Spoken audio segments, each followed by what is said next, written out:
Good morning. I love that. You guys are like awake. You got some energy. Well, most of you. There's a couple of you that are quiet, but we're about ready to wake up. So, did you rest at all? Okay, a little bit. Some of you are so wired up, you probably never went to sleep. Well, good morning. Hey, my name is Lee, and it is such a privilege to be here with you this morning. And thank you for coming to this first session this morning. This is our Beyond the Biz time. And so what we do during this time is we just pretend we're not at a business conference, and instead we worship the Father, Jesus Christ. And then we talk about how we can take those two things and mix them together, okay? And so this morning we're going to start off by just giving the Lord some praise because He's here with us. I hope you're ready to join me in that. Come on, would you stand to your feet today as we just take a moment to recognize that He is here. He is with us. His presence is in this place. Do you believe that He is here with you right now, this morning, in this room? All right, we're going to worship Him today. Call on His name. Sometimes on this journey, I get lost in my mistakes. What looks to me like weakness is a canvas for your strength. My story isn't over. My story's just begun. Failure won't define me, 'cause that's what my Father does. That's right. Failure won't define me. That's what my Father does. Ooh, lay your burdens down. Ooh, here in the Father's house. Check your shame at the door, 'cause it ain't welcome anymore. Ooh, today you're in the Father's house. Do you believe it this morning? Come on, Patrick, turn that music up a little bit for me, all right?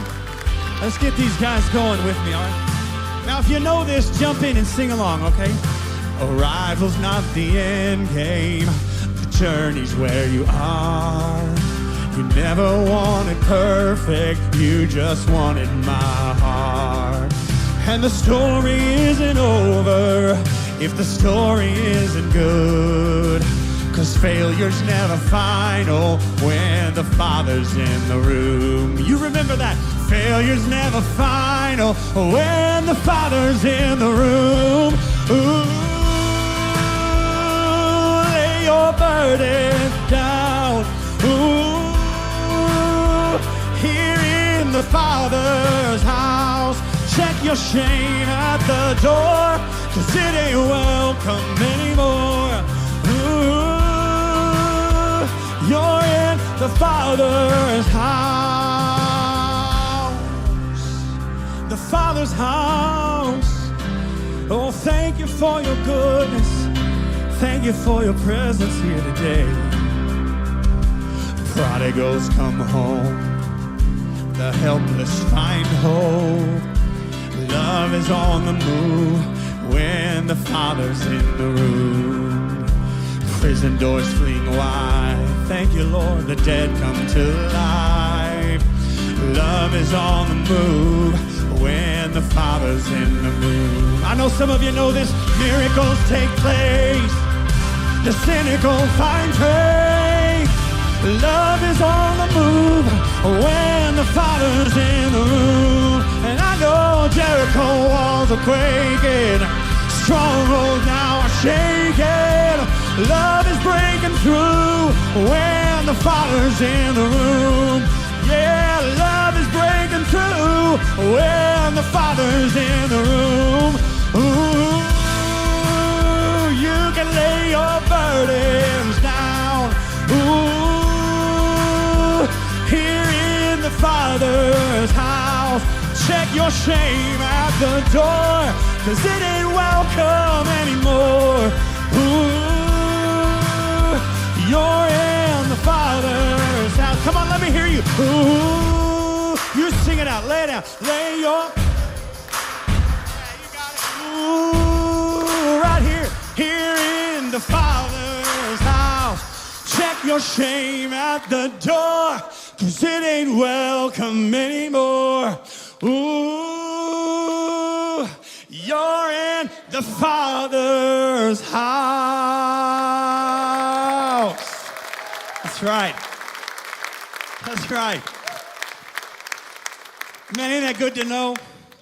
He's with us. He's here. He's in this place. Some of you came in today and you're ready and you're jazzed up and you're ready to go and you're experiencing great victories right now. But I promise you, friends, in a group this size, there are some people in this room that are smiling and they're clapping. And in the insides right now, they're troubled. They're walking through a journey. They're walking through a storm. And some of you, if you were honest this morning, would say, yeah, that's me. I want you to take heart this morning and know the Spirit of the Heavenly Father is in this room, and He's powerful enough for whatever it is that you're facing on your journey right now. And I know there are friends all around you right now that agree with that. And so if we just agree that He is enough, can we just give Him a praise offering in this moment, this morning? He is. He is. You see, I know that because I have the proof of it right here. I know what it's like to go through a journey. Just because I stand up here and I lead songs that encourage us doesn't mean that I don't have my own days. Just like you have your days. And Shane has his days.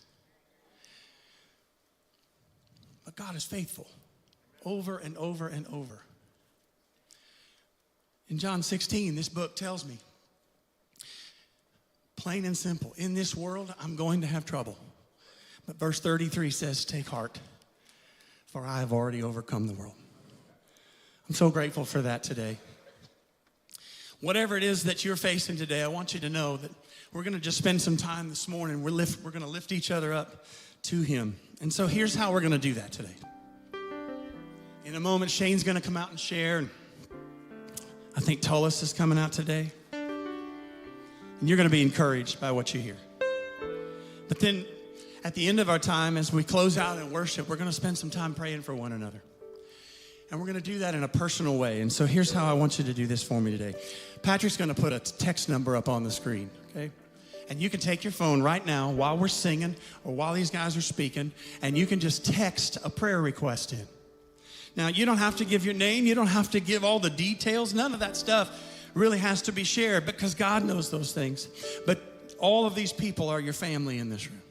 And there is power when we join together as God's family and lift you up to Him together. And so what I want you to do is I want you to just take your phone and I want you to text this number. If you're watching us on the live stream, good morning to you. The number is this. It's 816-355-5318. 816-355-5318. And you just type a sentence in there, maybe two. And you might just say, hey, pray for me. I'm going through this. Pray for my friend. Pray for my wife. Pray for my husband. Pray for my family. Or you might just say, thank you, God, for. And here in a little while, at the end of our time, we're going to have an opportunity to just join together and pray over the prayer requests as they will be displayed on the screen. So as you're doing that, let's just acknowledge to the Father that He's all we need because He is great and mighty and able to do immeasurably more than all we ask or imagine. You give life. You are love. You bring light to the darkness. You give hope. You restore every heart that is broken. Great are you, Lord. Can you lift it up with me? It's your breath in our lungs, so we pour out. It's your breath in our lungs, so we pour out our praise to you only. Father, thank you that it is your breath that gives us life today. We can make it through today because of you in us. You give life, you are love, you bring light to the darkness. You give hope, only you restore every heart that is broken. Great are you, Lord. We declare it out. It's your breath in our lungs,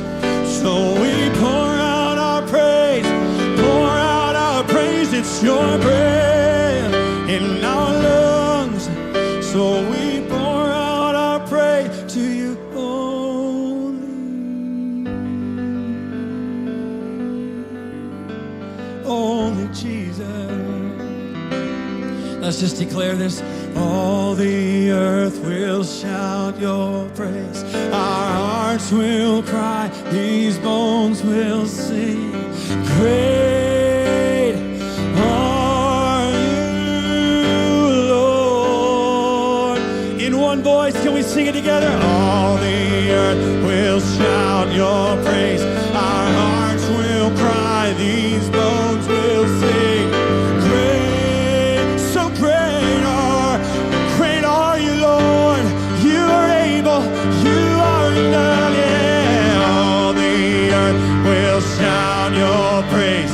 Our hearts will cry. These bones will sing.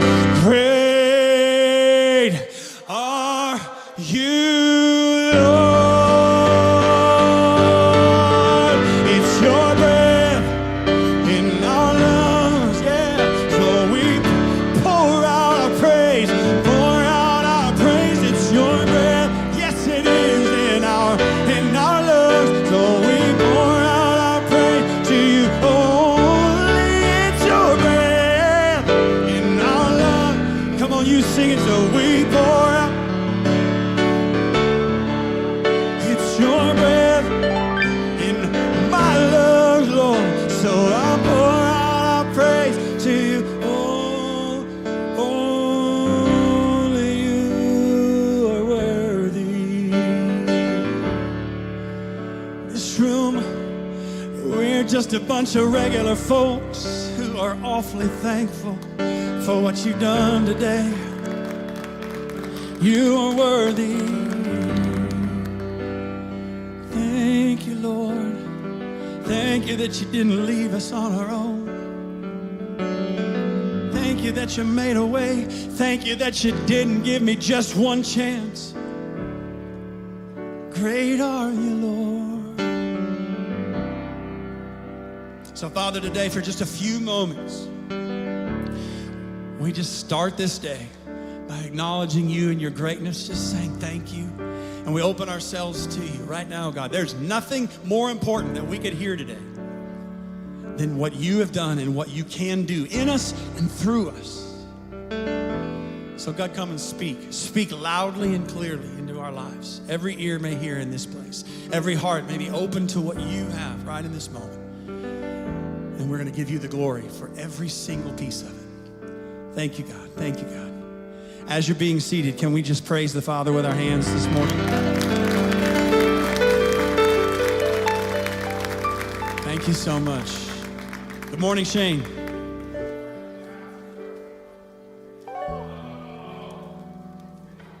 Feel what's happening in the room already?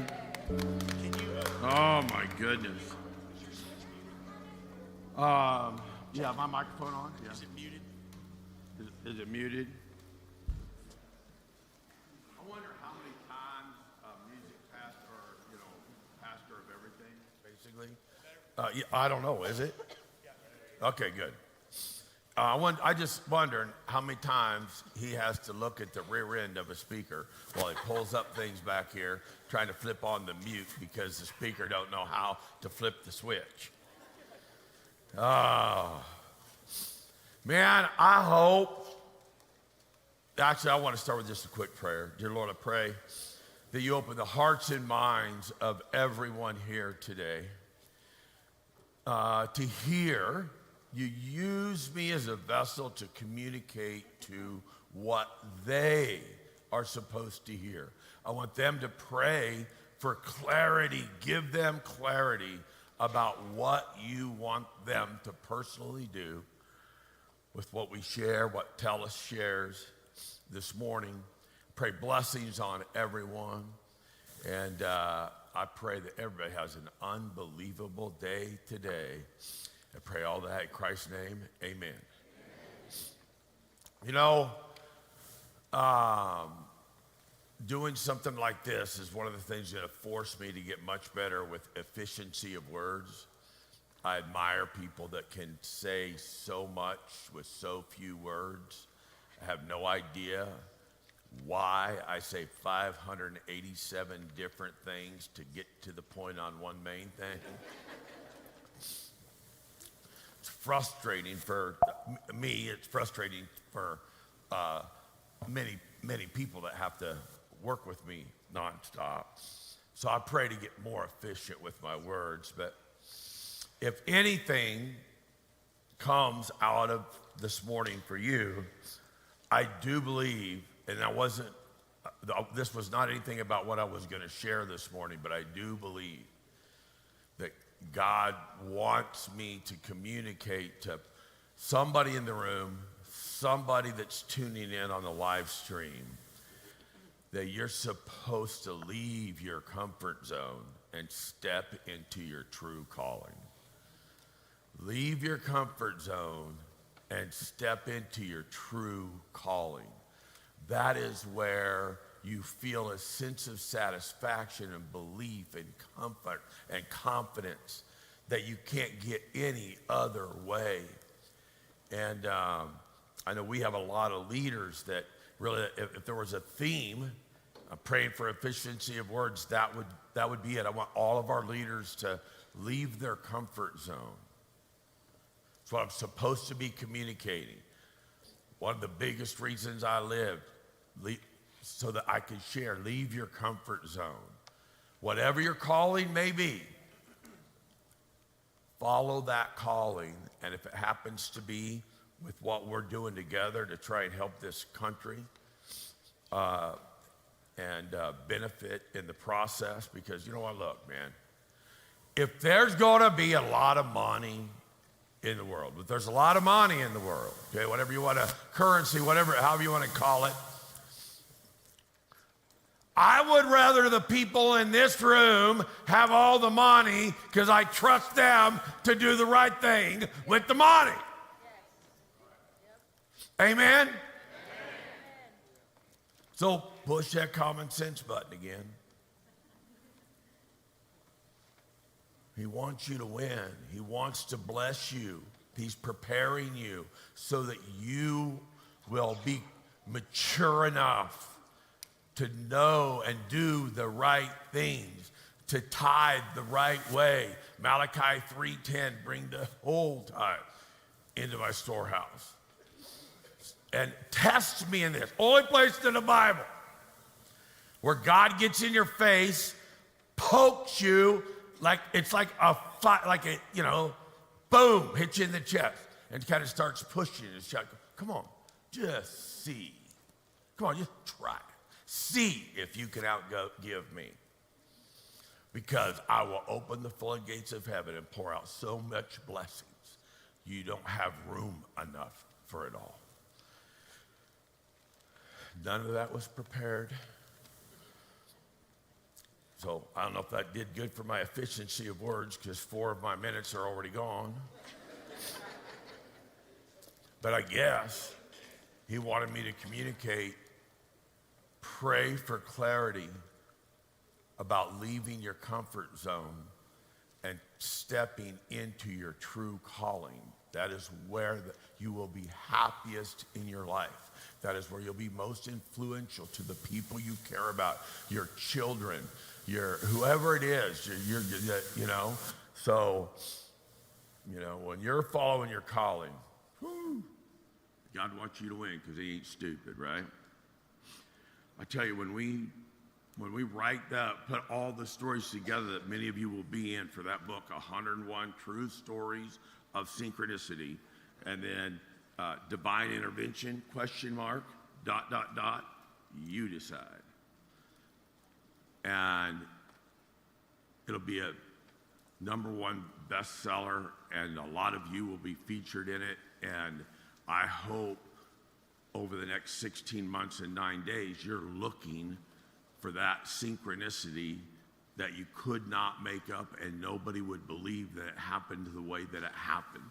And that you'll be one of those folks that are featured in that book with your story, reaching millions of people as you become a co-author as in a best-selling book. All right.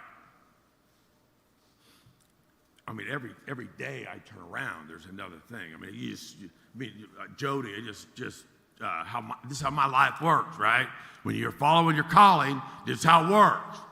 So I'm in the back, texting, hey, Jody, can you get somebody to open the door for me. I hit send, and the door opens as I hit send. And it's Pastor Lee, and I go, did Jody already tell you that? No, I just saw in the window you had drove up in your truck. So anyway, that's a minor synchronicity story, but that's how my life works 50 times a day. Okay, what Jody wanted me to share. Look, people know that I've had my health challenges and why I wear sunglasses, and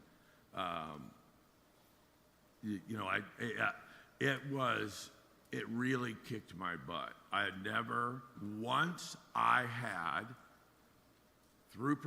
saw the lady on the airplane with a ring like this, turning the pages in that Bible, highlighted 17 ways from Sunday. Once I saw that, and she studied with me, she brought other people to study with me, and they were on me. And when I gave everything up to get that peace and knew that meant give everything up and follow wherever God wanted me to go, I assumed that was the ministry. So I was quitting the business to go into the ministry. I was not going to be a pastor because I could not deal with 7 days a week dealing with whiny crybabies. I couldn't do it. But I thought I would be an evangelist. Blow in, blow up, blow out. Let the pastors deal with the aftermath. And if you don't know that story, I think one of the things I'm so excited about this group and the Telegram group built with this group, that we can start to build and put things together, and we can kind of get those stories, that testimony, so you can understand, how I gave up this business and God gave it back in a screaming clarity way and said, I'm going to bless it. I want you to do two things. Teach people how to be good stewards of their money, and teach them how to funnel money into the kingdom to reach more people and empower more people. From that moment, boom, we had the #1 office in the United States of America in Little Salina, Kansas. 40,000 people. Monroe has 48,000 people, so 40,000 people, right? Come to Kansas City. All the things happen. Go from nothing to #1 base shop, producing the strongest first-generation regional vice presidents. Every record-breaking success. Whoever the CEO was at the time when Art had to step away, I was the person they would call. I was the one that was doing most of the stuff to help, whether it was Pete Dawkins or Joe Plumeri or whatever it was. I had their ear, and if Todd Bosler had an idea, and I went, that's a good idea, we could create. I mean, it could not, viewing the business as a ministry, it could not have been going any better. The influence, all the stuff. And then I start having these moments. I would be at something like this. I would know something was going to happen. I would tell everybody, give me a minute, talk amongst yourselves, no big deal. I'm just going to go sit down over here. And everything would get dark. I couldn't hear anything, couldn't see anything. I could feel the presence of people, but I couldn't talk, I couldn't communicate. I would be dripping with sweat, and then I would be able to, it would be like the sun was rising, it would start to get light again. I could start to hear people, and I would get up white as a sheet. I see some of the videos of this stuff, and so I get up, just green white though, and I would finish the meeting. I remember I'd never had I was a partial seizure. I never had a full-blown seizure in front of a group of people. I was blessed because I knew when they were coming. I have a thing called an aura, so I can tell people it's going to happen, so people kind of be prepared. But I was doing an op meeting in Springfield. I know Tim was there. I can't remember who else was there. And all the influential people from Drury University were there. And so because those people were there, I didn't stop when I knew something was going to happen because I thought I could get through it. And then I had a full-blown seizure in front of everybody with about 5 minutes to go in the op meeting. Right, Tim? I wind up getting diagnosed. I go get healthier than I've ever been in my entire life, all the experimental stuff they did in Arizona.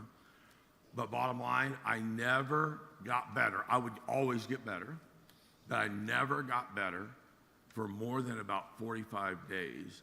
And then when it would come back, it was a lot worse than before.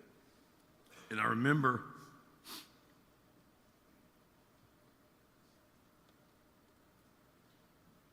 Dodd-Frank had happened.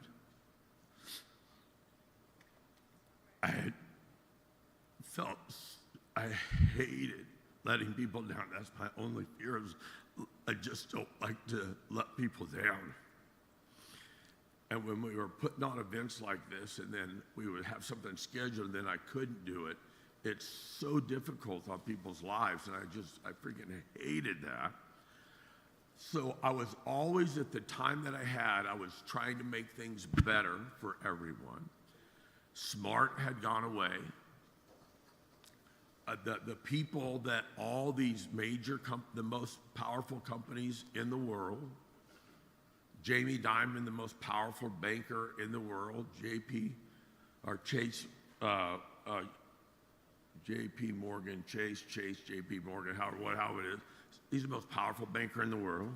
I mean, he and I worked together on making things happen before he was who he is. I wanted to have pictures ready right after 9/11.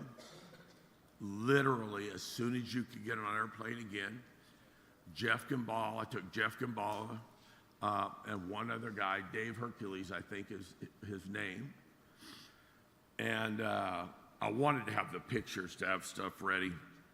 But God wanted me to be more efficient with my words. So we're at ground zero, and the smoke is still, it's all the rubble. The smoke is still rising, and I just wanted to go see ground zero before we went and started working. Met a person named Pablo Sanchez, who was just a young guy that was running this one little tiny bit of stuff that Sandy Weil and Jamie Dimon told me that would be the person to build a relationship with to go build something. By the way, Pablo became, when you look up Pablo Sanchez and just Google him and look it up, he just retired or stepped away, not really retired. But he was one of the 25 most powerful bankers in the world. So I wanted to try and make something better for everybody because I had gotten to the point that this is the third time that I had gotten better and gotten worse really fast. And so I didn't know what life was going to be like, so I was going to try and do one last thing. So I had my wife, Gina, drive. I called Pablo. Pablo had raised through the ranks, working together with what we did, and he was now the president and CEO of City Mortgage. His office was in St. Louis. There were, I don't know how many thousand employees. They had that giant center there. Called Pablo, and he goes, "Oh my gosh, I was hoping you'd be calling because with what you do, what we can do together, with all the things that have gone on, I just want to hear what you've got, and we'll do whatever we can do to deliver on what you want, because what you want will work." Gina drives me to St. Louis. I go in. Pablo has, the conference room is full of all of his people. He introduces me like it's a freaking fast start school to his people, saying, it's almost like this is the person that's going to save all of our jobs because of what we're going to create out of today. We spent several hours together, and I had another seizure right there. Didn't get to finish the meeting. Let all them down. You didn't know that you were being let down by that, but was letting everybody else down. I mean, so I had a seizure in the lobby. So Gina drives me back. Bottom line, I was so low.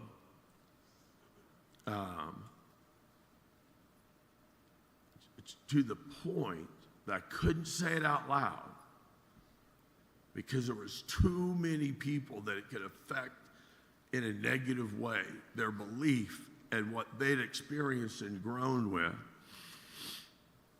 But I was shopping online for whatever the coolest, fastest, least safe car that was there that I was going to buy so that, you know, in Primerica,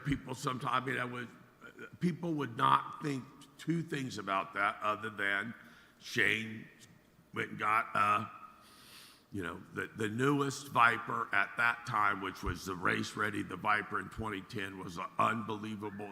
So, and I'd had a Viper before, and they were not safe, but they would go over 200 miles an hour. And so I was going to get that car, get it up to over 200 miles an hour, and turn it into the concrete pillars so that nobody would think that it was suicide. Didn't want my kids, my wife, anybody else to think that I was that weak that I had given up. Thank you. And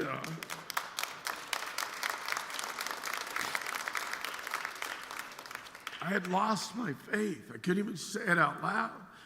Ever since I had given up everything, everything we had killed, and everything, there was the 500 of this, literally not 500, but 5 to 8 of the most powerful people in the world that I dealt with would say, Shane, yeah, that ain't going to happen, and it always happened. There was never a time that kind of stuff didn't happen before me getting sick. I called, very well known, influential in the entire world, not just the country, 2 pastors, and I didn't know if they could come. I know I couldn't go see them because I was just too sick. I barely walk down the stairs, let alone walk up the stairs. I asked them if they would come, but they had to come after 10 and before, and then they had to be gone by at least 1:30 because I could not let my children who are at school come home and see those 2 famous people there and ask why they were there, because I knew what you are inside speaks so loudly nobody can hear a word that you're saying, and I would have to tell my children that I have lost my faith. I don't know. I can't figure out what's going on, but I can't fix it. They came,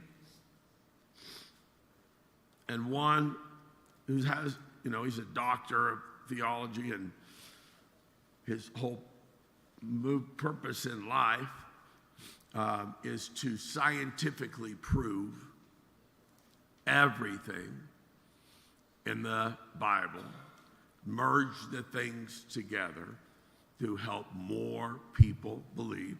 He's very intelligent. They helped me, okay? They helped me at least keep moving forward. I'd had at least 500 people have me read Job 500 times, and I did not need to hear about Job one more time. I know everything about Job.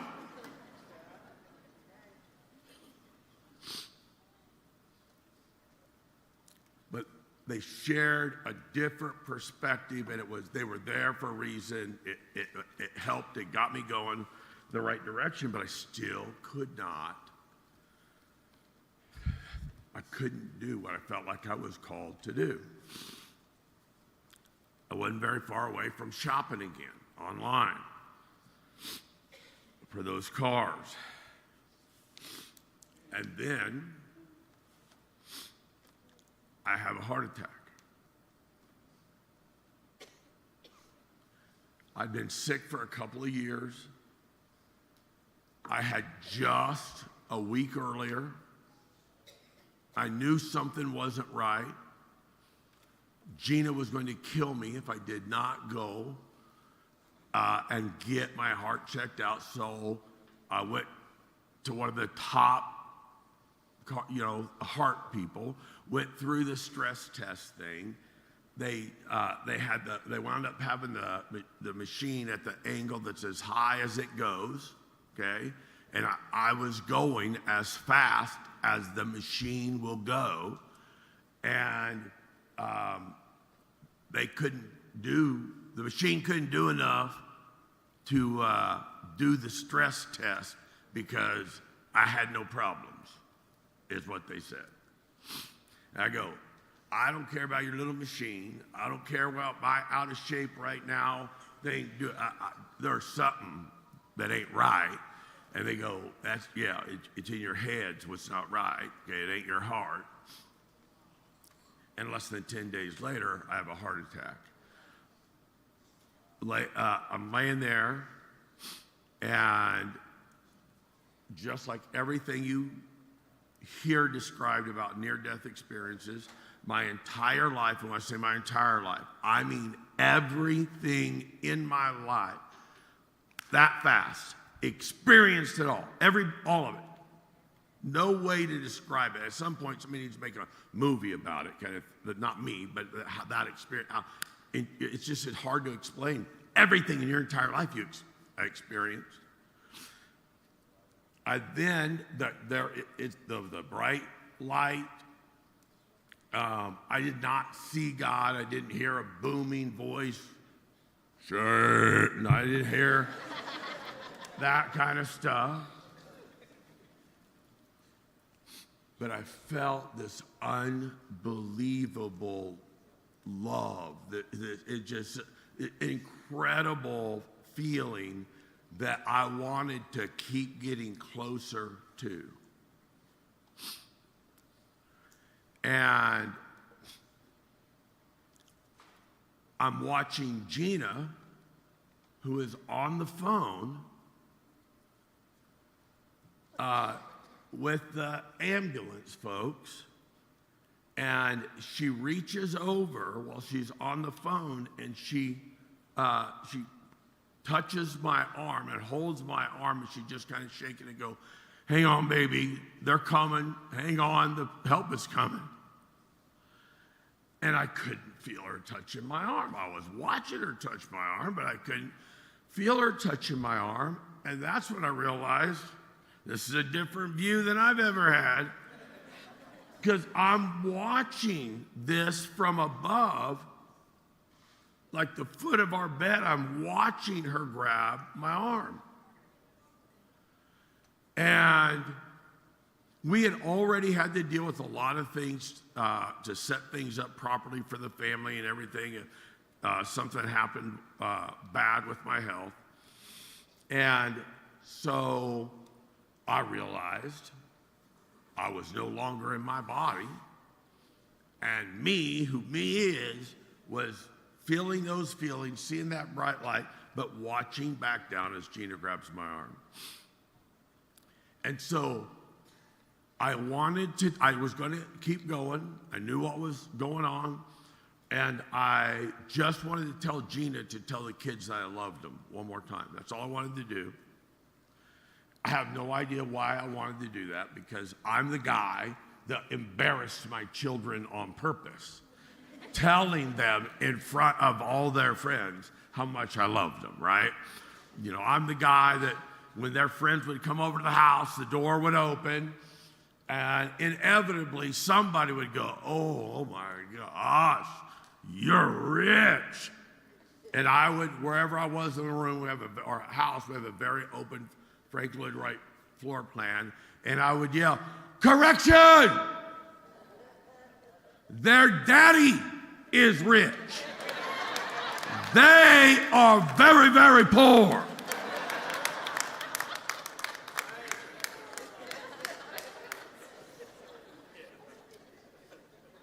But I love them anyway. Because and I would so I would do those kinds of things, right? So I always told them that.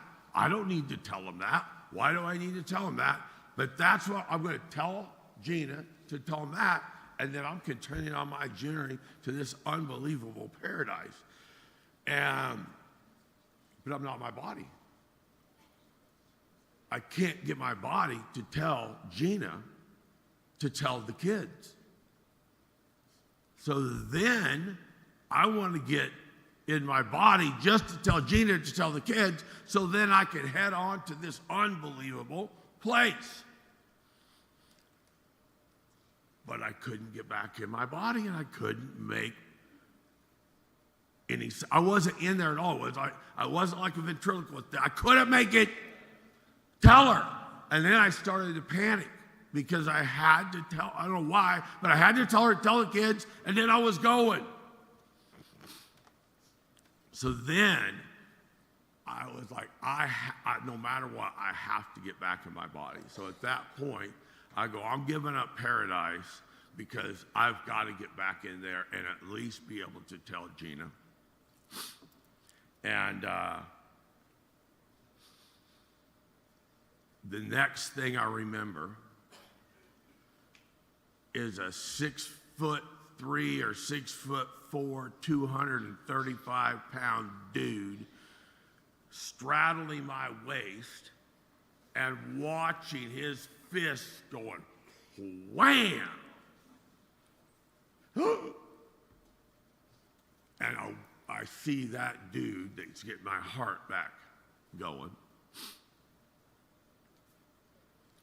I got the opportunity. God's like, this one ain't so smart. He's going to be able to impact the world in unbelievable ways, but he ain't so smart, so I'm going to have to let the idiot die, see what it's like up here, and then I'm going to send him back to finish what he was called to do in the first place. And he sent me back. So I want you to know, the most incredible leaders on the planet have doubts, have fears, get embarrassed because their faith, they feel like they've lost their faith. Or they've never even had faith. They don't even know what it's like when we talk about that. They've never experienced actually following their calling, praying and asking if this is what, or whatever it is that God wants them to do in their life. I know this much. God wants you to win. I live for a reason. We can help facilitate you winning if this is where you're supposed to be. Everybody does need to pray about what their calling is. You can watch my testimony, but I was afraid God was going to take me somewhere else. That's why I didn't want to really ask him. But when I asked, he gave it right back here after I'd given it up for 6 days. He wants you to win. God ain't stupid. Getting ready to bring up Pastor Tellis. Tellis, pastor in the pulpit. Last time he was in the pulpit was on Father's Day a couple years ago. We connected because of COVID, really. I mean, I'd seen Tellis and I'd talked to him a few times. I really know Tellis, but COVID happens, allows us to get on Zoom. I get to meet Tellis because Tellis is one of the ones that's really working. And I got to pray for him and talk about, because he's a pastor of a church that his dad had been the pastor of for eons. And this was like supposed to follow in Dad's shoes to be that senior pastor at church. And we prayed, and I said, maybe you have a bigger ministry on your hands than just one little church. Maybe you're supposed to use Primerica as your ministry to reach even more people. So I instantly loved him and his family, and so I'm following and tracking along. And I believe that Saturday night, or that Saturday morning, that Friday night, when you clicked over 100,000 to get your ring, we had worked things out with the company. You still were in the pulpit before you got the ring. Is that right? Yeah. So he had gotten the ring. I'm sure that was some kind of confirmation. But I texted him as soon as that hit. I was watching late Friday night, early Saturday morning. He went over the 100,000, but what were the last numbers of that 100,000 when you went over? Tell us. 316. 100,000, 316. I saw that. I texted Telus. I know that you have been. I know you've been praying for clarity. You're wondering if you're supposed to leave the church and make this a bigger ministry and live through business. When you went over, it was 100 and 316. If that's not clarity, I don't know what clarity is. And when that ring comes, we got to go visit the jewelry store, because I'm going to have engraved inside of your ring 100,000, 316. Just so he has that confirmation wearing around. He is following his calling. Still haven't got around to doing that. I did find the jewelry store. It is on 58 Highway. You live, I could hit your house with a rock from my house almost, right? We're going to, so let's do this. This week, let's make sure we go do it. Take them there and get that done. I want Pastor Telus to come up and kind of close things up for us this morning. And I am so excited about what this can grow into, piggybacking the events that we do in the free time that we have. So, Telus, what a name. Telus is going to come tell us what God has put on his heart in this new, much bigger full-time ministry for him, and close things up. Give Telus Bolton a big, big round of applause, please.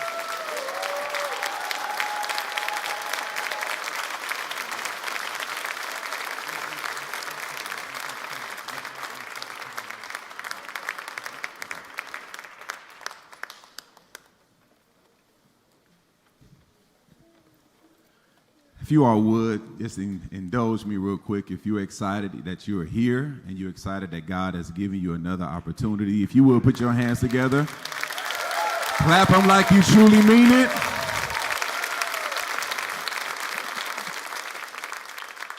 So part of, first off, giving honor to God for this opportunity to be before you all today.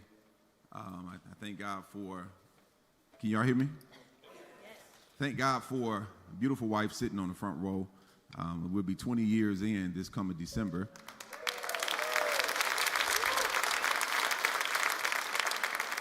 And I thank God for, of course, my teammates. I thank God for Shane Rootman. It is amazing that when I look over time, as far as God allowing this connection between he and I, and it's just, it's great to know that you're connected to a person that understands purpose. And I'm grateful to have that connection with Shane. And so what I want to talk today, because I was really seeking and asking God, what is it that you will want me to kind of speak on briefly. This is not going to be very long because I know we have an event that will start here in a minute, and we're actually going to have a few leaders to come forth that is going to be here ready to pray with anyone that wants prayer here briefly. But seeking the Lord on, what would be the things that if I can impart anything to anyone today that I believe that we all need to have from a priority perspective. And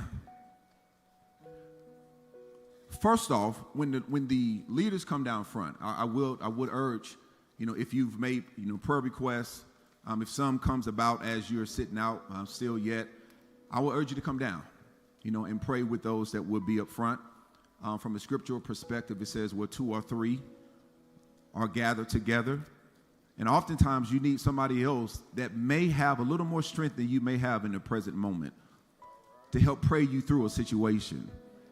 And then even if you don't have any type of confusion, or you may not be at a place of loss, but you see folk that comes forth, you may be the person of strength that they may need to walk down the aisle with them. So I ask that you would be a prayer warrior for somebody else this morning as well. But regarding my appeal to everyone this morning, the first thing that I will press upon you is, if there's anyone that is in this building or that is watching, I don't know if we're broadcasting, but if there's anyone that has not accepted Jesus Christ as your Lord and as your Savior, Scripture says, what good is it, what profits a man to gain the whole world but die and lose his soul? And the thing that I love about the Scripture, there is nothing wrong with gaining all that we can gain. There's nothing wrong with being rich and being wealthy, but it is wrong if we were to lose our soul in the process. So if you don't know Jesus and the pardon of your sins, I urge you that today is that day. Because tomorrow's not promised. Tomorrow's not promised to any of us that we will have another chance. What better time, what better day than today than for us to get our business fixed? Because I love the scriptures. It says, the thief comes to kill, to steal, and to destroy. But I am come that thou mayest have life, and to have it more abundantly. Do I have anybody who want an abundant life? Hallelujah. That's my first appeal. My second appeal is that if there's anyone here that is struggling with forgiveness, from a scriptural standpoint, we block God's flow, his flow of grace and forgiveness to us when we don't allow ourselves to forgive other people. And oftentimes we struggle with forgiveness because we feel somebody has done us so wrong. And we're waiting on something that we may never get, and that is an apology. And so because of it, we harbor this unforgiveness within our heart, and we don't understand that it's doing more harm to us than the person that we're refusing to forgive. And it's very difficult for us to walk out our true purpose and our true calling if we're walking around when we're harboring unforgiveness. And for a lot of us, we may need to forgive ourselves. We are walking in opposition with God if we refuse to forgive others and we refuse to forgive ourselves. It says, and forgive us our trespasses as we forgive those who trespass against us. You may be dealing with some stresses. You may be dealing with some sicknesses. And a lot of the things that we deal with from a physical standpoint, it can be connected to the fact that we're harboring unforgiveness that is poison in our insides. But it's so awesome to know that we serve a God that all it takes is a decision. It doesn't take you getting right in order to come. It takes you making the decision to come in order to get right. You don't have to have everything in order to come to our Father. Matter of fact, we need to come to him in order for us to get things in order. Can I get a witness in this house?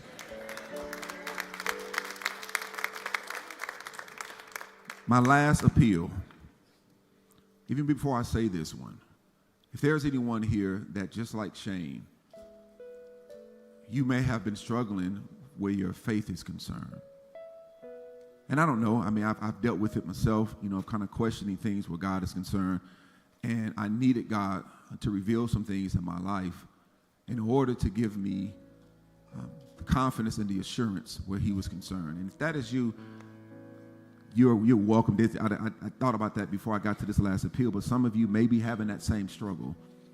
So I invite you as well. And as I say this last one, if we have any leaders that are prepared, if you will, come on down as that's going to be prepared to pray with those that come. If you would, go and start making your way down. But this is my last appeal. It's the clarity of purpose.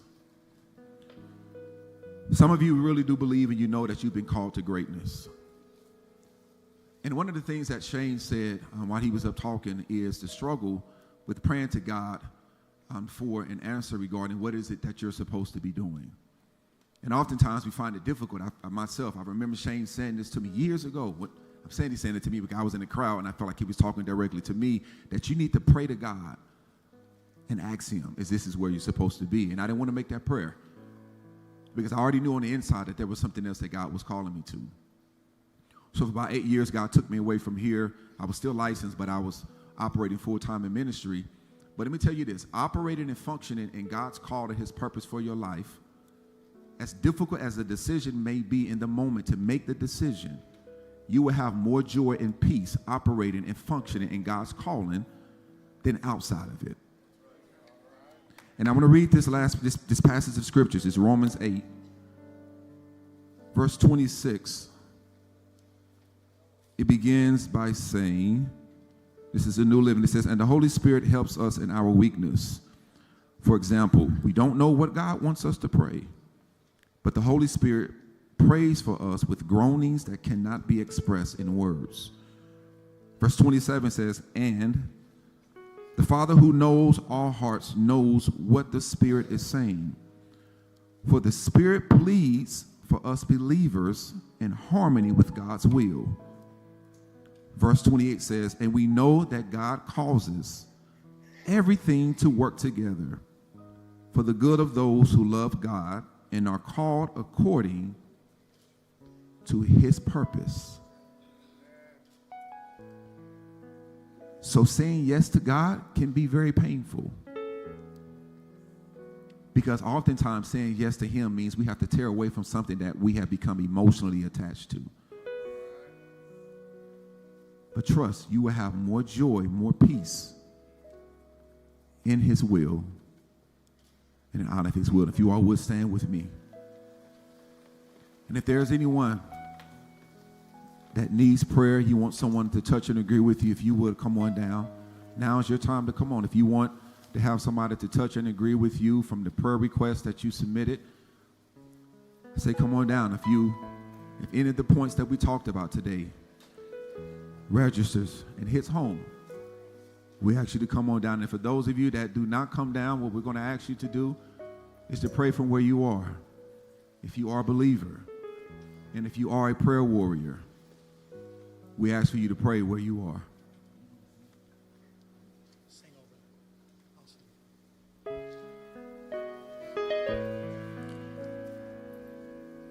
Come on, let's just enter into a time of prayer. The prayer requests are scrolling on the screen. There's a lot of them, friends, so you may just want to pick one or two and just pray over them. Maybe you want to group up with others around you and pray for some of these needs of your brothers and sisters in this room. Maybe you want to come forward. Whatever it is, let's just take a few moments and lift these things to the Father together. Right where you are, down here, doesn't matter. I'm going to sing over us as you pray, okay? When I was lost and all alone, your presence was where I found home. You were there and you're here right now. In every high and every low, you never let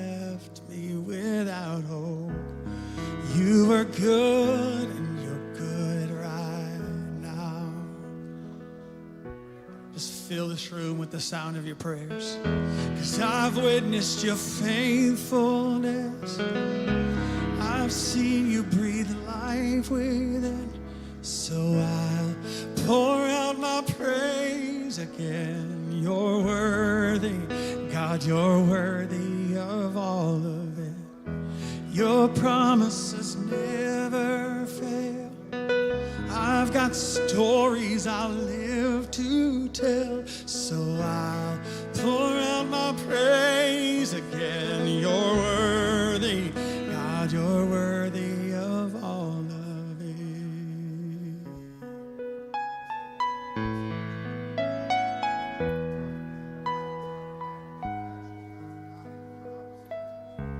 You left the throne and chose the cross, laid down your life to rescue us. The Savior then, the Savior now. But even death was not the end. You conquered hell so I could live, resurrecting then, resurrecting now. I've witnessed your faithfulness. I've seen you breathe life within. So I'll pour out my praise again. You're worthy, God, you're worthy of all of it. Your promises never fail.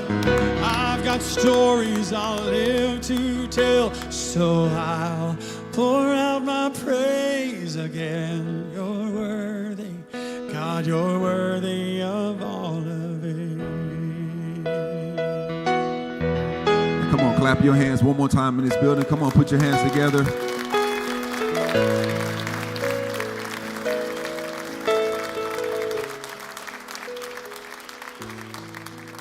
So I believe that they're going to put it's a QR code that's going to be somewhere, because there we are. With this QR code, there is a survey for those of you that may be wanting more beyond this gathering today, and it may be give you some things that you can begin to walk out after this. Because one of the dangers that I've seen as far as when ministry is concerned, we come and we have an experience in a moment, but we don't have any direction when we leave. We don't have anyone that we're connected to help us walk out what we may have received at the altar. So some of the things that are on the survey have faith steps. It says, I have questions about having a relationship with God. It says, I have made a decision to receive Christ. It says, I want to be baptized. I'm looking for a church home, and I would like information on being discipled. So if you would, take a picture of it, and someone will be in contact with you to help you walk out whatever your requests are. Amen. One more time, put your hands together, clap. Come on.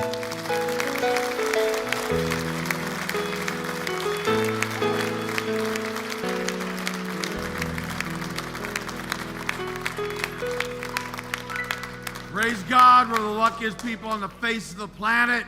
We're going to start the event in 8 minutes and 34 seconds.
Test one, two.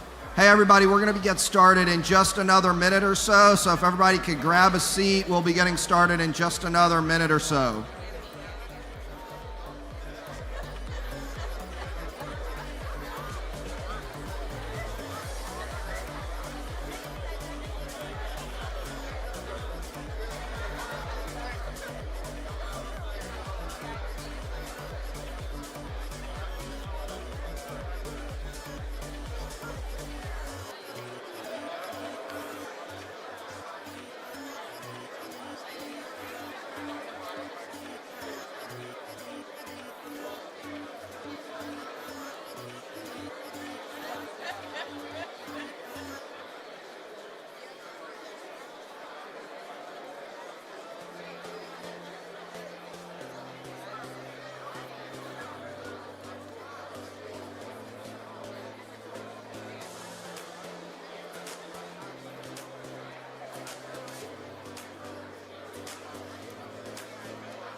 Good morning! Everybody start clapping so the folks outside know we're getting started. I want to welcome, I am confident that there is one person that was surprised by what they experienced on the live stream from 7 to about 8, or maybe 6:45 even, seeing where the state of our economy, our country, how people think about work, how they want to process work, what they want to do with their life. That 15 minutes, and then we start. I slammed a bunch of facts at you. And then you got a good dose of the kind of people our people are, because people are more important than the facts, with the McNeils. And you did not even think that you would stay logged on, but you did. And now you're back here,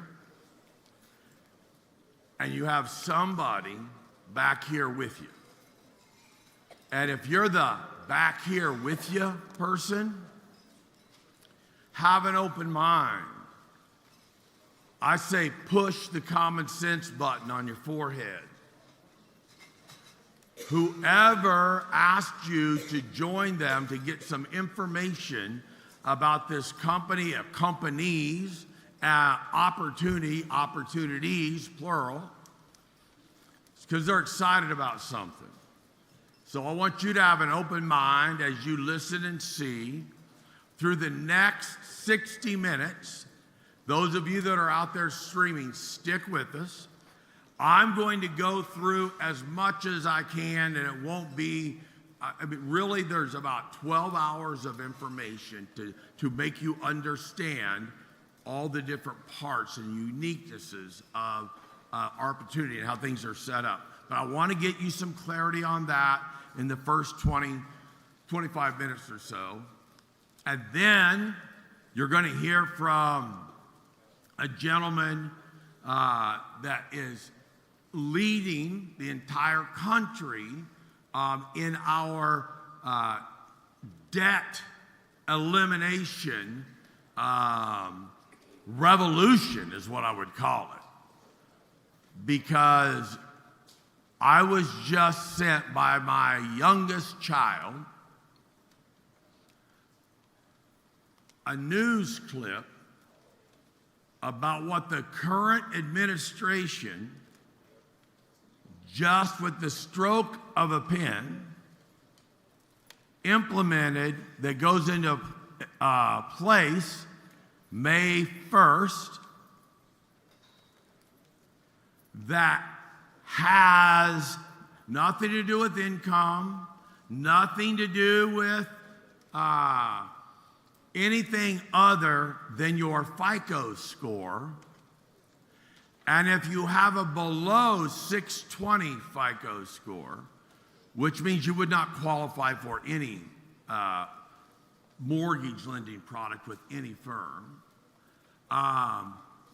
you're going to get a 1.75% discount. And if you have above, I don't know the number for sure. I think it's 700 or 720? 740. So if you have a 740 or above, the government is going to charge you an extra 1%. This is all true, past, done, executive order. There are some broke people that have a 740 FICO score. And there are wealthy people that have a 620 below FICO score. And based on that score, if you have a good one, you're going to have to pay a lot more so that the people that have horrific credit get a discount and qualify.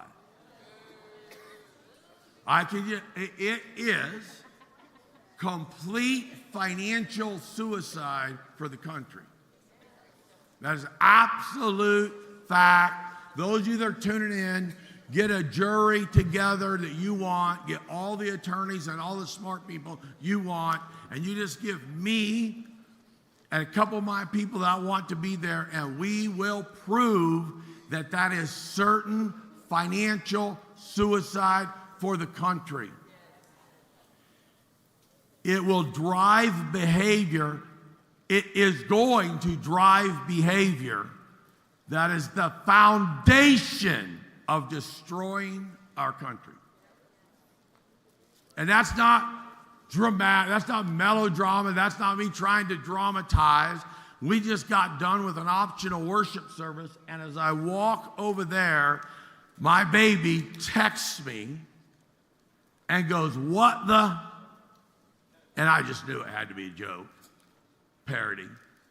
Google, read. No, yeah, done. It is crazy.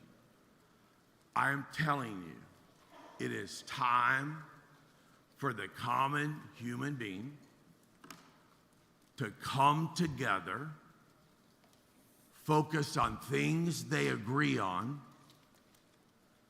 to do everything in our power to save our country for everyone that has any FICO score, right? We actually have the ability to do it. How all of you just went, what?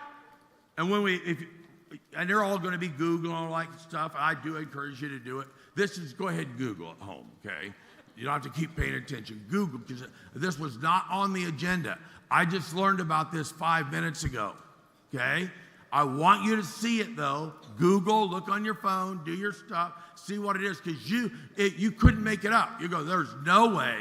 That's the most idiotic thing ever done in our country, because it is the most idiotic thing that has ever been done in our country. And it is going to be news everywhere. And the 75% of the population that is currently actively seeking extra income or complete change of career path, it's going to drive people to us. Folks, trust me. What I said last night when I was just a 23, 24-year-old kid, moved to Kansas City, didn't know a soul. A few other people wound up relocating to where I was. And we had 80 people at a place called the Glenwood Theaters that no longer exists on Metcalf that had the 4 different sizes. It was perfect. You had the one that held 119 people, the one that held 401, 601, I don't know why they had the ones on there, right? But they did. And that last one, 801. Whoever, there's not going to be very many, but who, and you can raise your hand out there, because I'm telling you what, I'm going to figure out how I can see everybody, right? Just kidding, not. And because I just want you involved. This is information that can change your life, and you can't be distracted. You got to get in a room when you're on a Zoom or where you're live streaming. You got to get where you're not distracted. This is life-altering information in the next 45 minutes, all right? But in that theater, we had 80 people that were frustrated, not knowing if things were going to work. Everybody relocated, started over. And when I told them that we were going to move from theater to theater, from event to event, and within a year, we would fill up the 801, people thought that I was just crazy, But there'd be a few that went, well, I'm going to plug in, and because just in case it does happen, I want to benefit from that growth in my business. And we had over 1,000 people show up in the 10th or 11th month when Rick Susie was closing the meeting for us, standing in front of the movie theater. Who was in there? Okay, so Kara's sitting right in the front, Mark's up here. Okay, so you have people that can attest to this. At that point, we were in a nuclear war with a pocket knife. 2,200 companies were doing everything they could to try and put us out of business. I was having to do everything I could to go meet with state capital, the insurance commissioners, with senators, to make it to where they didn't pass stupid laws to literally make it illegal for a part-time person to have any professional licenses within financial services. I mean, it was unbelievable the things that we were up against. That war is over. We now have all the nuclear weapons. They all know we have all the nuclear weapons. So they now are beating the crap out of each other, trying to get connected with us. So the fact that we went from 80 to over 1,000, what is that, 1,100% growth maybe? Trust me. What we are doing, you can be here alone. And in 16 months, 10 days, this entire room is your team because you plug into our simple business, the way that we make it simple, keep it simple, so it doesn't hurt your head and you can grow your business. So none of that was on the agenda. But I had no idea there would be so many morons in our country that would pass a law on a FICO score like that, okay? but it's going to open. It's going to be good for us because everybody's going to be open. You know, right now, you need to be texting.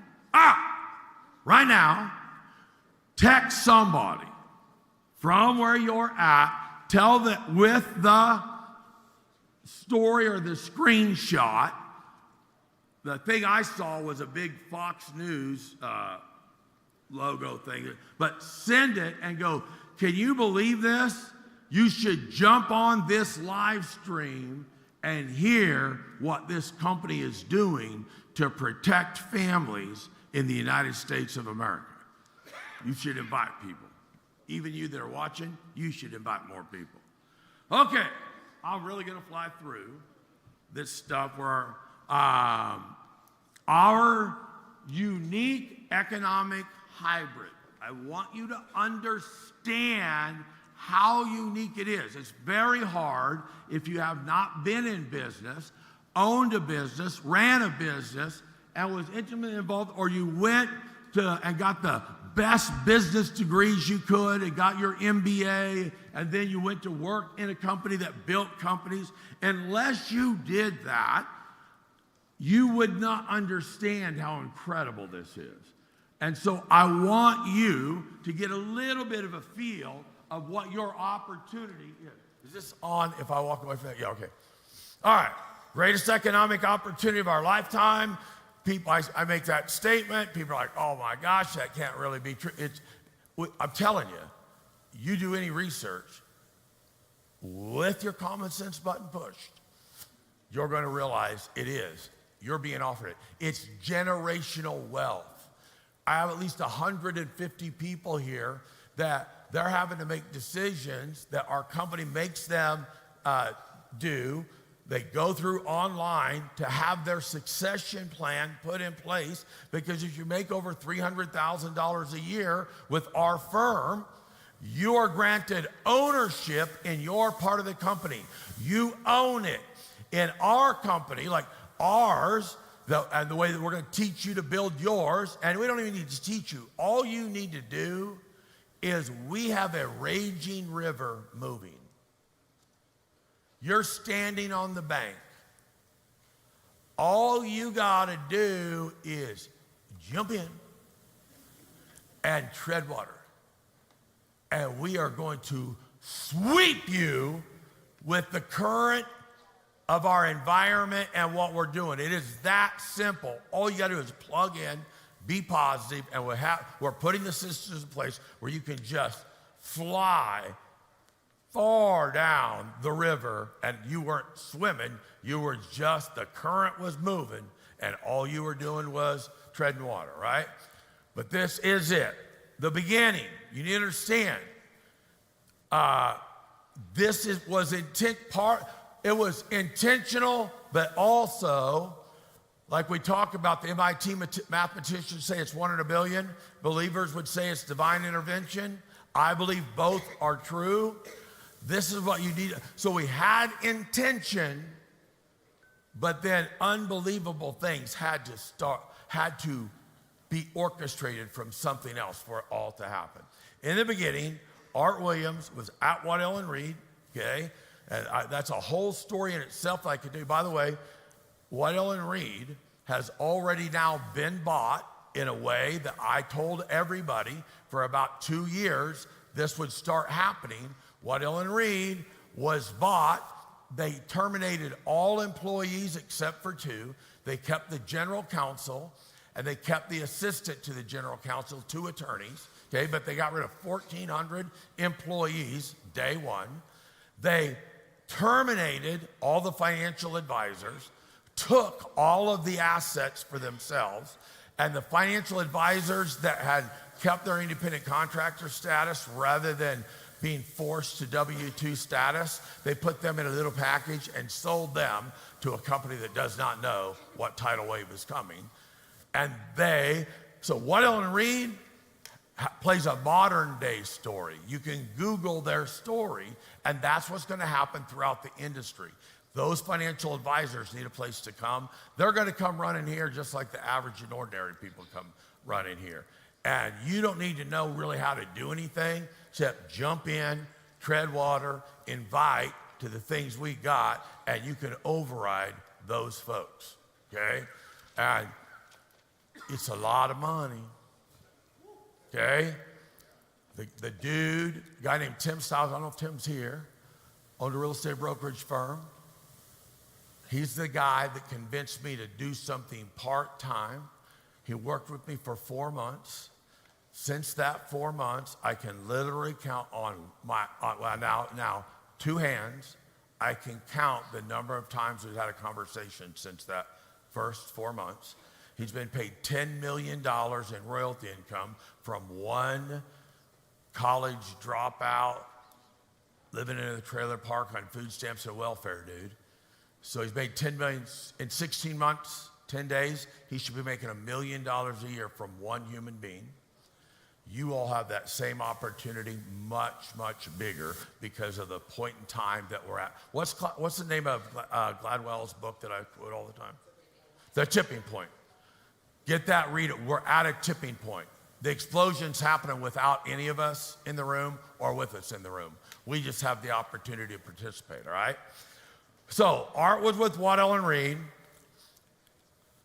He killed the business world by hiring part-time coaches and teachers to work with him at Waddell and Reed when he was 27 years old, and he built the #1 region in the country for Waddell and Reed within a very short period of time. And they wanted to know, look at that. The government found out that I was pissed off, that I was angry about their FICO thing. If you want more confirmation, okay? So I don't know if that's gonna go or not. Anyway, a football coach that had a crusade to teach people the right things about their finances wound up going to work with Waddell and Reed. His region became the #1 region in the country, not by just a little bit. And it was like a 8-state region, you know, Georgia, Alabama, Florida. He had the whole Southeast. They wanted to know what he was doing to make that work. And he goes, well, you know, what I do is I hire part-time coaches because they're the most respected people in their community, and most people do know them, and they don't make any money. They have summers off, and so they're always selling Christmas trees or cookies or something they're peddling to try and make enough money to pay their own mortgage. And so I wouldn't help them with their finances, and they come to work with me part-time so that they can help people they know with their finances with what we teach them. And Waddell and Reed was like, you can't do that. We don't hire part-time people. Yeah, we do, because that's all I've got, and we're killing everybody else in your entire company in production. That's why you're having this conversation with me. They said, that was revolutionary. People couldn't even think that something like that would work. And so they flew Art to right here to Kansas City, met with him, and Art explained what he was doing. The board decided, we'll continue to pay your overrides of your region.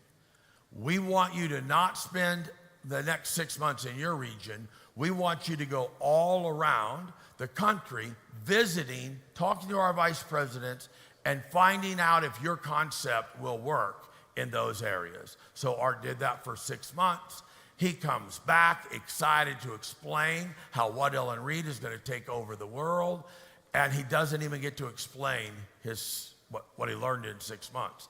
They go, you know what? We don't care what your report is. We've already made a decision. We're not going to do your model because it's just not professional to have part-time people. You understand? They hired people that couldn't get a job anywhere else to get to work with them. I mean, they were not the most respected people in their community, but they were full-time. They said, so we're not going to allow part-time people. We're not going to become the laughingstock of the financial industry using these part-time coaches. Ain't going to happen. So here's what you're going to do. You're going to go talk to all your part-time coaches, and you're going to tell them they're going to go full-time with us, or we're terminating them. Art was crushed, walked out of the Waddell and Reed building on a payphone, calls a guy named Bo Adams, who is the brains and he is the Eugene behind the company. He was an absolute genius and was an outside-the-box thinker. And during that 6 months of him traveling around, he was trying to figure out actuarially how you can make money with no advertising. This whole concept that he put together, Bo was all behind it. So he goes down and tells Bo, calls him, they are not going to let us do it. Matter of fact, I'm going to have to terminate everybody, have to go full time. What am I going to do? And he goes, well, you need to find a different company than Waddell and Reed to do that with. Who's that? Well, walk 2 blocks south into a company with another gentleman named Art. And you're going to go into PennCorp, you're going to talk to him, you're going to give him your presentation that you learned over the last 6 months and see if that company will back it. And they did. And the rest is history. Okay? But Bo was the brains behind it. And it was like, if we're going to build a new kind of company in a new way, in the largest, wealthiest industry in the world, we should begin with the end in mind. And Bo was a dreamer, and he's like, what is the dream economic opportunity? They had the basics, but then a lot of things got added and refined as the 45 years went by. But that's the beginning of how it happened. It was like, if starting from scratch, why not create something that has never been done before, right? That's my kind of thinking, right?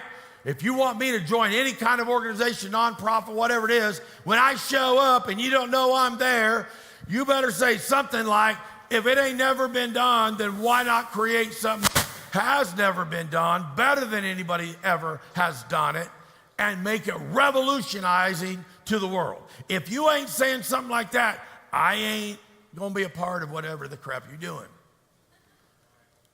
And neither will anybody else that thinks like me. So when you have that kind of thinking, you attract the unbelievable world changers that wish they could have an actuarial science, have an entire concept, have proof of concept, have that all done. But since they don't want to do that, as soon as they find somebody that's doing it, they join in it. And that's what happened, okay? We're going to take the best of each one of the economic models, and we're going to eliminate the worst. They didn't even know what the best and the worst of each one was. But the key to our business, I said it last night, it's not the facts, it's not the facts, it's the people, right? Okay? And if people do all kinds of different things in their lives, we need to find out why they do that economic model and not others. What do they like most? What do they like least? And that was the process.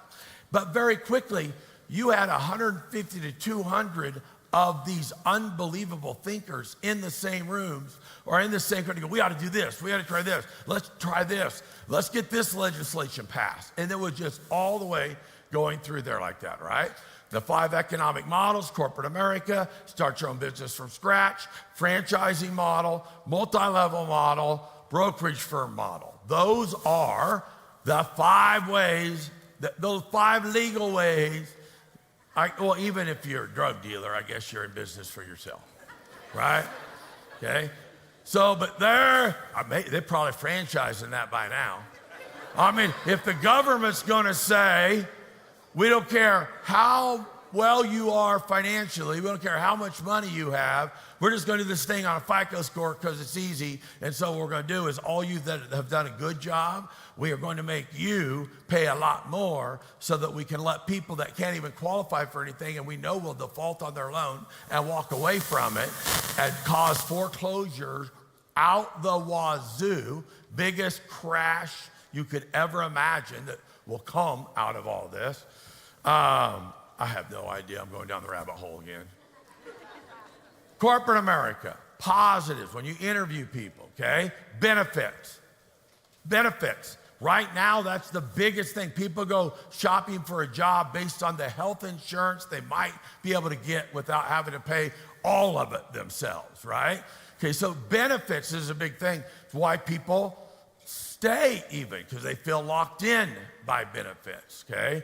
By the way, if you talk to anybody in any energy company or any utilities company,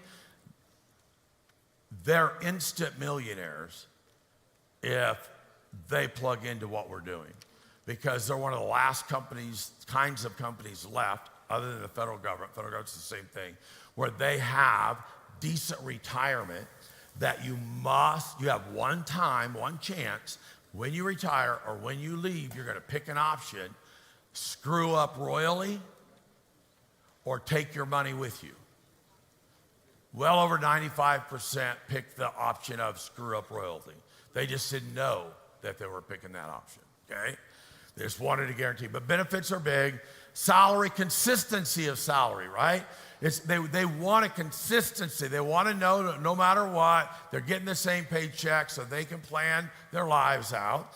Financial stability, it used to be that way. That's a joke now, but I mean, that was the thing with corporate America, is go to work with a big company because they're always going to be around. Well, now you don't know if they're going to be around, and if they're around, their whole thing is they want to use AI and technology to get rid of your job as fast as possible, okay? The guy from Ericsson, I mean, just having the conversation with the technology people, I mean, he's just started out with, I mean, they're going to wipe out. He goes, I don't know what percentage of our tech company is going to be wiped out, but there's going to be no need for us. I mean, it's unbelievable the timing that we're at, but that's what people wanted, okay? We, on benefits, we do have benefits. We have stock that people get awarded when they just jump in the river and tread water and keep a smiling face as they do it, okay? Because there's a stock plan. This was the 2022. You can go on POL and see it. I'm not going to go through all the details of it. I just want you to know it's there. We have people, Gambala knows this stuff better than I do. What do you think somebody that jumped in the water, did what you and I did, how much stock do you think they've had gifted to them? Well, just people that just go build a business. When they get promoted to regional vice president, if they're treading water with a smile on their face, doing it the right way, don't they get like $15,000 of stock?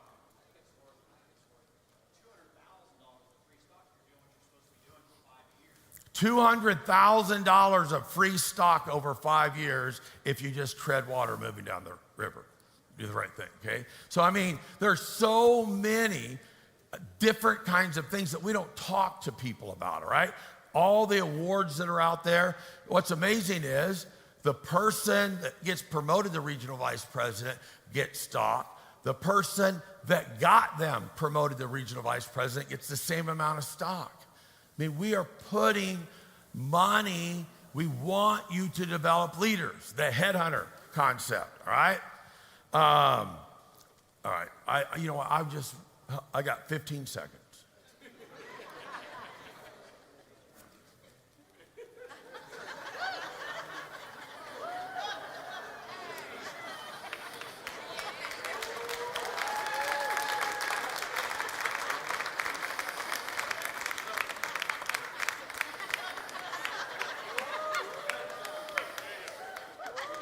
Summary. We have all of the positives.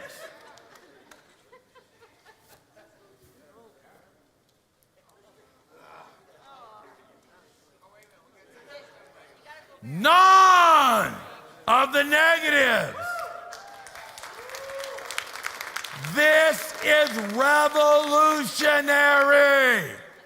It's not evolutionary, it's revolutionary. The revolution has already started. We are already at the tipping point. You need to invite people to jump in the water and tread. Our business is simple, all right? I want to introduce you to, so you couldn't make it up this good, right? I want to introduce you to Nate Collette, okay? Nate's a senior vice president with us. He's the chief marketing officer for the debt elimination, the mortgage stuff. He manages the relationship with Rocket Mortgage. He manages the relationship with Spring EQ. He was with Wells Fargo for 17 years, had a great track record there, and we worked, one of our executives put in place specifically for this, worked hard to recruit him for a period of time. He left, joined us about 3.5 years ago. Like I said, he helped develop the Rocket Mortgage relationship and all the training that goes along with that. And he developed the new relationship with the most impactful improvement for our clients and our opportunity in over 25 years. The Seed Load program that he's going to describe, help you get some information about. Those of you that are sitting out there, the dude is a rock star at a major bank, moving up there, and leaves the major bank to come here to head up what we're doing in this area. It is incredibly valuable for you to hear why he did that, what his thought process is, and then learn about some of the things that we're doing here. So give Nate Collette a big round of applause.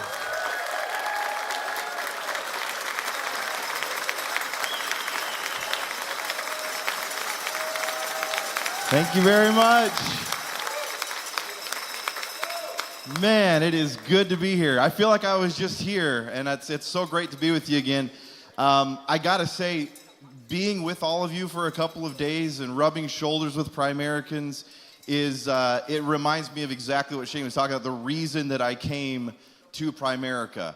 It's really because of Primericans, of what Primerica is all about. And I'll tell you, I mean, I was a senior vice president at Wells Fargo. Some of you have heard this story, but I'll tell it again because there's others who haven't heard it yet. And it also kind of describes why we're getting into the business we're getting into with mortgages.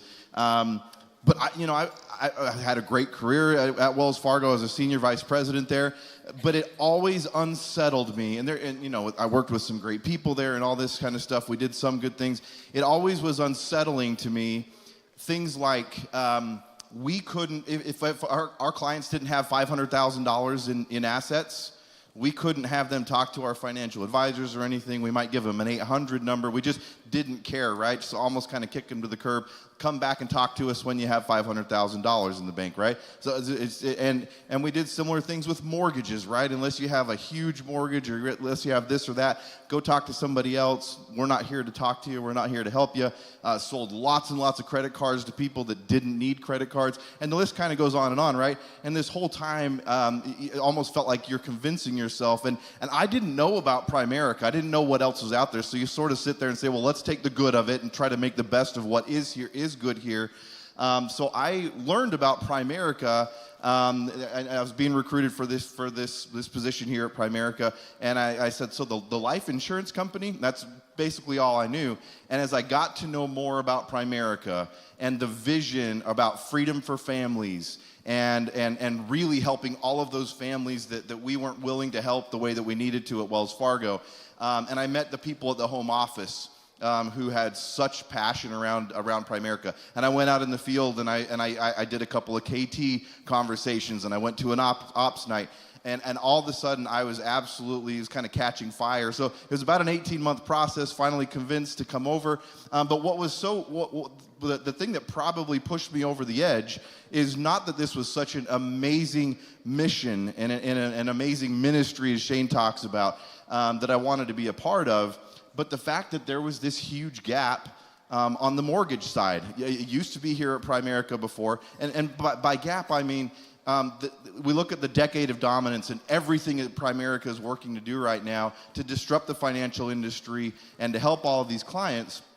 Well, the mortgages, the mortgage piece of a person's financial situation is such a big piece of it that we've got to have that as part of Primerica as well. So I got really excited about coming over and being part of the Debt Crusade.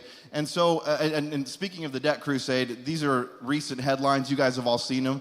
Just last year, this headline's not even on here, but just last year, credit card debt in America increased, the balances on these credit cards increased 18.5% in 2022. Just last year, when things seem to be going well and all this stuff, right?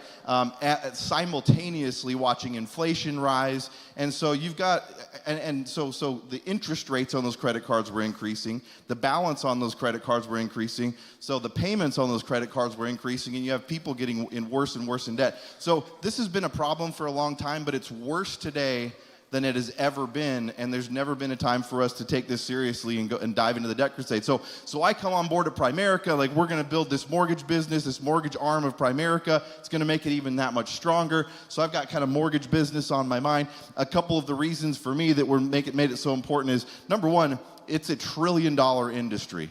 It'd be crazy for us not to be involved in that in lots of different ways. It's the heartbeat for most American families' finances. I could stand up here for hours and tell you story after story about clients that look just like this. So the average American, and you might not be able to see it real well, but the average American has twice the equity in their home of what they have in their investments. Okay, so in other words, if you're looking at somebody's net worth, and over the course of time, where is that net worth coming from? They've built up twice in the equity in their home than what they've been able to in their investments. And obviously, a lot of people in this room can help them out with that investment portion of it. But if that's the reality across America, it's absolutely something that we need to be involved with in steering people in the right direction, helping them build wealth in both of those ways. So I'm sitting here excited, and we've been doing that. We've been building the mortgage business. We partnered with Rocket Pro TPO. We partnered with Spring EQ, as Shane mentioned. These are great partners. We've been able to license so far 2,300 reps across the United States who are now mortgage licensed. We're the fourth largest. Yeah. Who in here is mortgage licensed, by the way? Okay, tons of them in the room. That's fantastic. So we've built an army, and it's going to get a lot bigger. We'll have over 3,000 by the end of this year. We just barely even started, and we're the fourth largest broker partner out of 10,000 with Rocket Mortgage, and that's just in number of clients helped, number of closed loan units. And then we're the 12th largest broker in the United States of America, and we're only in 29 states. So we're building it, it's going well, it's great. We added our home equity lender, and just in the last 30 days, we've doubled our mortgage volume, so our seed loans are really taking off. And so I say all of this to sort of pause and level set and say, then I met Shane, and what I learned pretty quick is we're not in the mortgage business, and we don't want to be in the mortgage business. So this was sort of this eye-opening, I would call it sort of an evolution of my journey, joining Primerica, doing all these great things that I just talked about, meeting so many great Primericans, helping so many clients, over 9,000, almost 10,000 of them that we've helped out. But then I met Shane and kind of realized we shouldn't really be talking about building a mortgage business. There are problems in the mortgage industry. There's problems in the mortgage business. So yes, you have to have your mortgage license to do the things that we're gonna do. But we are the only ones that are doing seed loans. And so what we're doing really is we're building a seed loan business. So we're going to be planting seeds. So that is consolidate, eliminate, and invest the difference. All right. So nobody, and believe me when I tell you, nobody else out there does this. I bet most of you in this room have worked with a mortgage broker or mortgage person over the years, and they might have been a nice person, maybe they weren't. They helped you with the mortgage, and that was it, right? Never heard from them again. They never gave you any sort of advice on other ways that you could improve your finances.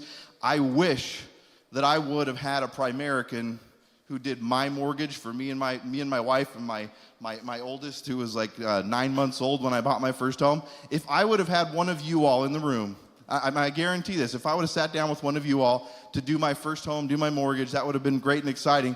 You would have sat down and you would have told me, hey, Nate, do you have life insurance? I didn't. Hey, Nate, are you investing enough for the future? Man, you're young and your career's starting to take off and stuff. You really got to be doing smart stuff. I wasn't. So I rewind back. If somebody would have given me that advice, which a Primerican would do because we're doing so much more than just mortgage, I would be in a much, much better place than I am today. And again, I can tell you story after story after that, but there isn't anybody, no one else out there can do what Primericans can do and can stand in this spot in the Debt Crusade and help to consolidate, eliminate, and invest the difference. So really, really big opportunity. So this map has gotten more green. So, and the gray states on there are just states that we don't have a mortgage license in yet as a company, and we're working on those. But the green states, or where the dark green is where we can do seed loans today. Okay, so we've just about gone everywhere. We rolled out Texas. Anybody here from Texas? All right, cool. We rolled out Texas this week. So Texas is live. Texas is going. Anybody in here from Missouri? Okay. Rock on. All right. So Missouri, we actually did a training call on Wednesday, and we're ready to rock and roll. So we just have, there's one little thing with our document. So this is actually a cool story. Spring EQ was not in Missouri. They didn't plan to come to Missouri. They just a part on the map they didn't really ever think of coming. Then they started partnering with us. Shane jumps in and says, hold the phone. We're not doing this until you all get Missouri. So Spring EQ went out, got Missouri. They moved some employees there. They opened an office there and all these different things. The license is now approved in Missouri. So that's worth a round of applause, I think. That's official. So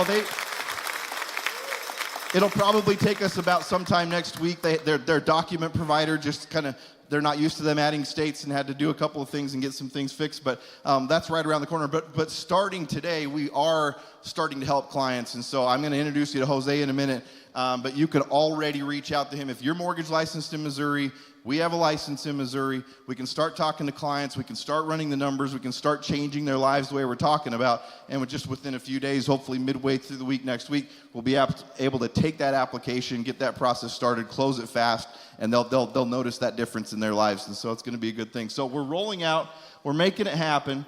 I want to show you this example. So this is the comparison between a mortgage broker and somebody that's and a Primerican doing a seed loan. Okay, so this is actually a real example. So this is a client. The mortgage balance is $152,000. Interest rate 3%, and by the way, 85% of Americans right now have interest rates on their first mortgages that are dramatically lower than what can be offered today. It's just kind of the way that the rates have increased. Monthly payment, just over $1,000. Years remaining, 13 years. Okay, so the market value of the home is $250,000. But in addition to their mortgage, if you look over to the other side, they have a bunch of consumer debt. Okay, so they're almost $50,000 in consumer debt, paying almost $1,000 a month on that. Interestingly, when will that debt be paid off? Just unknown, because all these different debts, I mean, you could just sit there and pay the minimum interest rate forever and it'll never get paid off. And so paying a total of just over $2,000 a month. So what a mortgage broker would traditionally do is come along in that situation and say, hey, we're going to do one of two things. We can do a 10-year, 15-year mortgage for you, and we can consolidate all of that and keep going. Or we can do a 30-year mortgage. That's really going to lower the payment. We can do all that for you. In this particular case, it was going to be a 10-year. So they're going to refinance at $215,000. We've got about $14,000 of fees in there. New payment of $2,500. So total savings negative $435. So they're going to be paying more, $435 a month. They've consolidated that debt, and that's all good. And maybe it's gone down to a 10-year loan, and so that 13 years, that feels good. But what happens in reality, if you got all these fees that client paid, over the course of 10 years until that loan is paid off, that $435 adds up to $52,000 extra that client is paying over a 10-year time period. And so essentially those options, there are ways that you can show a client, hey, this is going to be great for you, but there's a lot of harm that is done with that. So mortgage brokers traditionally will look at that, do the numbers, how can we get you approved, and move on. Well, and Jody, I hope you don't mind if I put you on the spot. I guess I just did, so you can't even get your permission. So you guys all know Jody Oro down here, right? So she is a mortgage licensed RVP, so she steps in, right? So this client back there needed a hero. Everybody agree? Hero Jody. So Jody steps in, And again, we're approved in Missouri. So Jody was able to kind of coordinate with Jose, who I'll introduce you to in a second, and just last night, and kind of run the numbers. And so we're in the middle of this right now. So here's the contrast, okay? You saw what I just talked about. With a seed loan and working with a Primerican like Jody and a great partner like Jose, now they're going to go in, they're going to do a $50,000 seed loan. They're going to leave the first mortgage alone because it's down at 3%. Just keep paying on that. It's a really, really low interest rate. But we're going to tackle all that really bad debt. We're going to consolidate it into a seed loan, $50,000. The new payment's $523, so it's a lot better than that, close to $1,000. $443 a month is what this client's going to save. They're going to take. And the rest of this is what might be suggested. The client might choose to do something, different or similar. But what do you do with this $443? That's what me, my young self. I'm cheating. Oh yeah. Because where I'm setting, I can only see that screen up there. So I have my little laser pointer. Okay, we got a laser pointer. Because it's go big or go home. So, Wow. So don't keep it in one point. I can't believe I haven't had this. I want to be able to see that. All right, can you reset the clock for 20 minutes because I'm going to have some fun with this laser pointer. Thank you very much, Shane. Man, I got to get one of these. Okay, so check this out. So this client now has options. We've run the numbers, and this is what can be done for this client. It's already a big deal. So we might suggest something like, well, hey, let's debt stack $334 of this money and do that for the next 6 years and 7 months. All of that debt's going to be paid off in 6 years and 7 months. Just fast forward the repayment of this unknown amount, right? Maybe take 100 of that and put it over on mutual funds, $100 a month in a mutual fund for 10 years and end up with somewhere around $20,000. After you pay that $6,000, the 6 years and 7 months, debt stack for, and I can see they're trying to follow the cursor maybe for people online that don't see this laser. I'm making it hard for you, aren't I? Okay, I'm sorry. But think about that. You pay that off after 6 years and 7 months. Now you take that entire amount, doesn't change what you're paying on a monthly basis, pay all of that towards this mortgage that you left alone. You only have 3 more years on that, and in 10 years, you've got everything paid off, totally debt-free, saved $180,000 in interest. And then this, again, you guys are securities folks in the room, so you could tell this better than I can, but you take that $20,000, and then you take all of this $2,061 they were used to paying and contribute that for 15 years, you're going to have a whole lot of money as well. So that's the power of the seed loan. So thanks for the laser pointer, Shane. That's the power of the seed loans. Jody, thanks for letting us use that example. But it's real live, happened within the last 24 hours. We're going to be able to help that client where a traditional mortgage person wouldn't be able to do that. So we're in a seed loan business, not in a mortgage business. Well, there's lots of success stories just like this that are going to continue to happen. So I want to bring out Jose and Shane. I think as well. Shane, you can come after, or you can come right now, whatever you want. I got to give you your laser back at some point. So real quick. You want to play with this, don't you? So real quick, this is Jose Reynoso. He's with Spring EQ. Who all's worked with Jose so far? Okay, well, a lot of you are in Missouri, so you haven't had the pleasure yet. So Jose is fantastic. I want to give him a chance to talk to you because you wouldn't believe it if Shane or I told you how accessible, how helpful Jose is. I wanted him to get a chance to tell you guys how he can support you so that you can do what we just described, and then we'll turn it over to Shane. Thank you. Woo. Well, I do something a little bit different. I was in Primerica. I was life licensed, investment licensed, did 10,000 person production. So I definitely understand your guys' crusade. I start off mine's a little bit different. I need you to write this number down real quick. 904 752 3752. 904 752 3752. Now the next take action is I need everyone who took that number down who's licensed to text me and just say hi.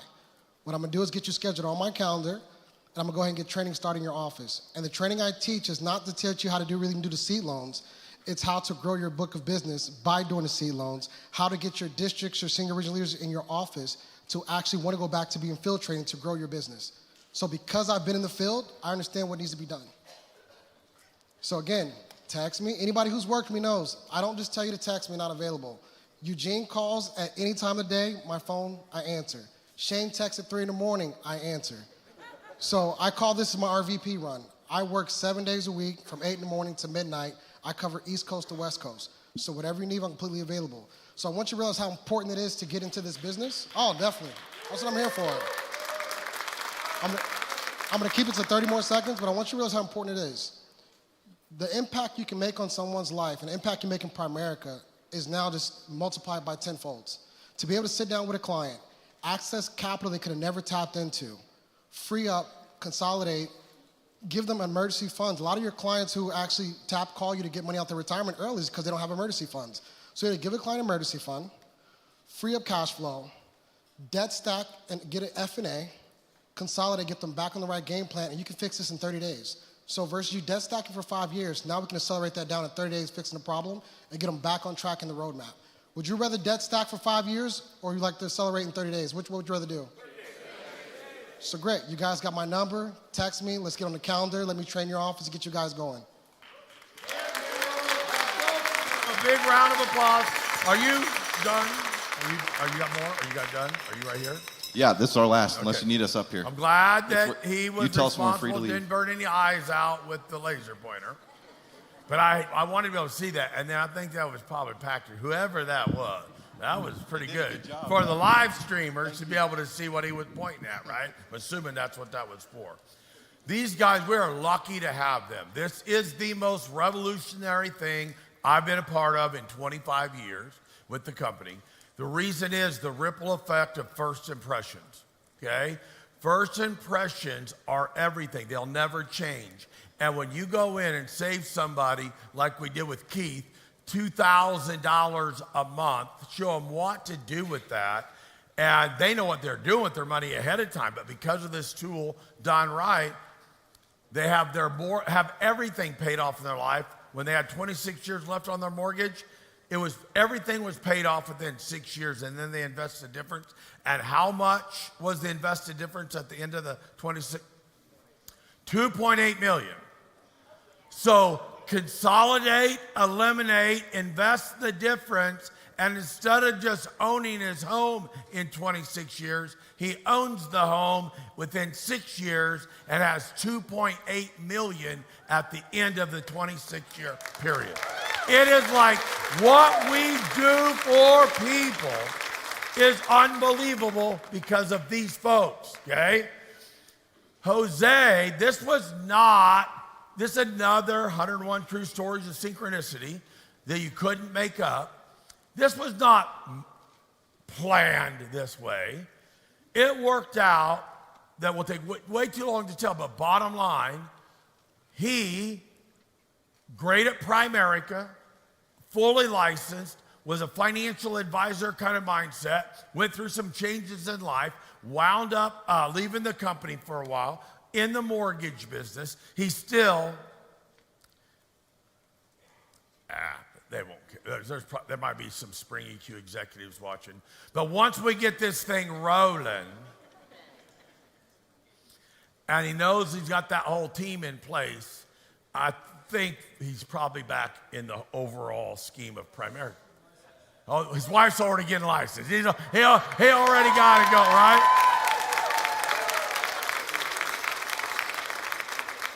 But the fact that through a 7-year period of time, he went and wound up getting hooked up with SEQ, the only nationwide lender that does second mortgages the way that they're done, that we did a deal with, and he happened to be there and one of their top folks, and we have a conversation 4 days before the last event like this. 4 days.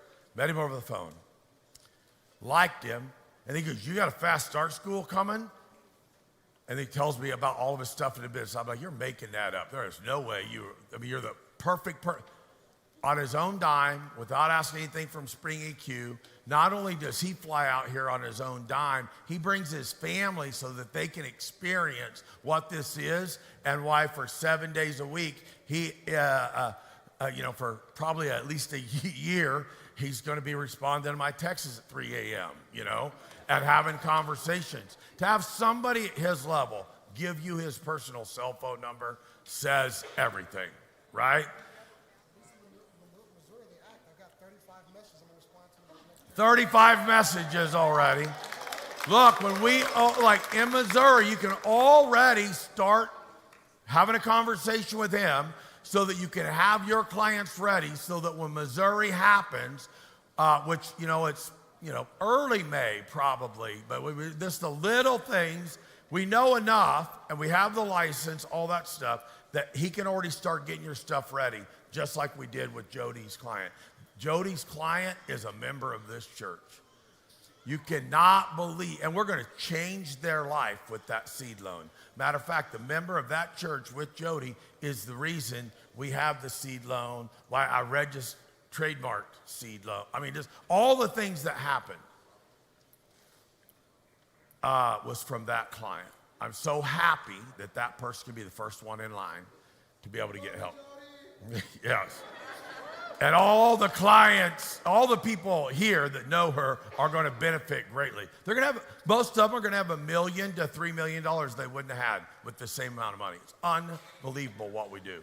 We need to, when the green light goes on, you need to have all of your clients lined up in the state of Missouri, and is Nebraska coming on at the same time? About a month later. But you need to be ready so that we can blow them up. Because I have plans. Jerry needs to see many apps, too many apps. Turn off the fire hose, please. We can't handle the volume. Apps. Because when we get there, we're going to have other things to make this better. This is just the beginning, okay? So work with them. Give both. We are blessed to have them, right? To have somebody like Nate tell you the truth about a big name bank like he was at. I'm telling you, they're coming running to want to be a part of what we're doing. And Nate, Jose, thank you for being who you are, what you do, and helping with everything you've done, all right? Give them a round of applause.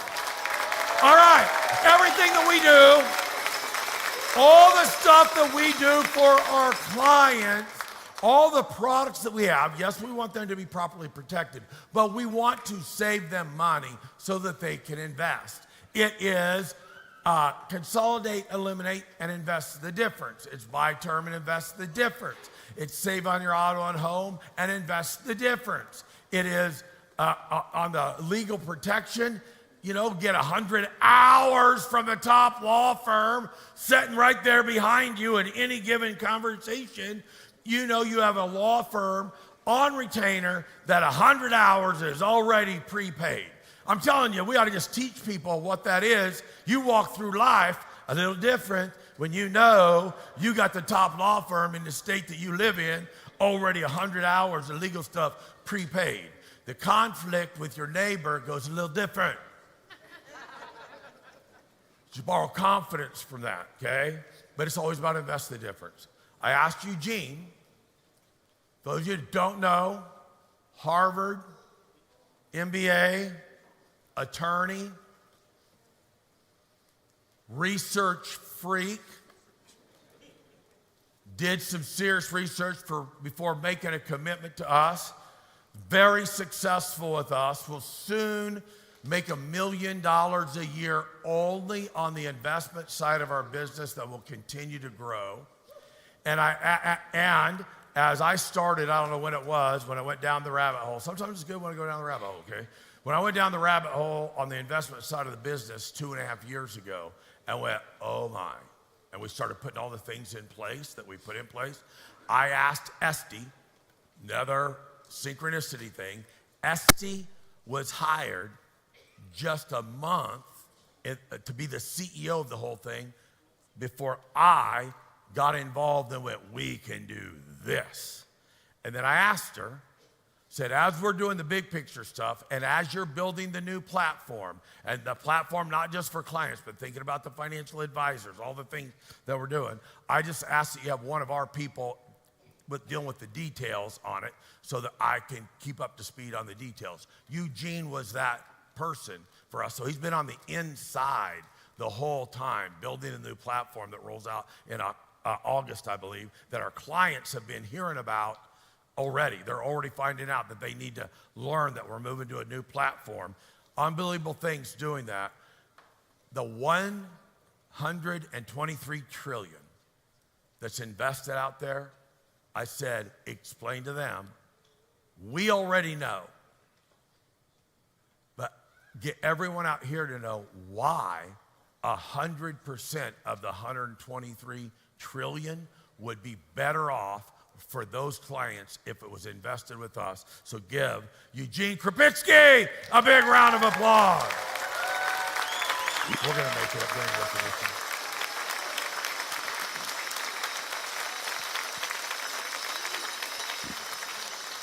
All right, so guys, let's get rocking and rolling. We got a lot to cover. First of all, give it up for Nate and Jose again for doing a phenomenal job, right?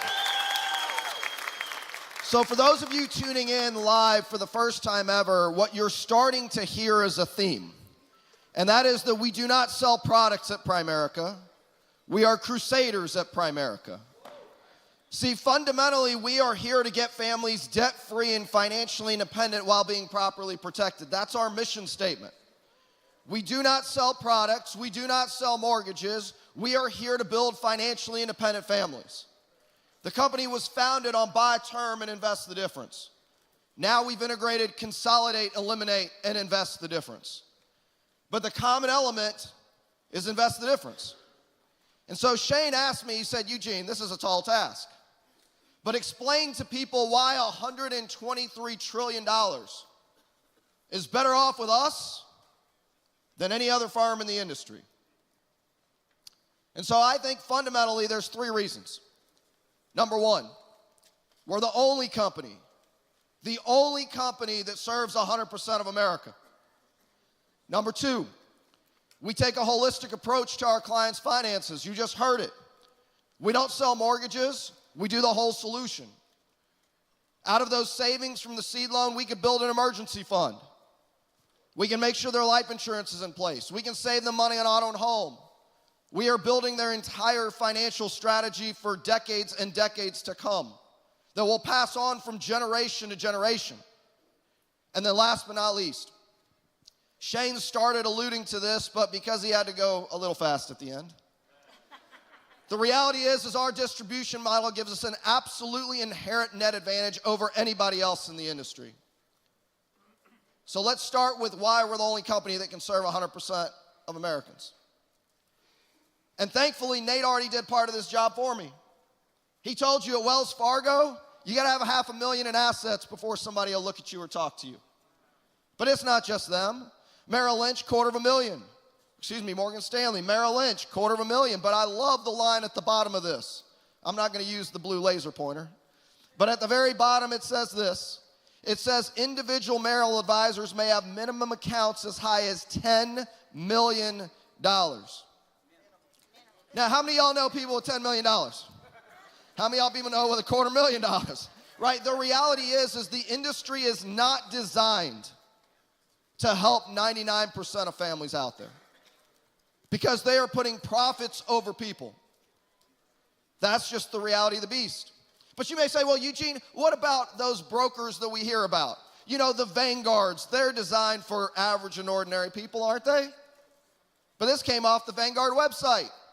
Their investor shares minimum is $1,000 just to get started. Oh, by the way, in their Admiral shares, I don't even know what that means. But their Admiral shares anywhere from $3,000 to $100,000. Now, let me put this in perspective for you all.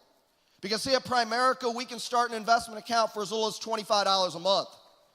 Now, no. Let's put this in perspective. If the minimum's $1,000, that means a family has to save 40 months before they can start investing. That's 3.5 years from now. Now, anybody that's ever studied the rule of 72, those of you in TV land, go Google the rule of 72. You understand that 3.5 years of deferring saving for retirement is hundreds of thousands of dollars of losses down the road. But with them, you got to wait that long. Not with us. See, we can serve 100% of the population, but you're going, Eugene, what about the wealthy clients? Can you help them? Yeah, we have a brochure at Primerica, says from $25 a month to $25 million, we have a solution for you. And I'm going to prove it to you in just a few minutes. But see, we have another advantage at Primerica. Shane's been alluding to this all morning long, and that's our people. You see, we can serve 100% of Americans because we actually look like America. See, I look at this audience, if you were tuned into Recognition last night, every race, every gender, every age came across this stage. Every religious background. See, we don't care who you are, we just care who do you want to be. And the reality, y'all, is if you look at the financial advisors in the industry, only 27% are women while 72% are men. The average age is 44 and aging. Minorities unfortunately are not really welcomed in the financial services industry. But Primerica is the exact opposite of that. See, you turn 18 and we'll empower you with the same licenses as the person at Merrill Lynch and Morgan Stanley. We have people dominating Primerica that are 18, 19, 20 years old. We have a Women in Primerica Council, an African American Leadership Council, a Hispanic American Leadership Council, an Asian Pacific American Leadership Council. We pride ourselves on diversity. But let's take it a step further. I just told you 27% women, 72% men. You know what? At Primerica, it's the opposite. Look at this, y'all. 57% of new recruits right now are women. 63%, 64% of all new licensed agents are women. We are changing the face of financial services, and we're not the only ones screaming it. We're not the only ones being, Forbes is recognizing us for this. Best employer for diversity, best employers for women. We don't have to say it, they do. But here's what you might be asking. Well, Eugene, that sounds nice. But what does that have to do with attracting $123 trillion? And the answer has everything to do with motivation. Let me be very clear about something, y'all. The industry is designed on quotas. See, if you go work at Merrill Lynch, Morgan Stanley, Edward Jones, you have an annual sales quota. So in December, if your Edward Jones agent or your Raymond James agent is at $4 million and they have a $5 million sales quota, and they need to get an extra $1 million, do you think they're doing what's in your best interest or what they need to do to hit their quota?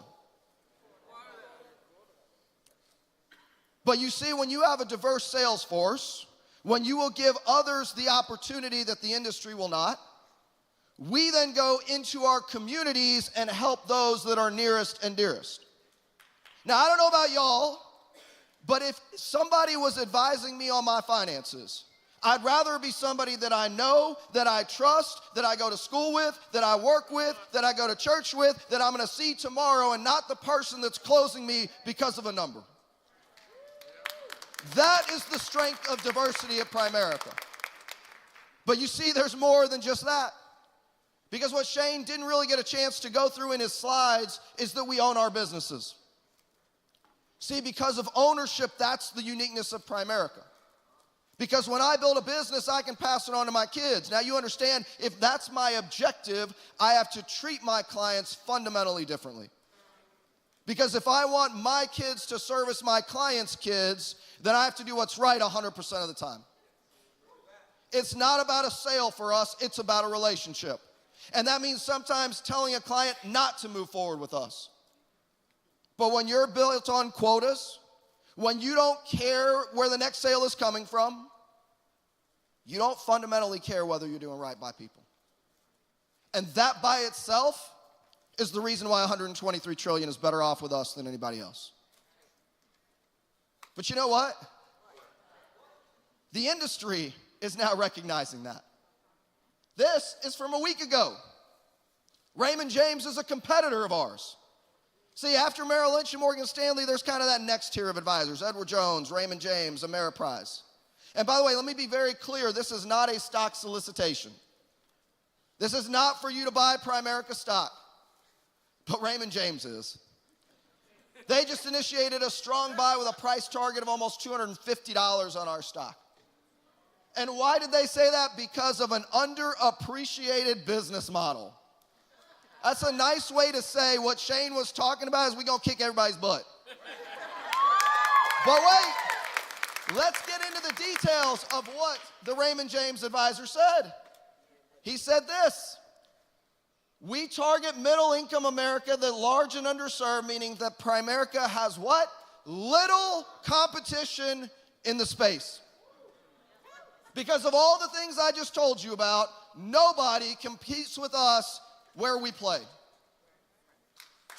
That's from the industry, not from us.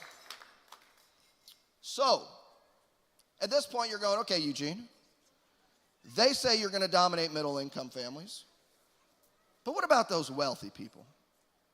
How can you guys play there? And the answer is because of the net advantage we have. Now, for those of you tuning in live, you saw this diagram from Shane yesterday. But what I need you to understand is that we have fundamental advantages over the rest of the industry. Advantage number one is the industry only sells their own products and services. Let me explain what I mean by that, y'all. So you can't go into Allstate and buy State Farm, can you? Can't go into State Farm, buy Farmers, Farmers buy Shelter, which means the inherent flaw in the industry is that they only sell their own product, which with hundreds of competitors, you can never be number one at everything. But see, at Primerica, we built a different model, as Shane told you. We said that model is out of date. What we're gonna do is much like Amazon and Walmart, we'll focus on building distribution.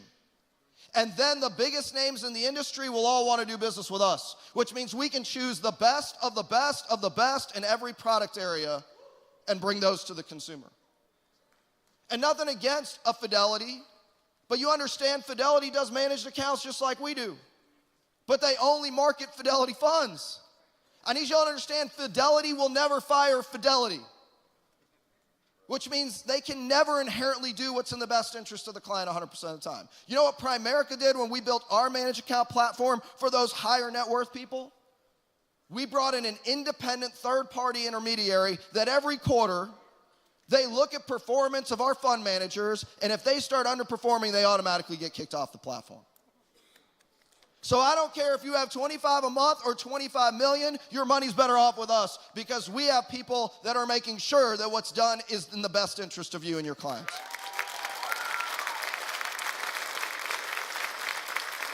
But because we do everything, I need you to understand we also have an advantage. Because when it comes to the financial services industry, you kind of see three striations. The first is what we call the brokers, the people that just are in the mutual fund business. Then you've got people that really just do annuities. Then you have people that are shifting to, we're just gonna do managed accounts because of the new fiduciary standards. So you see, when you only have one tool in the toolkit, you can never do what's right 100% of the time. But because we do it all, and because we look at it holistically, and because we partner with the best of the best of the best of the best, we can always do what's right by our clients 100% of the time. And that means their $123 trillion is better off with us than with anybody else in the industry. But y'all, let me be honest. Everything I just said doesn't really matter.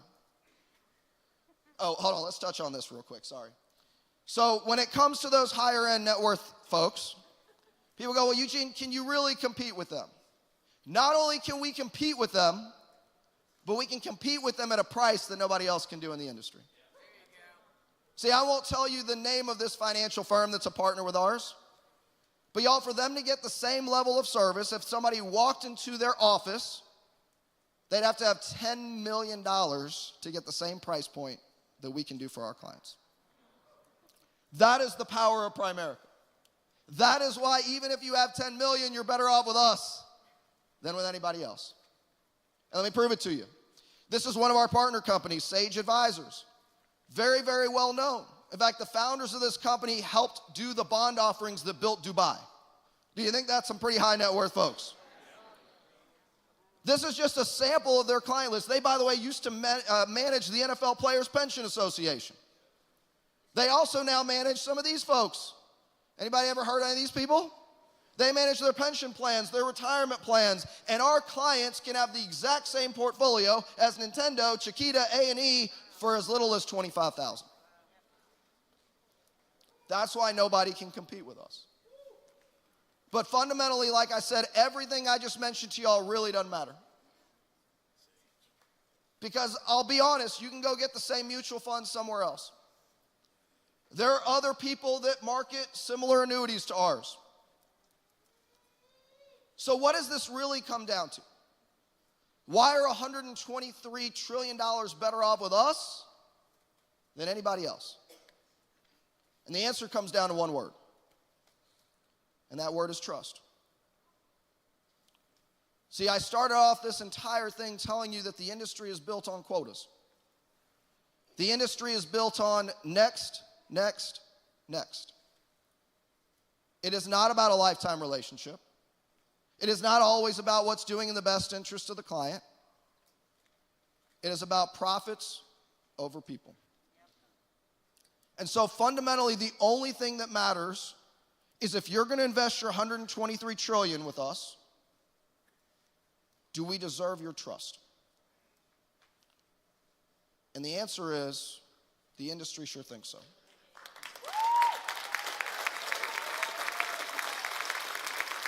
Not only were we named the most trusted financial services company this year, but Forbes has previously also named us the most trusted financial services company in the industry. Why?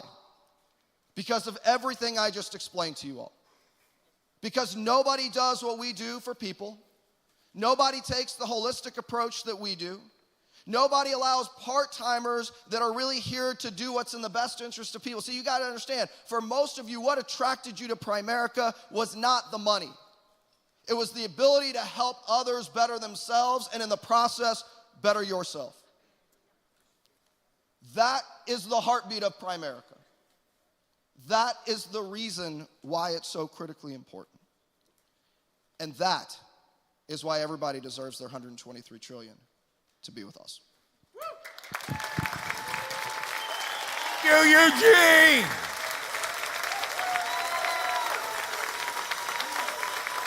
Thank you, Eugene. Think about those of you that are out there in any of the 50 other states, those of you that are with us here in the room, that all of you get to benefit from the environment of having a Harvard MBA attorney up here contributing that you all can plug into. Collectively, the leadership that we have that is creating the culture, the environment, which is the current in the river. All you gotta do is jump in. Our business is simple.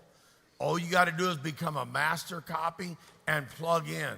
Invite others to do the same, and things will grow faster than you've ever dreamt in your life.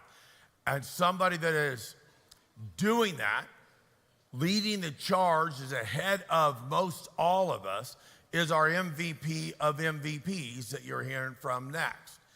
And as soon as he's done, we have our definition of a Primerica break, which is recognition, right?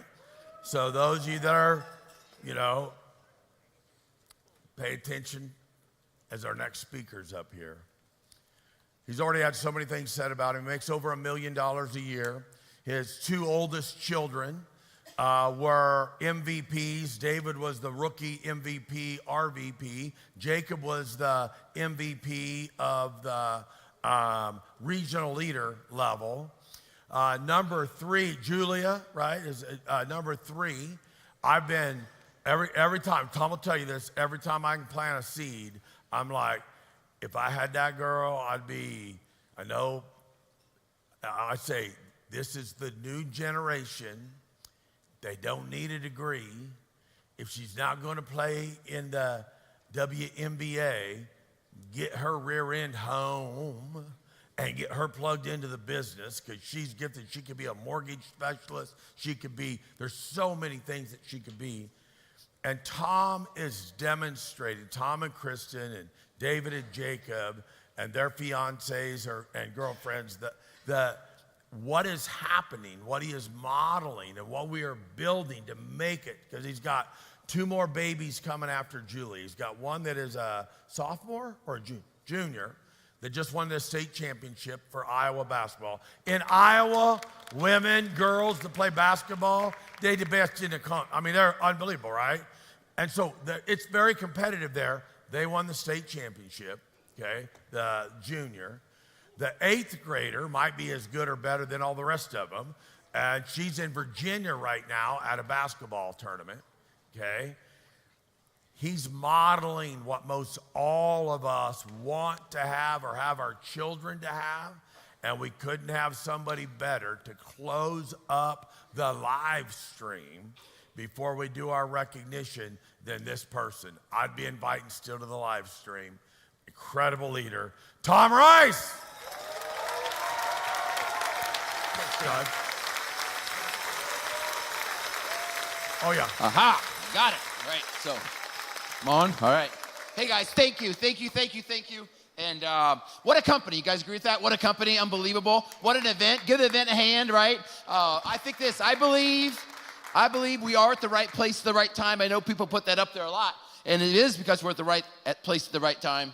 I really believe it's an honor, and I'm humbled to be able to share with you guys today. Hope I can give you something that moves you, take a little more action than where we're at. I want to thank God for waking us up today. Y'all agree with that? Hey, if you were here this morning, if you didn't get a chance to see this morning, you want to go back. That was the most moving presentation Pastor Lee, Shane had ever given at one of these I've ever been to in a morning session. It was unbelievable, so give them a hand. Awesome. I want to thank my family. My wife, Kristen, helped me build this whole company. Without her, my family would not have and be where we're at. She's in Virginia right now, like Shane just said, with our youngest daughter playing basketball. My other daughter has prom tonight, so I'm going to scoot back and see her, take some pictures, and hang out with her tonight. Not at prom, but before prom, okay, right? So thank them, right? Our team, our regional vice presidents, our base shops. I want to hit this real quick, right? There's last night, I know there's a bunch of RVPs too, others, but these were RVPs from Iowa. Jacob and his girlfriend Skylar, right? David, his fiance Haley, Chico and Nicole, give them a hand, RVPs, right? Great job. And then last night, unbelievable, right? Chico and Nicole just over $50,000 in income.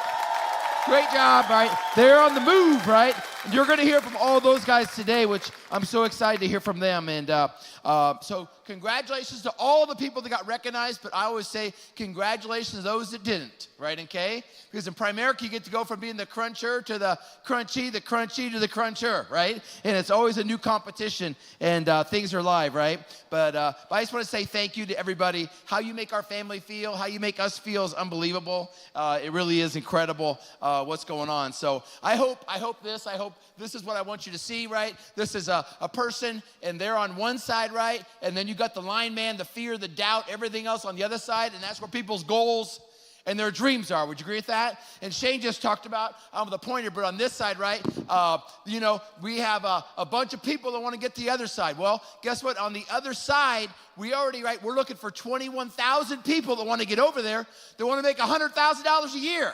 Right? We're looking for 600 people that want to make $1 million a year in short order in the next couple of years. Well, we need another 17,000 people to get through this this minefield just to get to $100,000. Another 500 people that want to do that just to get to $1 million. And if I heard that and I saw that field and I saw all the different mines out there that could blow you up, I just say there was a path to get through. My opinion is follow the path. Does that make sense? Why try to make another route? There's no sense. Why would I try to make a new path? For what reason? Matter of fact, I always said if I saw the footprints, and my foot was a size 11, and they were wearing a size 11, I would try to get my foot in a 9 size shoe so I could make sure that I never got off their prints, right? Because I want to make sure I get to the other what? The other side. See, I wanted to get to the other side. That's what I was interested in. And you got leaders to come here and share with you what to do, how to do it, and exactly what to say and how to say it. And I was copying that stuff and using that stuff, and that's one of the secrets to our success. We weren't the inventors of anything. We were the best copiers. I found out a copycat wins in Primerica, right? You just got to copy the right what? The right cat, okay? And you want to copy the right people. So here's the thing, right? Comfort and growth, right, okay? Here's what I found out. They don't go together. Would you all agree with that?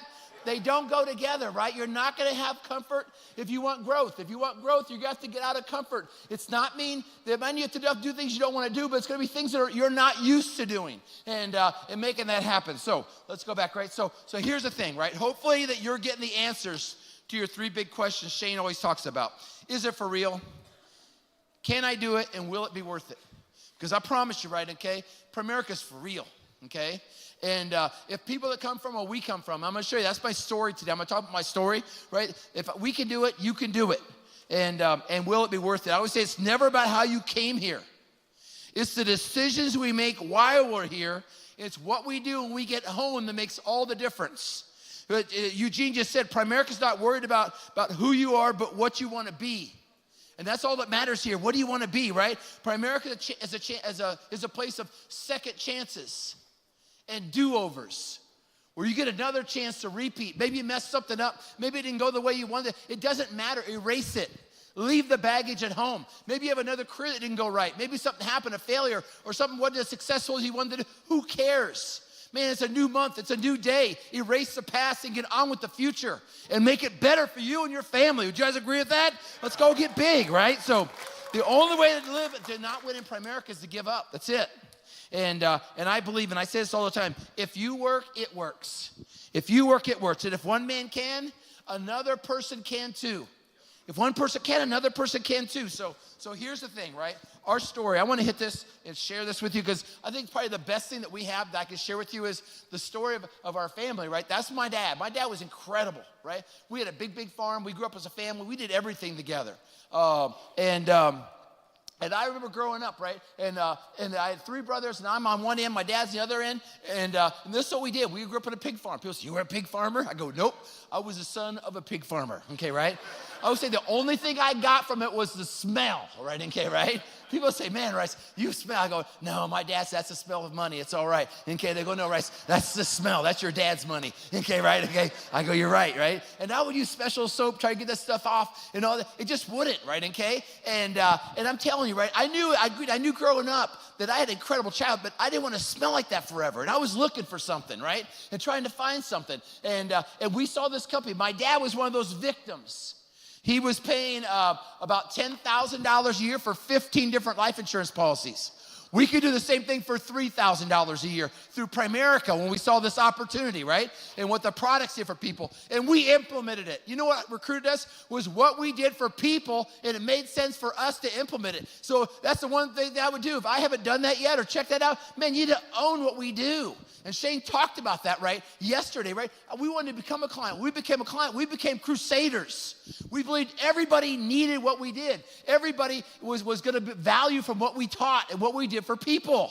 And that was a huge thing, right? So my father saw this, and he's like, hey, maybe I could do this, right? We could have career diversification. Who'd like to have career diversification? We already had cows and pigs, corn and beans. We could expand into outside of agriculture into financial services with no money this time. Hey, whenever you expand in farming, guess what? It's $150,000 for the implement that goes behind the $400,000 tractor. You know, I didn't know what combines cost anymore. I was just talking to a guy on spring break. He said, no, it's $1 million for the combine. I go, what? He goes, $1 million. And the heads are now $150,000 a piece, and you need 2 different ones. I'm like, this is crazy, right? And you got a $100,000 grain cart behind a $300,000 tractor that you have somebody driving that you don't know what they're going to do with it, right? You know? So I'm just like, I go, what do you need here? They go, a pin. I go, wow, I can get a few of those for $10, right? Okay, right? And I go, you know, I was fired. I go, no overhead. This is unbelievable. And I saw you could expand without leveraging everything you had to get where you were trying to go. Because that was the thing we had. We had a lot of land, but we always leveraged the farm to get a farm. You know what you leverage here to get a regional vice president? Nothing. And then they give you stock for it. Isn't it incredible? Right? Not only you don't leverage it, they're paying you to go do it. So here's what happened. My dad got involved. So can you do it quick? These guys are showing you can do it quick. My father became a vice president in 9 months, right? He already was working sun up to sundown. Maybe you're busy. Maybe you're out there and people are busy. The busy ones are the best ones. He was already, during the season, we worked before sun up and after sundown. And he said, why not? Plugged in, became a vice president 9 months, made $120,000 to $150,000 a year on the side outside of the farm, just doing Primerica after 9 months. For 10 years he did that. And mainly, right, he recruited a couple of his kids, a couple other people. So you all know people to be great at this. Let's go get them. Give them around. You know what recruits them? This environment recruits them. Would you all agree with that? Hey, it's great in TV, but when you're here, you're like, man, who wouldn't be doing this? Once you're here, you're like, this is incredible, right, Danny? I was like, unbelievable. So here's the thing. Ended up being my brother came to work, my oldest. I came to work. My younger brother came to work. All of us became regional vice presidents. And then all this happened, right? My dad started making $100,000, like I said, but then my other oldest brother, I did, and my youngest brother, all made over $100,000 a year with this company. And that was the game changer. And then this happened. I got married, right? I got married, and this is my incredible wife, right? And we got married, and we started to have kids. And there's my oldest when he was the youngest, right? Okay, and they would be around everything like this. People say, how'd you get your kids? I never got our kids involved. They just knew how incredible. We talked about what we did. We didn't complain, and we did well. And they wanted to be around it. And they go around all of you people, and you all recruited my kids for me over the last 20 years. Okay? And they're like, I want to do this. This is incredible, right? And then we go on these company trips. I remember my daughter staying in one of our rooms. She goes, Dad, man, I think I got to do this business thing. How come? She goes, I would never be able to afford a room like this. Okay, right? And on a vacation, right? And I go, I know, and it's free. She goes, I know, right? And we did that, right? So this is what our family turned into, right? So there's my youngest on the end. She's playing basketball with my wife in Virginia. And then there's David, and then there's Jacob, who both are MVPs last night, along with Chico and a few other people. My other daughter just passed her test. She's our oldest. And then my other daughter right here is a junior in high school. And then we are, right? So we were able to grow up in the company. And then guess what that happened, right? David started coming around the events. And he started getting involved, right? And then all of a sudden, Jacob started getting involved. And then all of a sudden, guess what? My other daughter wanted to be involved. Isn't that incredible, you guys? So how do you do it? That's how you do it, right? Okay? You go win, and you just set an example. I'm going to tell you this, right? I'm far from perfect. I'm a sinner like everybody else. But I'm trying to do the best I can. And I'm trying to make a better future than I had in the past. And I think we all can change and get better. And I think all of us are going to dominate. Man, I'm so fired up about what we're doing right now and where we're headed. Here's what I found out. It's all about our destiny and our legacy. Would you agree with that? Man, what kind of legacy, what kind of destiny are we building, right? Though we can't go back and make a brand new start, everybody can start today and make a brand new end. And we can do this. And you can do this. And don't listen to the people that say you can't, because they're the ones that aren't doing anything. The reason they tell you that, because they aren't planning to go. It's like being in a bucket of lobsters. You say you put a bunch of lobsters in a bucket and come back, to turn the lights off, come back the next day. How many buckets are in the lobster, or how many lobsters are still in the bucket? And they go, I don't know. All of them. Because once one got to the top, somebody else pulled it back down. And that's what's happening to most people. See, I found out it's your environment, it's your surroundings, who you hanging around, and what are they telling you can do and become. See, I would hang around this stuff and hang around Shane and hang around all the you leaders and all the leaders all across Primerica, and it pumped us up, right? And it pays to stay. My first year, man, we only recruited 46 people, made $17,000, you guys. Hey, there's a whole lot of people that blow that away. Would you agree with that? Blow it away, right? Okay, but get this. Thank God we didn't quit. Now our total income's over $15 million. And that ain't counting all the stock they've given us. Dude, I looked at our stock, forget, okay, right? And our average income was $475,000 a year. So it says, what'd they really pay us our first year? Man, it says, never give up, never quit, right? You can do it. And that's the biggest thing. Our mission is to build the most powerful, most dominant financial service sales force the state of Iowa, the Midwest, the United States has ever seen, by helping individuals become more than they thought they could be and taking them to places they weren't able to take themselves. And I really believe this. We were born to do this, right? And some of y'all were born to do this. You weren't here, and you didn't show up here by accident. You're supposed to be here. We're supposed to be hearing this. We're supposed to be making some big-time decisions today. that we're gonna go change our life. We are at the right place at the right time. We are with the greatest people in all of North America, and we are gonna do something really, really, really incredible. And this says right here, in the early days, man, you're gonna feel overworked and underpaid. Don't worry about it, right? That's how it is, right? You're putting the time in, you're putting energy, you're putting the grind on, right? But as you get going, all of a sudden your efforts, sacrifices start to come down, your cash flow starts to grow, and this is where you get to feel underworked and overpaid.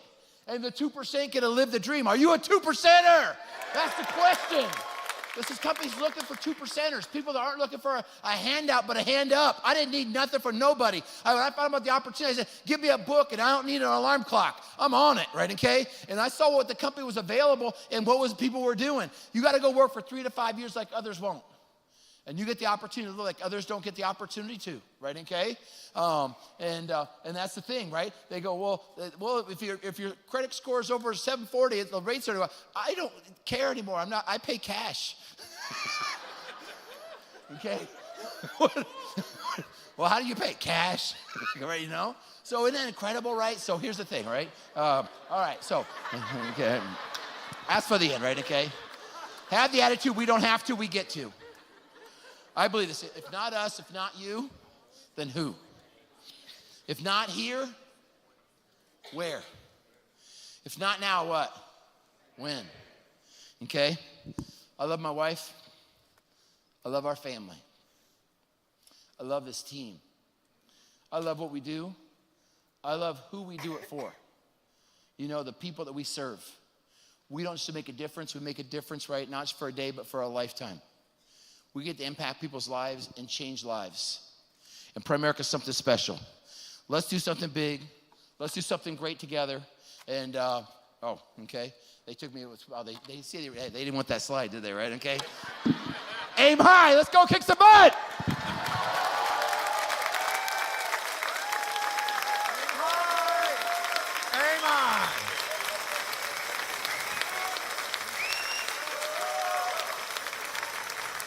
Hey, great job, Tom. I mean, it sells the dream to have that entire family. I mean, there's so much to that story.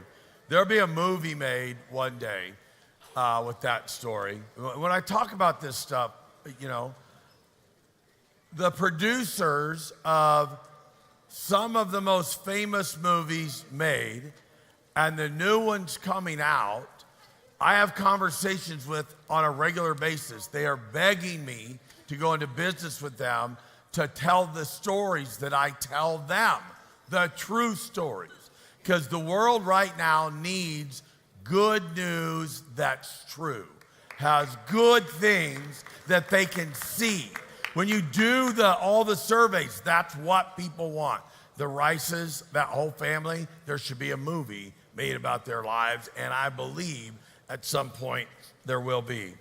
As we wrap up for the online audience, before we do some recognition, and you're all more than welcome to stay tuned in, I encourage you to, but as I wrap up, in case you are gonna jump off, you know, we talk about the environment, the people. You had somebody that was a graduate from Harvard with an MBA, attorney, go through and explain why every human being you know, and we can get into the details to prove it to you one-on-one, why everyone you know will be much better off if they move all of their money to our firm. It's just simple math. So you have a Harvard person that you have access to in your environment, okay? You have the entire Rice family in your environment, serving, pushing, trying to give everything they've got to help your business and the people that you invite in your business to help that grow. I am telling you, we have done this before, doing it bigger and better this time. I encourage you to jump in and just tread water and let us drag you with our current and momentum that we're building to success. Right before the break, I will tell you the company that had the NFL Players Association, there was a little change made there. At one of the 3 times that I got better while I was during that tough health period of my life, I was in Hawaii with some of you, and I spent over an hour and a half with Demorius Smith one-on-one. He is the head of the NFL Players Association. He asked me then, I pulled out on my phone, showed him what an F&A was. We were just talking back and forth, told him about our crusade. He loved it and wanted me then to work with the NFL and have all of our people in all the areas go and do what we do for the NFL players. And he said it's like vultures just show up at training camps and stuff. It's so easy to rob money from these young people that are getting large checks. I made a decision. I am going to go ahead now and contact Demorius Smith, and we're going to go take over the NFL Players Association retirement. Many big things like that are happening. Like that. Don't miss it. The odds of you being on here, with me being here, with me even being alive, but the odds of us being here are almost nil. They just showed me backstage last night the number of people that were logged in was 777.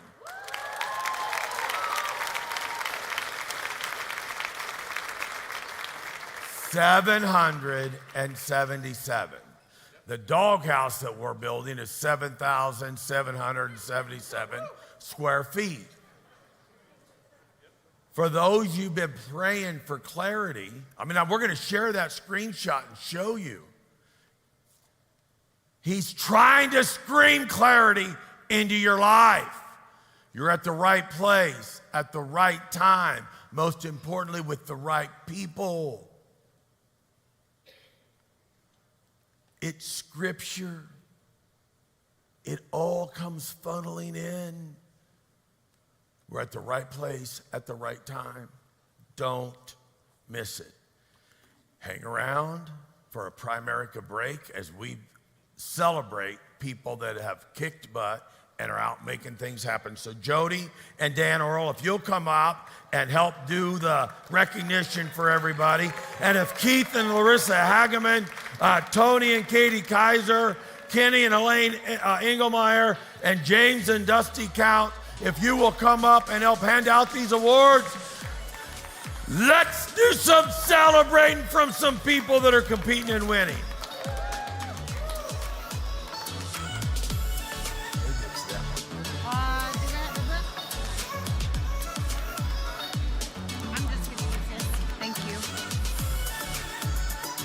All right, we're going to move into our promotions. So if you have someone that's getting a district or above promotion as an RVP, you can come on up so when I read their names, you can hand them their class.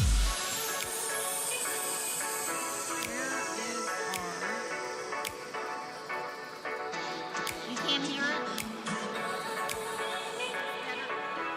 it? Is this better? Hello, can you hear me? All right, if you're an RVP and you have someone getting a district leader or above promotion, you can come up so you can make sure and give them the plaque. Dan Oral.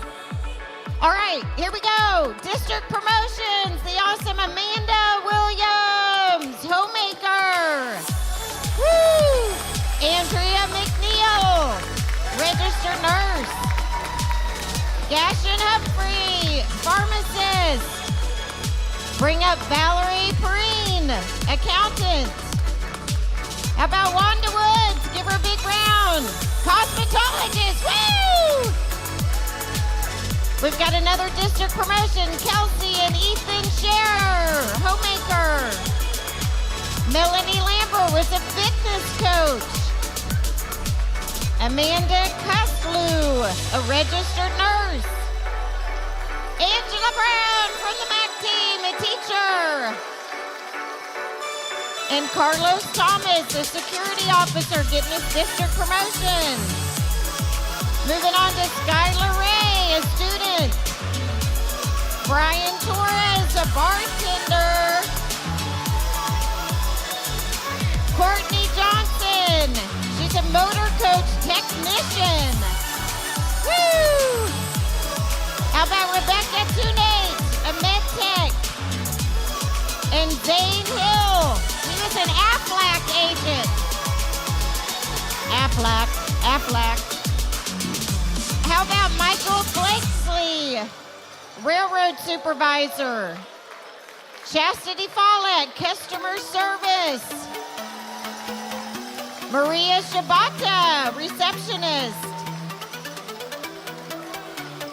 Some more district promotions. Erlinda Enos, this gal is gonna go to the top fast. Jamar Fallon, business owner, master carpenter. Michaela Stone, a nanny and housekeeping business. Nina Zuniga and Steve Fuentes, real estate and leasing office agent. Anthony Flores, retail manager. Our amazing Megan Weber, general transportation manager. Make sure you're getting a video, Megan, somebody. Brandon and Taylor Tigner, U.S. Army. Malachi Ellis, a student. Prince Brown, another student. Yep. Myra McClough, interpreter. How about Tyler Davis, chiropractor? Joshua Johnson, a welder. Kay Law, a student.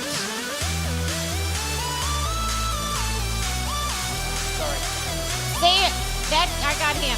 Sam Speed, construction equipment leasing. Jacob Evans, Uber driver. Derek Barrett, commodity manager. Yes, Laura, restaurant manager. Tom and Courtney Engel in sales. Give all these guys and gals a big round of applause for their district promotions. Woo! Congratulations. Now let's move on to our division promotions. Erica Johnson, accountant. Tanya Hana, recreational therapist. Where's Chris and Tanya? Aisha and Marquez Johnson, Kirkcourt, FedEx driver. Jennifer and David Velez, paralegal and foreman. Sarah and Daniel Velez, former teacher, med tech. Oh, look at the baby. How cute. Oh my gosh, so cute. Okay. Ethan Eckert, program developer, division leader. Angie and Angel Stevens, our MVPs, court clerk and operations manager. Cole Henderson, student athlete. Woo! Give all these division leaders a big round of applause.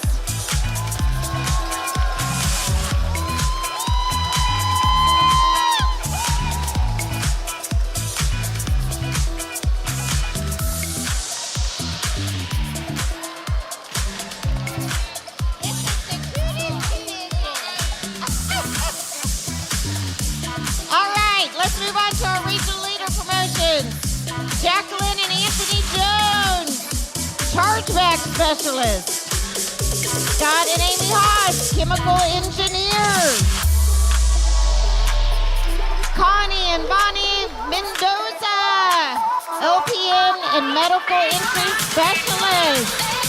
Woo! Diana and Randy Hazar, accountants.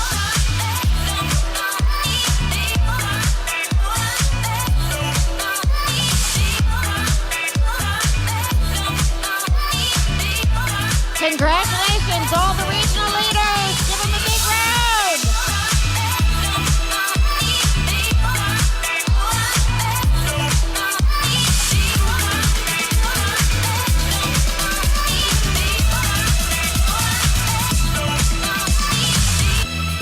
All right. If you passed a test during the contest period, this is life license, a securities license, a mortgage license. There's going to be a bunch of you. Come running up here on the stage.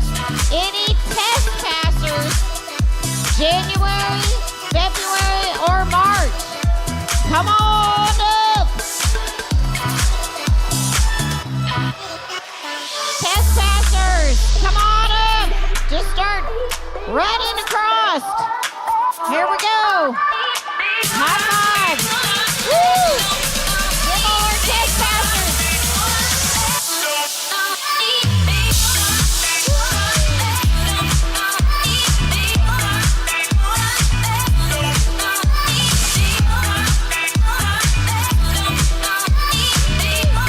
Give them all a big round. If you pass a life test, an investment test, a mortgage test, holy moly! Woo!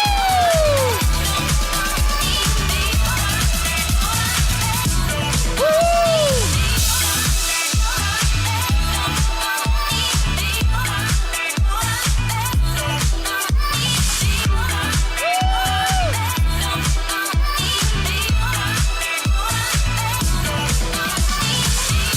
Congratulations, everybody!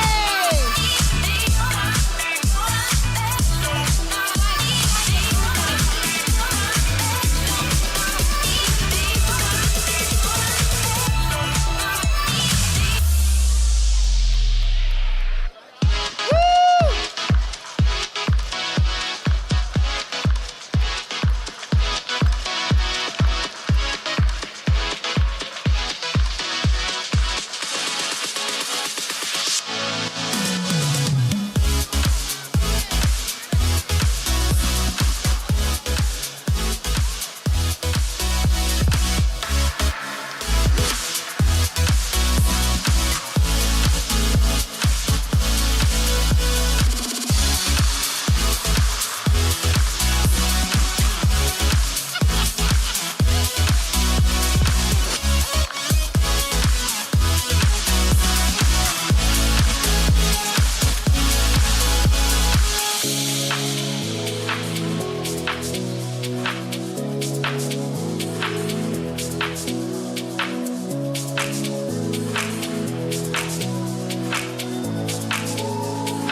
Look at all of these test passers. This is amazing to run. Woo!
pumped up, fired up, super excited. Woo!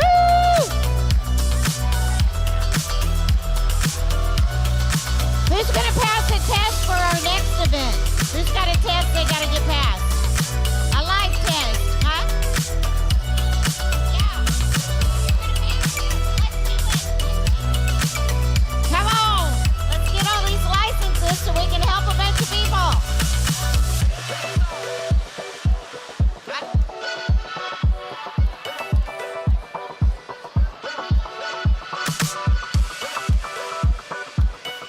Keep the energy level going, guys. Put your hands together. Woo! Who wants to see Tom Rice break dance up here? Anybody want to see Tom?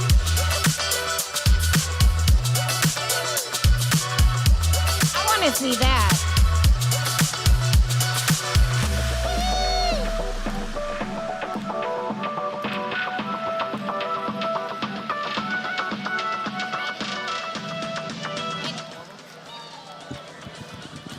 Give them all a big round of applause.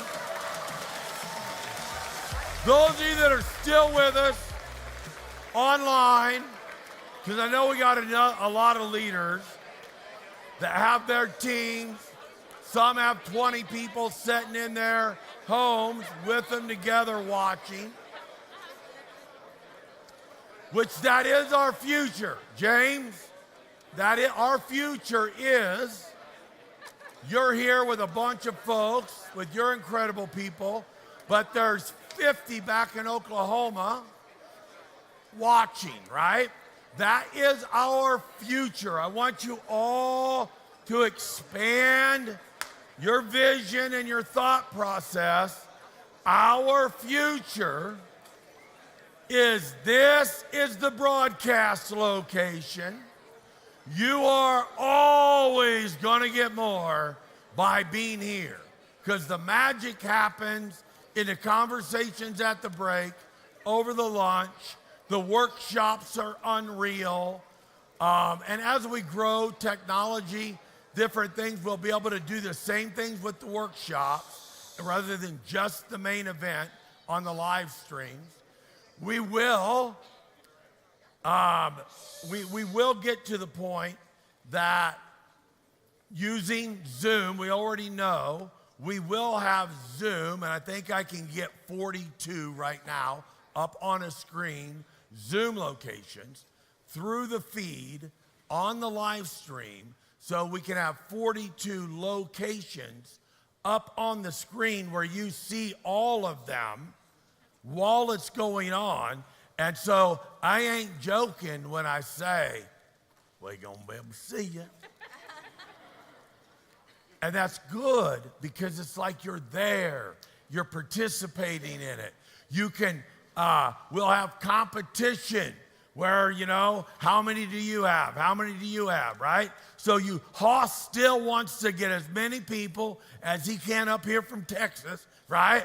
But he also wants people back in Texas participating in this the right way. Soon, we will release the Zoom etiquette, and we will explain why we're going to help people rationalize as soon as they hire on. As soon as Basler recruits somebody as a part of their new rep book, their new rep speech, they're going to get Zoom etiquette right off the get-go. And it's going to be a paragraph about each part explaining why. Here's why you have to get in a place where you can have your camera on and your mute off, because this is life-changing, and it's hard for any human being to stay focused more than 6 to 7 minutes. Everybody's mind starts to wander, even if it's something that they're interested in. You have to be able to be like you're engaged, and if you want to ask a question, or if you want to applaud, or if you want to go amen, everybody's hearing what you doing. We got to break the habits of the last 3 years of how you used to use Zoom, and when we're doing this, so the future is here. It's happening. all right? We're going to explode. Another part of our environment is the companies that we strike up strategic relationships with, which it's 100 different companies begging, and we choose one. I mean, it's unbelievable the leverage that we have. But then we get people like Jose. So I'm just curious, who in here texted Jose and got a text back already from his personal cell phone? Look around the room. All right? What's that? Darren's upset, Jose, because he has not been replied to yet. And we just closed. You just closed. Right there, just got it. Okay. But we have that kind of stuff. You don't need to be the expert. Our business is not easy, right? But simple, almost the same word. For him, it's easy because he kills everyone. You know, you're going to hear from him next, like the next speaker. Our business is simple. All you got to do is become a master copy, own our product the right way, and get 3 recruits and plug into this environment of experts, okay? You don't need to know everything. We're going to make sure the environment provides what you need. If you want to become an expert in an area, you can. You're next going to hear from our experts at building a business, building Main Street distribution. We want experts and specialists in every category. We need more mortgage specialists or seed loan specialists. We need more security specialists. We need more ancillary products, PNC, how to do all that specialists. We need all of that, all right? But the real valuable thing, the thing that makes companies beat each other up and cut their margins in half just to get in the competition of inventing a product for our clients is the distribution that we have. What Eugene had, it's the distribution. The wealth, the smart people on Wall Street going, that's the magic they have. These people are building the distribution. This is the most valuable thing. So I'm going to bring them all up here. I'm going to hand them the microphone, and Chico's getting the microphone first. We're going to have them all up here, and then you'll just pass the microphone. So these are our MVPs that we recognized last night. You're going to hear from them about what they're doing to make their business grow that you can do too. So as we bring them up here, the personal MVP that was so close, both of you, I want to sit down and show you. You're going to make twice as much money. I'm excited. And you're going to be excited. I know you are. It was this close on the rookie RVP category, but they were the personal MVPs. So coming up here first, on the rookie or on the personal MVPs, and Anthony, can you believe I had to get, they would not put his name on the leaders bulletin. They wouldn't put Chico on the leaders bulletin. I go, Chico, why can't I find you on the leaders bulletin? Well, they don't want Chico on the leaders bulletin. I go, bull crap. He goes, yeah, I guess in some cultures, in some way, that could be a derogatory term. I said, so your preferred name, somebody might consider a derogatory term. I said, give me a minute. And his name is on the leaders bulletin, Chico, right? So, personal MVPs, Chico Jones. District and below MVPs, Maria de Los Angeles Stevens. I know I didn't get that right, but I got her sword up here, I know.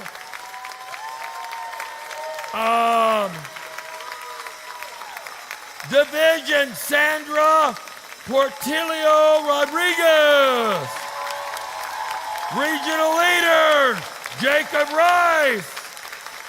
Rookie MVP, RVPs, David Rice. And where's Chico? There's always some pretty good photos here, just so you know. They get posted later, wind up getting used and stuff, you know. People are taking photos, just letting you know. Just letting you know. Perfect. All right, here we go. You want to go ahead and get us a little started, babe? I'll do it. First things first, all glory to God. We wouldn't be here if it wasn't for him doing his thing.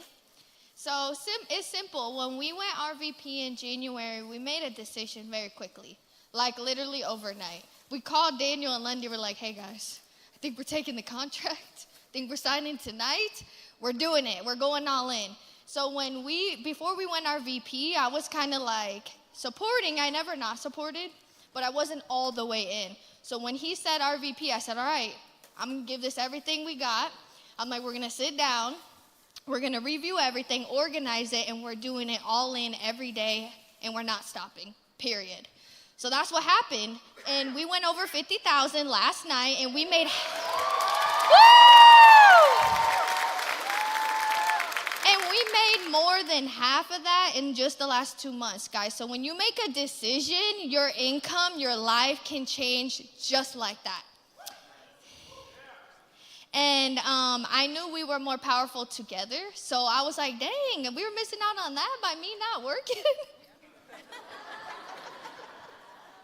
No, it was just because I was one of those who was like, okay, I know it works, but I just was scared. You know, we all get scared. We like to depend on the income that was already paying our bills, right? So if anybody who's scared, don't be scared. You're going to be missing out on so much life, opportunity, income, changing by being scared and not making the decision to seriously go all in. I wrote other notes, but yeah, every single day we communicate together. We pray together. We're all in this together. We communicate with our team every day. Lundy and Daniel answer my phone calls like 10 times a day. Our team, they know they can count on us. We're consistent, we're coachable. Our team is consistent, our team is coachable. And we're building this thing all the way to the top, y'all. So y'all see us on the leaderboards, we're not stopping. Oh man, okay. So what I want to talk to you guys about is going to be about belief. Because everything in this business is all between our 6 inches, between our ears. It's going to be what you believe about yourself, what you believe about the opportunity, what you believe about others, and really the limiting beliefs that we have, we usually aren't too aware of them. So utilizing coaches, utilizing mentorship to have these incredible leaders that we have in here help you identify those little things that you make a tweak on, you make a change on, that will unlock your belief, because when your belief's there, the action is a lot easier. So one way to put that in perspective, I don't think anybody in here likes making cold calls, especially not a brand new person, doesn't know what they're doing, doesn't know what to say, etc.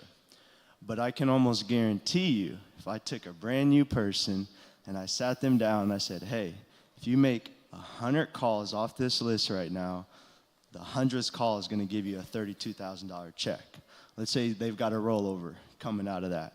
Now, nobody wants to make cold calls, but when your belief and understanding that the result is right there, the action becomes effortless. It's going to be that we don't know where our action and our results are going to put us. A lot of people, when they aren't having the results that they're wanting to have, they look at the first thing that leads to results, which is their actions. And your actions are going to determine your results, of course, but there's things that lead to your actions. It's going to be kind of a lot deeper, more like root work, really finding what makes you tick, what areas of the business you can really attach to, and use your gift, and then help other people identify which part of the business they can attach to and use their gifts. And then you get a culture and an environment of belief, of excitement. And the more belief and excitement that you create through your team, even if you're going through some things yourself, it lifts your vibration up. And then it just really feeds in, creates synergy and momentum. So what I'm really getting at is the business is going to be an activity business, of course. But if you work on your mindset and your thinking, the activity gets a lot easier to do.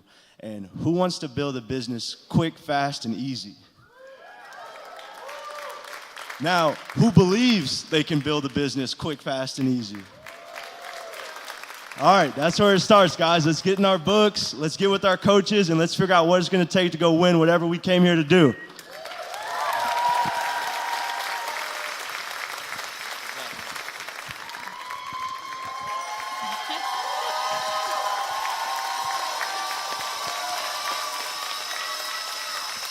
Hi, guys. First of all, we want to say thank you to our Lord Jesus Christ, right, for giving us another day. And faith over fear, right? I'm totally nervous up here, if you guys can tell, or not tell, but we are here because of our coaches, right? We want to thank them, first of all. Irma, Joaquin, thank you for mentoring us, coaching us, and getting us to where we're at right now. But where we're going is what we're waiting on, right? We're not where we need to be right now, but a little bit about us. Our story is a little unorthodox, right? We are in our 40s, if you guys can believe that.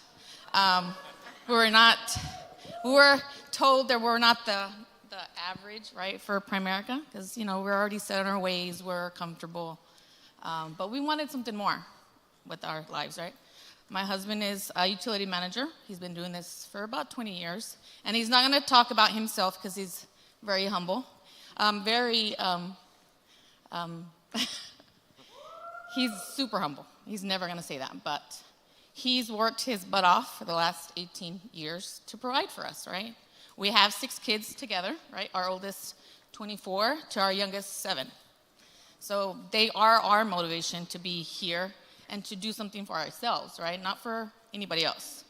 Like they mentioned yesterday, we do live in a small town outside Phoenix, about an hour away. I was a supervisor for the court system in Phoenix. I was doing that for about 2 years, an hour drive one way, an hour back. My husband did the same thing for the previous 3 years because he was promoted to the position he's got now for the utility company.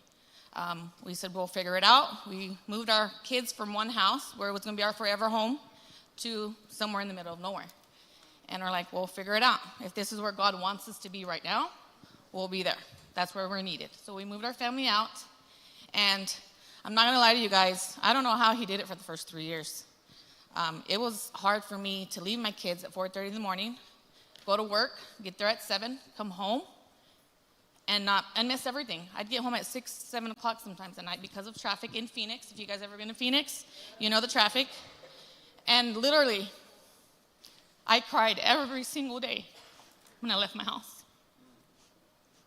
I didn't want that drive. Yes, the money was great, right? When you get to that position in your life where I'm salaried, right? I made it.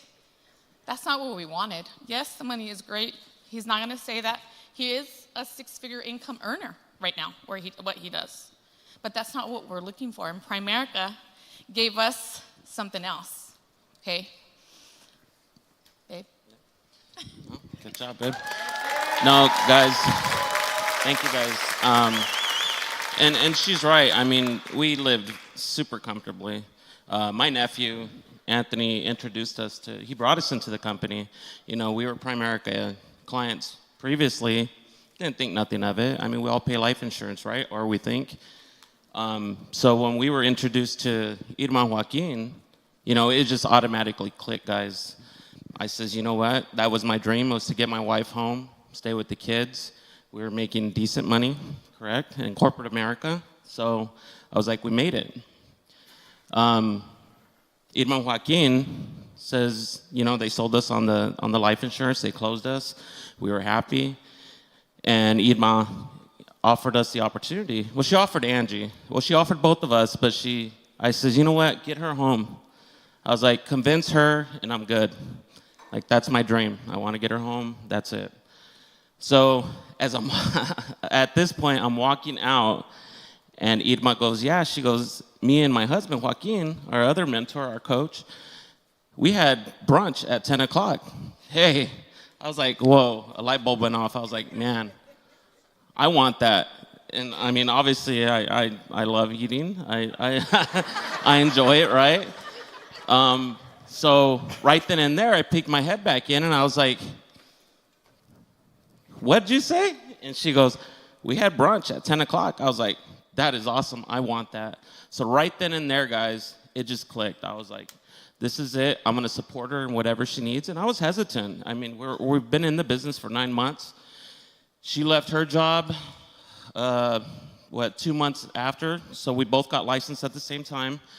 And ever since then, it's been a journey. I mean, we've been on trips with them. Our hierarchy, I mean, took us to New York. It was amazing. And I was like, how simple is this? So, guys, it's possible. If we could do it, I know anybody can. And that American dream that they sell us on, it's not true. This is true. So let's go get it, guys.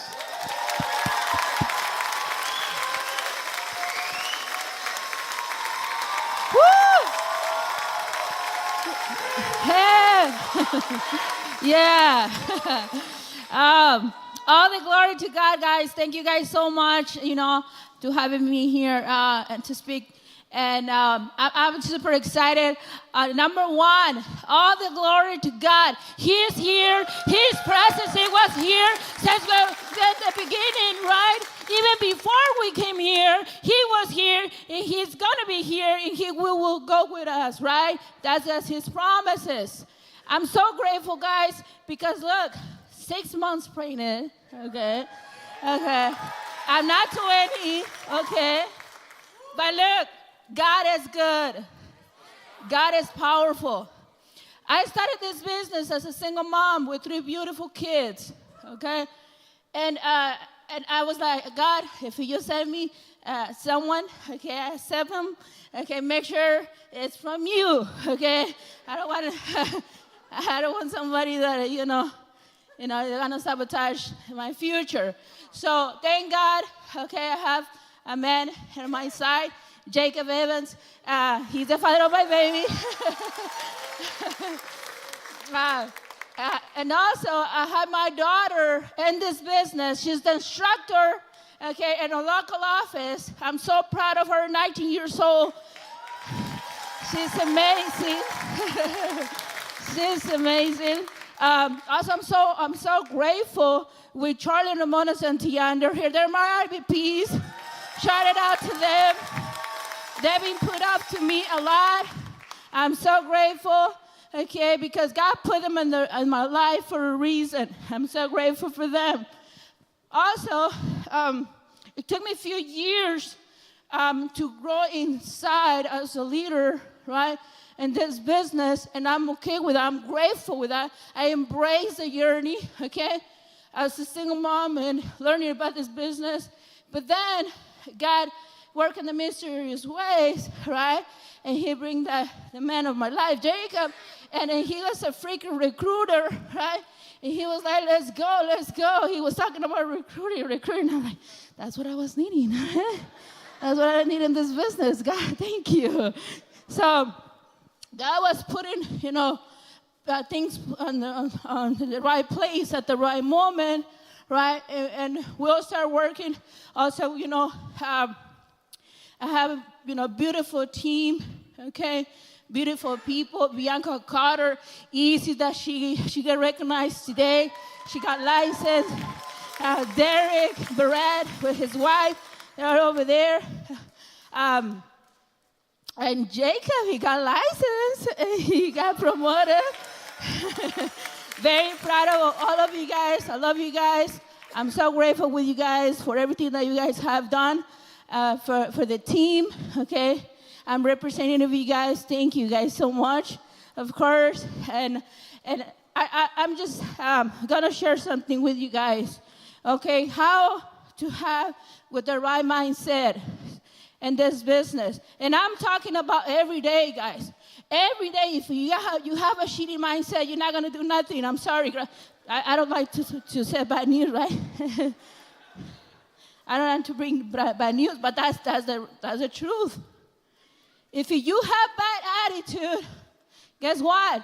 You're not gonna have a good day. So you gotta make sure you start your day with gratitude and attitude, prayers. Because look, I don't want to talk about my weight right now, but I'm not to lie. I'm not 100 pounds. But guess what? I'm freaking fired up. I'm passionate about this business. I'm grateful for what I'm doing. I'm grateful for this opportunity. And I know people count on me, and I'm here for them, for the team, for the clients, for everyone that I need to work for, right? Because I'm a servant from God. I'm grateful. If you are grateful, do what you need to do. Right? Put God first. Give all the glory to God, always. Thank to your coaches. Okay, be accountable. Make sure you create good habits because we all have bad habits.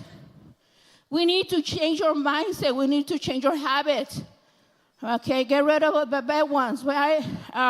Self-improvement, discipline, accountability, coachability. Okay? And have a daily goal. Sometimes we talk about RBP, but what do you have going on today? Okay, if you say that you're gonna have a recruiter, go and get it. If you say you're gonna help a family, go and help a family, right? Thank you guys so much. I love you, everyone. Thank you. And I see you at the top because the battle is too crowded. Woo! Thank you. Thank you. That was incredible. Oh, my goodness. Thank you so much, everybody. Woo, woo. Hey, I want to say first and foremost, I should probably I'll just hold it. All right. I wanted to thank the Nyes and Shane and the Orals so much for putting on this event. This is such an incredible place, and I'm so happy that we're able to have such a great, place where we can do this. And I want to share a couple things, too, with you guys. I also wanted to thank my family, my incredible father and my incredible brother and our office and my incredible girlfriend, Skylar, there. She came out, and, we're super excited to be here. But I want to share a couple things that we're doing and some things that are really leading to my success here currently. And probably the number one thing is just to be the best recruit you can possibly be. Right? The person that you're looking for, we attract what we are. We don't attract what we're looking for. So be that person first. Constantly be working on yourself, developing your skills. Be who you're looking for, and those great people will come along. Another thing is this, just focusing on what works. Appointment setting, licensing, what's next, lists, schedules, goals, what we have going on. A lot of people will tell me they need to make a certain amount of income. What I'm most focused on and what we really ought to be most focused on is how many appointments do we have set today and how many do we have set for tomorrow. That's going to dictate our success, right? We have to be laser focused all of the time for a certain period of time. This doesn't take 20 years or 30 years like corporate America, like most jobs do. This is a 3 to 4 to 5 year run to change your entire life and your family's life forever. And that's what's so incredible about this company. Other thing is this is love and pour into your people. Those who have the most people win. And constantly be uplifting people and be a positive influence on everybody around you. Never lose respect for your leaders or the people who believe in you from the beginning, right? Get along with everybody in your office and everybody that you override.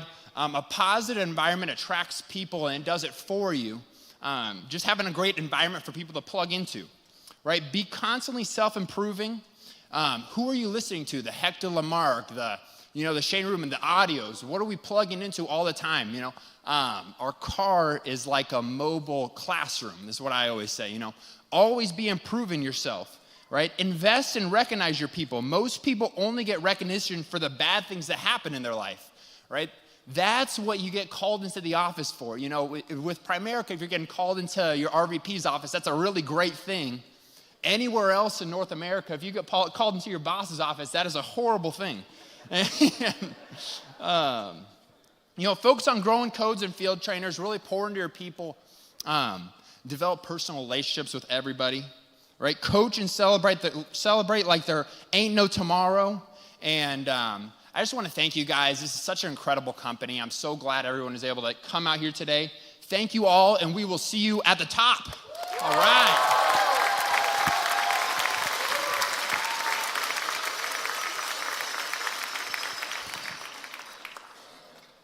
Okay, Patrick, so I just click on this? Okay. Oh, that's easy. Here, I wanted to start off and just say thank you to everybody who put on this event. Thank you to our team. Thank you to my team who's ran with us on this new journey of becoming a regional vice president. I especially wanted to say thank you to Haley. When you joined me in business, that's when everything took off, and I love you so much. Thank you for everything you do for me and for our office and for our family, okay? But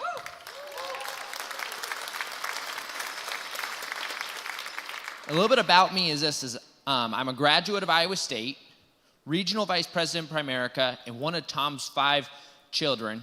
And like I was telling you, is I have the most beautiful fiance now, Haley, and I couldn't have gotten anywhere I am right now without you. And I got started here as an internship, and what happened was, when you do an internship in school, you have to propose your internship to your teacher. And I told him I wanted to work for my dad. And he said, well, you're not allowed to work with your family because we don't know how that's going to work out. So I told him I'm going to work for his office manager, Nancy. And she's now retired. But that's how I got started in the business. And the teacher, he would come to our office and he asked me, he goes, so what is Primerica? Like, what do you guys even do? And I told him, I go, well, you should learn. So we went and did a meeting with him and his wife. And they had some cash value life insurance, helped them, and at that point, that sold me on the business. It's all I really needed to see. But why I got started was this, is I knew the system worked. I wanted to help people have influence and win, which I think everybody who comes to work here can fit into one of those things, right?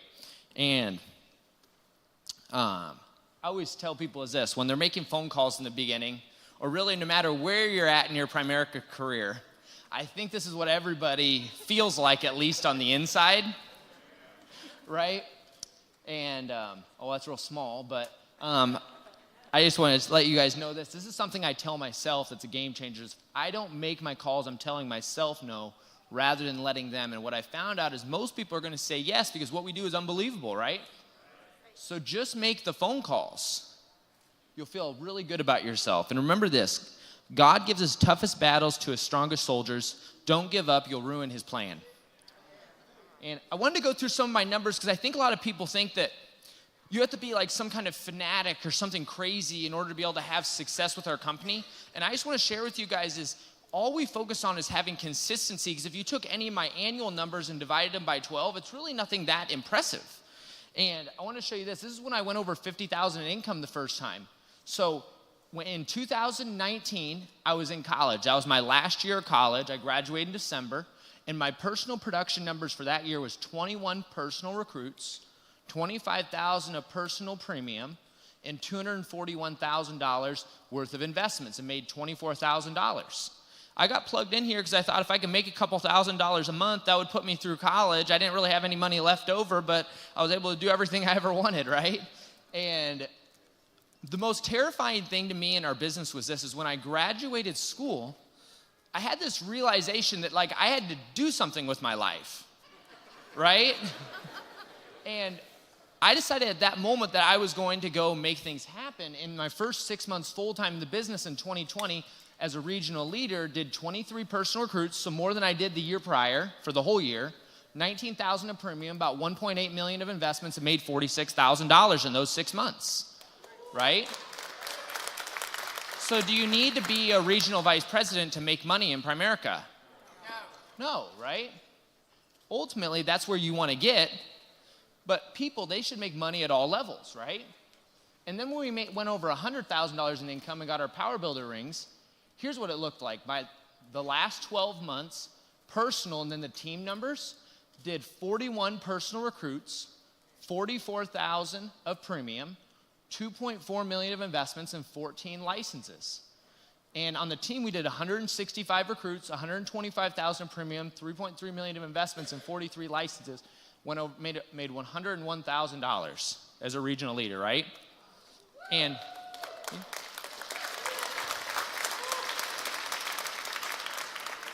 and along with a lot of other great people, went regional vice president going into this year in January. So this was last year in 2020, the numbers where we finished up. You can like take a picture of this or read through it, but ended the year at $135,000 of income as a regional leader, right? So I just want to tell you all is start dreaming again and think about what it was that got you in the business to start with. I'm going to fly through this because I'm out of time, but maybe it's a car for you. Like, because of Primerica, my family's lived a dream life. This was a car I drove to school. I was 14 years old in that picture. The plates on it said, "Life is good."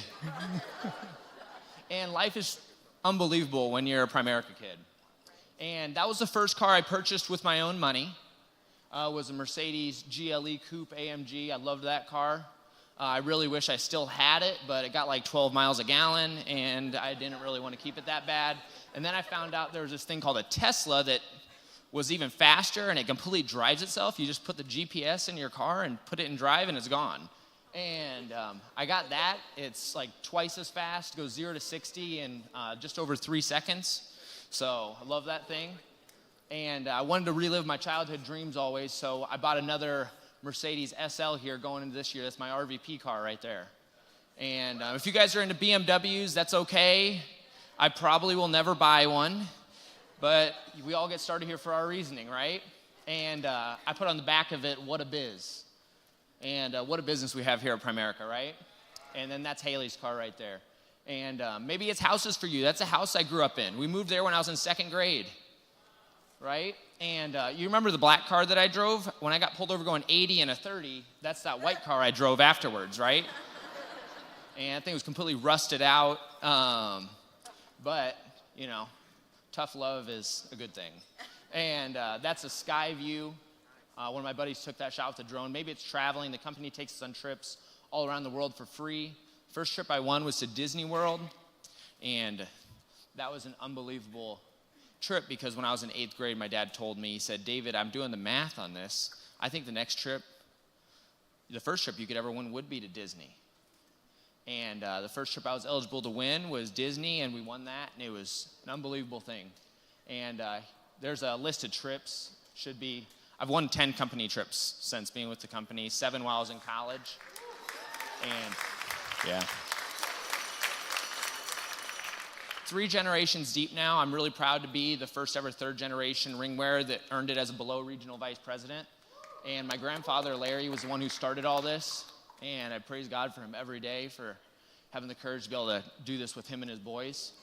And this was us getting our plaque for going over 100 grand in income. And that was last year at the convention. And there was a glitch, so our names were up there for like 3 minutes. So any of you were there, our names were up there for like 3 minutes. Like everybody else was like 10 seconds, you know. And this was us signing our regional vice president contract paperwork at the beginning of the year. And I'm just really excited about this new journey, and I'm really excited for this hierarchy. And I want to tell you I believe your dreams are a gift from God, and what you do with them is your gift back. And that's from our unbelievable leader, Shane Rudman. And I just want to let you guys know is the investment you made to be here, I hope you got that and more. And that's just how Primerica goes. So I'll hand it over to the next speaker, and I want to say you all thank you, okay?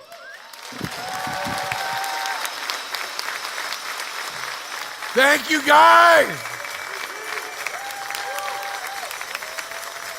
Man, I'm telling you, the corporate world, of which I'm sure there's some executives online watching, and they see the diverse background of our people at every level, and they're like, dang, I wish we had people like their people. They do have people like our people.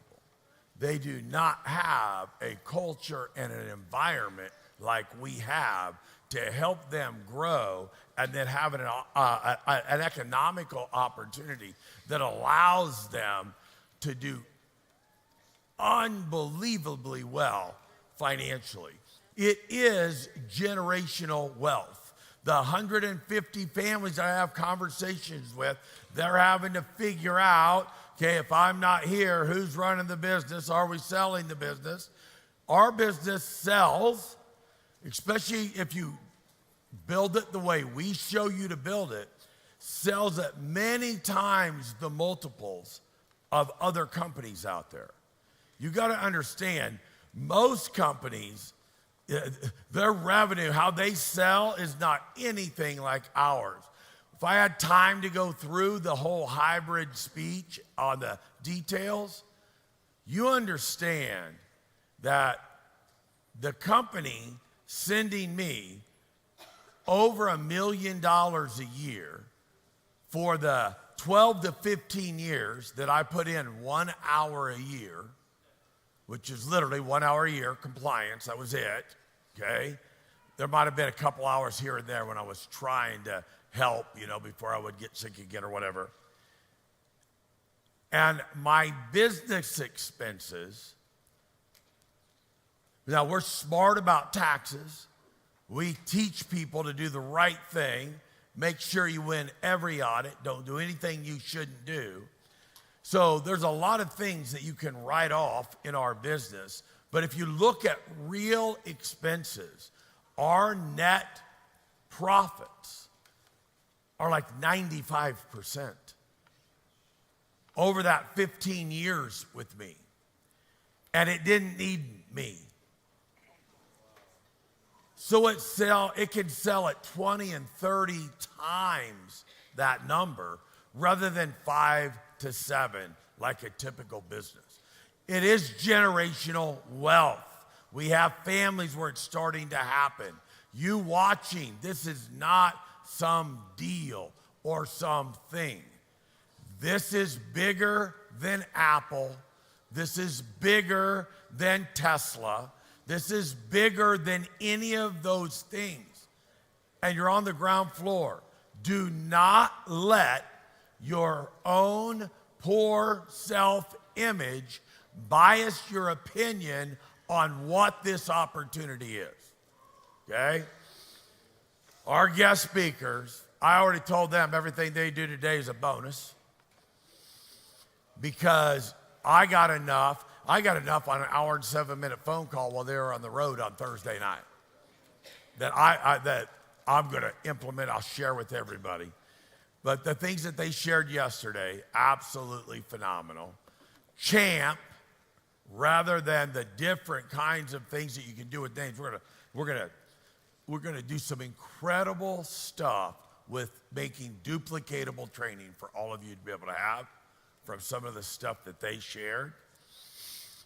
And we're going to get them up here for them to do. I think they're actually going to be up here one more time. I think all 4 of them are going to be up here at the end, possibly. But they sell the dream. Coming from where they were, and 3 years later making $400,000. That is absolutely incredible. They're on their way to $1 million. We're lucky to have them here. Let them know how you feel about how lucky we are to have them here, and give them a big round of applause. Well, Don and Bree McNeil, come on down.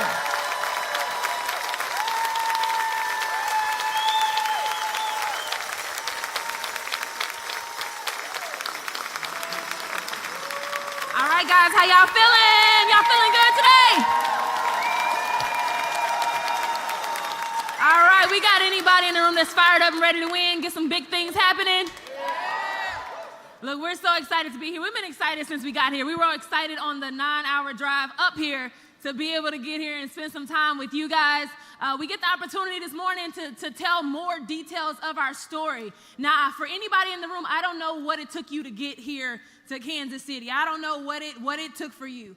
I can remember, and we'll talk about it in a minute, that it was $100 in gas money for us that we needed to be able to get where we were going. And at that time, looking at our situation, all I could think about was the fact that we weren't where we wanted to be. And I don't know where you are right now, but I want you to know that there's gonna come a time where you get to it could be gracing the stage, where you get to speak on a call and there's somebody in the room that needs to hear you talk about that $100 that you didn't have at that time to get a business built, to build a hierarchy and to do something big. And so wherever you are, I just want y'all to embrace that. If it was $25 in gas money, if it was the fact that nobody showed up to this event with you but you are getting ready to do something big, and there's gonna be a day when you get to share that testimony with somebody that needs to hear it come right out of your mouth. And so we're gonna share our story, but I want you to know where it started from. It started from a place of us not feeling like we had it all together and really having a desire to maybe be able to do something big. Maybe it'll work. Maybe if we show up one more time, we'll get something done, right? But we're excited, like I said, to be here on the stage, guys. We're going to give you some more details of that story. It's been 4 years from us, 4 years for us, of us taking a risk on this business and getting something done. And so I want to show y'all a picture. I talked yesterday about us getting into the room at that first Fast Start School. You guys didn't have the $100 to get to Baton Rouge, Louisiana.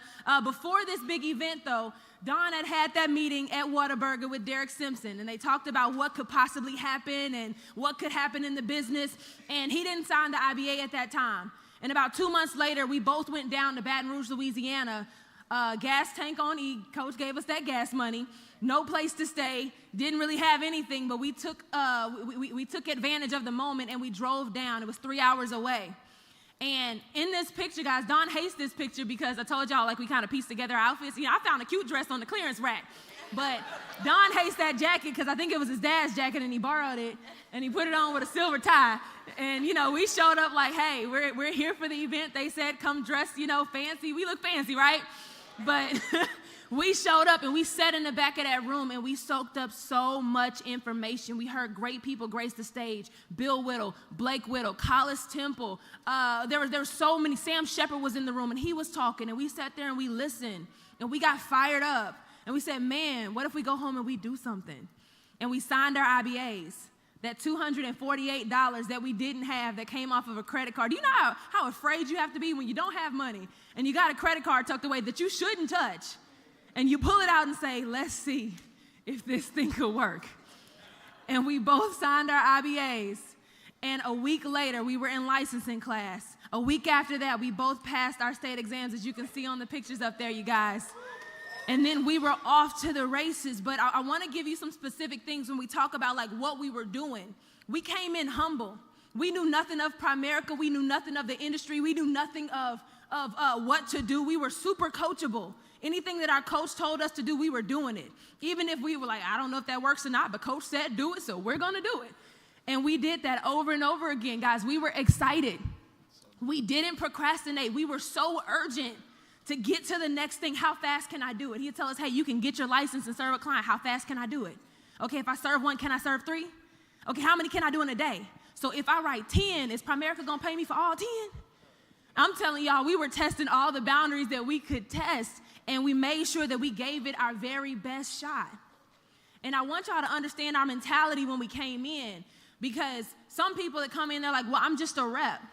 You know, I'm just getting started. I don't have the most experience. Well, your mindset really needs to be that you're going to be the best rep that's in Primerica. You're going to dominate at every level. If you're a rep, you're going to be the #1 rep. If you're a senior rep, be the #1 senior rep. We dominated at every single level that we could, and we gave it what we got, you guys. And so in the picture up there, you see a little screenshot of the scoreboard. That says February of 2019. That was our first month license. And you see we took a screenshot of it. We put on there that we were #1 in premium, and we were excited about that.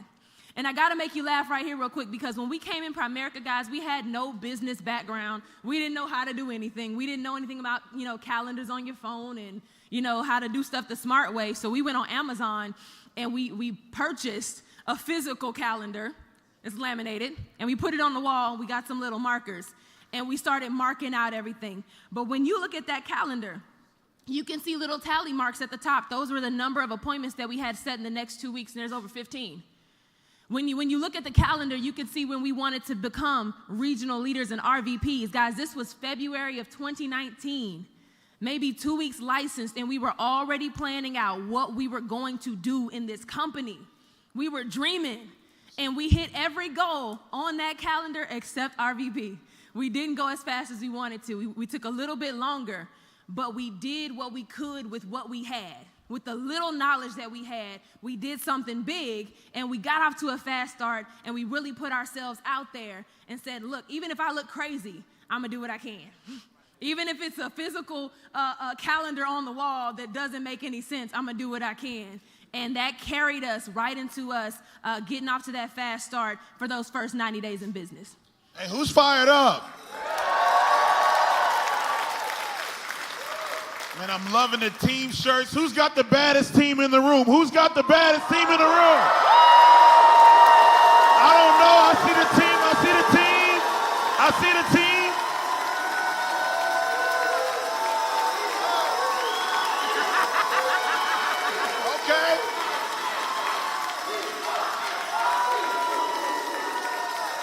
Okay. I love it. I love it. I love it. Come on. Hey, that's a locker room. That's what it should sound like, right? Getting ready to come out that tunnel. The other teams blazing their music. You're blazing your music, right? You just want to know who's the baddest team. Guys, in any setting like this, you got to be honest with yourself. When Shane talks about competition, you got to be asking yourself, before you get out on the field, because most times, a game, a fight, anything that involves competition, it's won before you ever walk out on the field. You got to know you're the baddest dog in that locker room.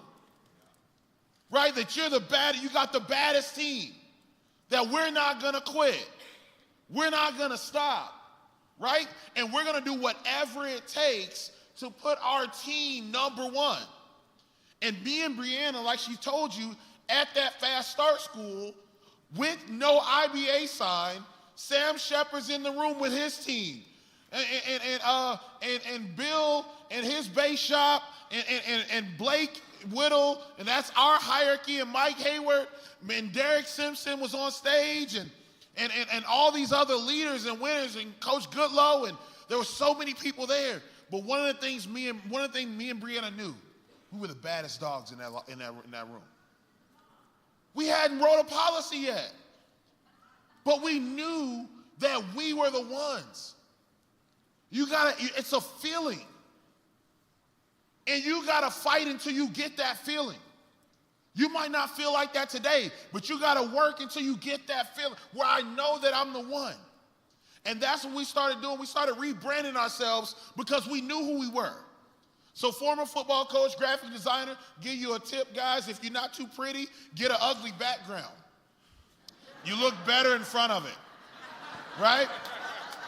So we found the dirtiest alley in Ruston, Louisiana, and we took these incredible pictures. Now, Bree didn't need it, but I needed it. I look great right here, right?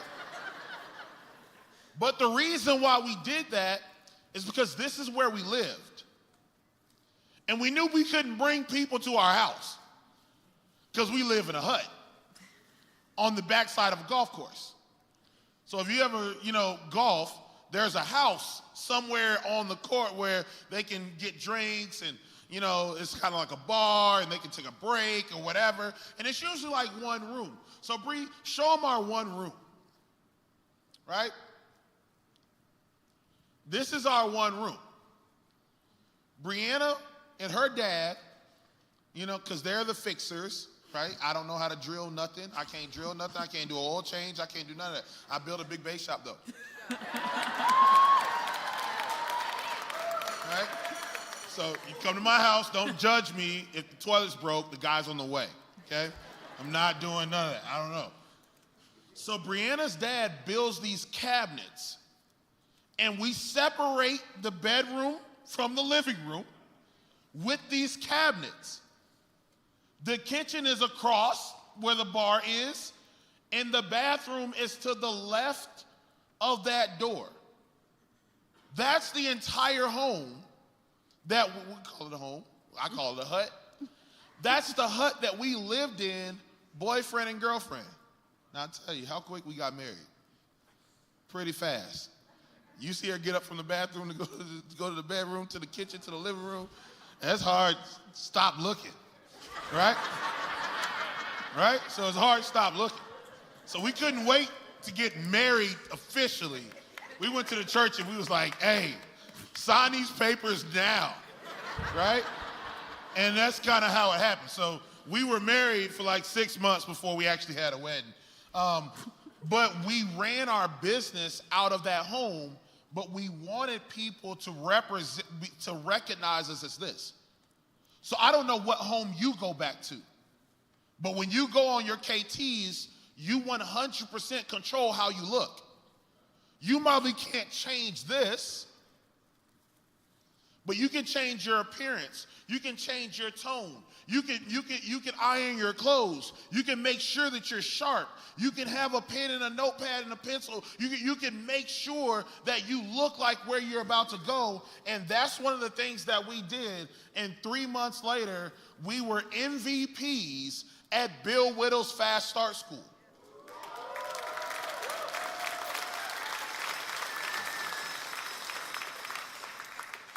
I want to give y'all something right here, because up until this point, we didn't have really anything to show for ourselves. He showed you where we were living. All we had to go off of was what we showed up like. We showed up looking good. We showed up with energy. We showed up with enthusiasm. We talked big about what we were going to do. And some people might not be able to accept that, you guys. They might say, you sound crazy. Or, you know, you're talking real different now since you're in that Prime America thing. You're talking about you're going to take over the world. And guys, we were telling people in Monroe we were going to bring an office there. We were talking about how we were going to build a massive team. We'd been to the events. We saw how other people did it. We saw how the team stood up and they had energy and fight, and we were going to have a team too. We talked about all of that. And then we started to get results. Some people, and I'm not going to say some people, a lot of us want people to follow us in business, or we want them to buy into what we're doing, and we don't have anything to show for it. And your results don't have to be huge. When we passed our test, we told everybody that we were newly licensed in the state of Louisiana. And then when we got our first teammates, we shouted out that we had somebody else that was coming in business with us. And then when we made our first sales, we told everybody about that too. Because while people are not supporting, show them that others are supporting, and they can get with it or move on. It's gonna move forward anyway. It's gonna keep moving forward anyway. And we carried that momentum until we had something to show. That bottom picture there, you guys, those are #1 in the state plaques for every month since we joined the company. In all different types of categories: recruits, premium, codes, cash. We came in blazing. And now we have something else to show them. Hey, look, we made it to become the rep level MVPs at Bill Whittle's Fast Start School. And then guess what, guys? We're not all talk. So if we say we're going to do something, we're going to do it. So when we did all the talking about how big we were going to be, the fact that we were going to build an office, we were going to have a massive team, we had to actually follow through with what we said. And that's another nugget right there. We do a lot of talking sometimes, and then we don't follow through on what we say, and now we wonder why people won't actually buy into what we're doing. Well, shoot, you've been telling me for the last year that you were going to pass your test. Well, you know, you told us a while back that you were going to get some people, and or you were going to, get your invest, whatever it is. And there might be times where you got to try again, but you got to keep going, and you got to deliver on what you say. And so for us guys, regional leaders in the business, our head coach, Derek and Shakur Simpson, were not in town with us. So we were building this business with our RVPs and our uplines 2.5 hours away from us. And as regional leaders, we said, hey, we need an office coach. We need an in-person environment. We need somewhere where we can bring our team. And he helped us get an office in Monroe, Louisiana as regional leaders. Guys, we got that office, and we got the keys to it, and we walked in, and we're like, oh, man, it's amazing. I wonder when Primerica's going to send us our furniture. Where were y'all in 2019?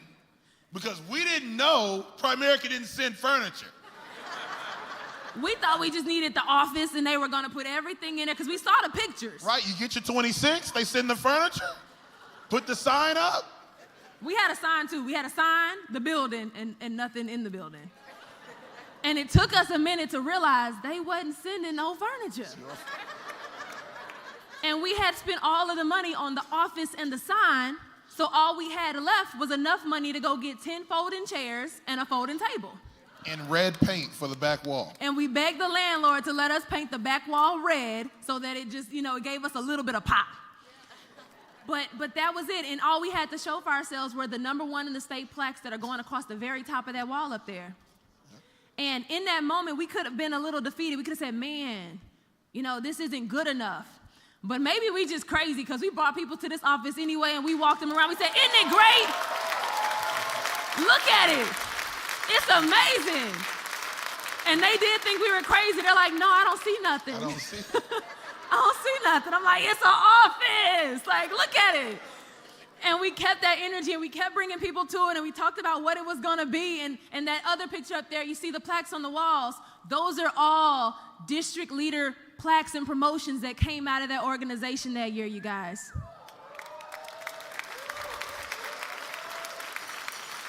And we stayed in that office. We had our grand opening. In the very front of that picture, you see us with Derek and Shakur Simpson and Maurice Nelson and a bunch of other people that were supporting us at that time. But we stayed in that office for the first 3 years of business. It was tiny, tiny, tiny. We've outgrown it. We have a brand new office now. But I can remember when we were signing that lease and people were like, it's too soon. You're not going to be able to maintain it. You're not going to be able to afford it. But one thing I know about willpower is that you can accomplish anything you want to accomplish. And work ethic will get you where you want to go. And so we took on that responsibility and we said, as long as I work for it, I can maintain it. As long as I know how to manage my money, I can pay this rent. As long as I keep bringing people to it, I'll build a big team. And we did that over and over and over. But that was our first big milestone, you guys. And I mean, we have new furniture now. We eventually got some of our own. But for the first few months in business, we did what we could with our 10 folding chairs and our folding table. Come on. So this is 12 months since we joined the business. We actually have a real RVP promotion, right? So we thought we were going to go RVP. We couldn't pass an exam. I couldn't pass an exam, right? So I take full blame for that. We went RVP, and we actually got married in front of people, right? So we were able to get married in front of people. And this is the point where everything really changes, where the Donald and Bree that you see on stage really just was born, okay? And I believe that big decisions are made at big events. So we were hardworking already. We were studious. We learned our KT. We would stay up all night. And I don't know if you are in the room and you do that. You stay up all night practicing your KT, learning how to different ways to prospect, finding different, leads and whatever. You just trying everything. You just consistent. And we did that for 12 months. If this thing was like a screw, like we are like scripting it. Like I'm talking about, we are tightening it. It's already tight. Just twist it one more time just to make sure you got the KT right. And we would change it and we would do all. When we met these incredible people at the Bahamas, this is our very first company trip. And we get in the airport and Tanya Poe is on the same plane as us. And Eric and Amber Davis are right behind them, and we're running into just leaders. Whitney and Rob Cooper are walking past us, Ian Prunkner and Gary Cornegay, and then obviously our coach and Blake, were there. And one of the things about that stretching is that people start kind of like challenging you on your numbers and what you are. And I told you, we had never done more than 28,000 in the base shop. We had never written more than 19,000 just in our personal pen in a month, right? So we had a great month personal pen, but we had never been 50,000. We never imagined 50,000. We never could imagine an 80,000 base or a $100,000 base shop. We couldn't imagine it. But we're on that company trip and we're meeting these people, and guess what they start saying? Well, yeah, man, I ran 50,000. And I'm like, yeah, so? Well, I can run 50, but I just haven't yet, right? He's like, yeah, well, and Gary Cornegay II does this, he says this. He says, with Monte Bonner there, April Bonner, so they're all standing there, and they go, Donald, you run 50,000 2 months in a row, we'll come to Monroe, Louisiana and do training for your team. And I'm like, he must don't know who I am. We gonna run 50,000. We're gonna do it 2 months in a row. And so I'm like, yeah. And then we get back to the room and I'm like, Bree, we're never gonna run 50,000. We have to hide now. Cornegay knows. And he's gonna be waiting on it.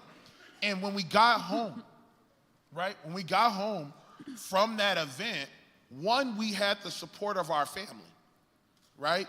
So Brianna's mom and dad, who told her not to quit her real job, came to the Bahamas with us on that trip,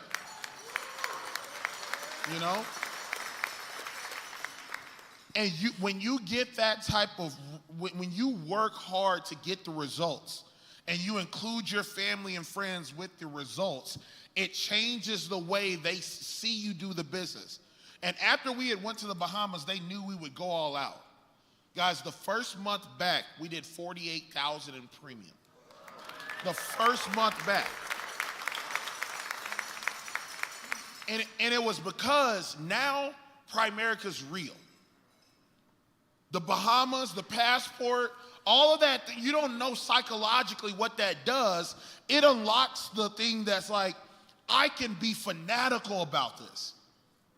The only thing that's making you not great in this company is something is holding back your obsession level. You can't go to obsession level because either you don't fully believe or your family wouldn't appreciate if you did it, or something clicks for an athlete where they go into obsession level, where it's, I'm waking up at 3 a.m., I'm working out, I'm running, I'm shooting basketball all night. When are you gonna go to obsession level? And that's what happened to Don and Bree. We went to obsession level, and I want Bree to talk about the results of that. Right. When we were on that Bahamas trip, you guys, it's meetings just like this one where you come in and people are telling you, hey, this is what I did. This is what got me from this point in business to this point in business. And we really took notes. We really said, hey, we're going to go home and we're going to apply some of the stuff that we heard there. We're going to talk it over with our coach and say, hey, coach, this is our idea. How does it sound? And one of the key takeaways for us, we heard Miguel talking about the jar. And we're like, man, that makes so much sense. And I want to let y'all know, too, our team at this time. So we given up replacement. We might have had, it was Don and I want to say maybe four other agents. One of them wasn't licensed yet. He was just coming back and saying he wanted to take his test again. 2 of them wasn't really showing up, and 1 was kind of committed. So it wasn't the best team ever, okay? We didn't just have like a lineup of just straight superstars. And we come home from this event, and we say, hey, we're going to do something big, okay? And we heard Miguel talking about the jar. And we took some of the money we had, and I went down to the Dollar Tree, and I bought all 5 of us a jar. And we wrote on our jars what we were going to do every single day, and I handed them out. And we talked about, hey, we're not going home unless we get this done. We're not going home unless we do this every single day. And those 5 people that bought in sparked the explosion that happened in our business. And one of them was that 21-year-old college student. He failed his test 1 time, and he wouldn't talk to us for like 6 months. And then he was the one that came back around in March and said, hey, I'm ready. In February, he said, I'm ready to go back for my license again. And so him and 3 other people bought in with us. We had a common vision. The team that's running, you got to be running in the same direction. It doesn't have to be 100 of y'all. If it's 3 people running in the same direction with the same level of intensity, the same commitment, y'all can accomplish big things. So in the Bahamas, we were on $35,000 in income. And when we came back home and we got our jars and we did it for the first 30 days, you guys, we went from $35,000 in income to $50,000 in income. Y'all know what the jar is, right? Okay. I don't want to say it wrong. Yeah, I know it's 10. Go ahead. Can't mess it up if we do it together. Okay, yes. So somebody was talking about the jar. I was like, look, I don't want to say any of the things wrong. I know there's 10 names and numbers that you can get in one day. You can do 3 KT presentations in one day. Get somebody on your team licensed, so you got a new code. Get a Recruit, and I feel like I'm missing one. And write one policy. Write a Life app. And Write a Life app. And I think they added some stuff and everything, but that was the list. And you couldn't go home unless you did something on that list every single day, and you put a piece of paper inside of the jar. And I want to tell y'all, that's going to stretch you so much because you're going to get 8 names and numbers. You're going to do 2 KTs, and the last one's going to cancel. You're going to talk to 5 people to try to get them to join the business, and nobody's going to sign an IBA. Your person might go take the test and fail. So far, you've done a lot, but you can't check off anything. And then maybe at the last minute, you get somebody to finally sign up and close their Life app, and you can say, man, I did what I was supposed to do today. But you did so much to get there. And that's what we find ourselves doing. It made you work. It made you do more than you ever done before. Right. And so we hit the $50,000 in income, you guys, which was our first time making over $10,000 in the business. We made $15,000. And this is where the story starts to get crazy. Because the momentum that we built from doing that jar and keeping that momentum going led to the explosion that happened for us. So in March of 2020, we were at $50,000 in income, and we rolled right into $100,000 in income by May. So over the next 2 months, we made another $50,000. And this is where it starts to get crazy for me because I never forgot who I was. I was the graphic designer. This was the football coach. We were working long hours hoping for an opportunity, and they said that it might just get good, if you really do it and you apply yourself. And then we started to see some of the results. So May 2020, we're at $100,000 in income. By August of that same year, we hit $200,000 in income, you guys. By November, we're at $250,000 in income. And at exactly 2 years from us signing our IBAs, we get ownership of our Primerica business.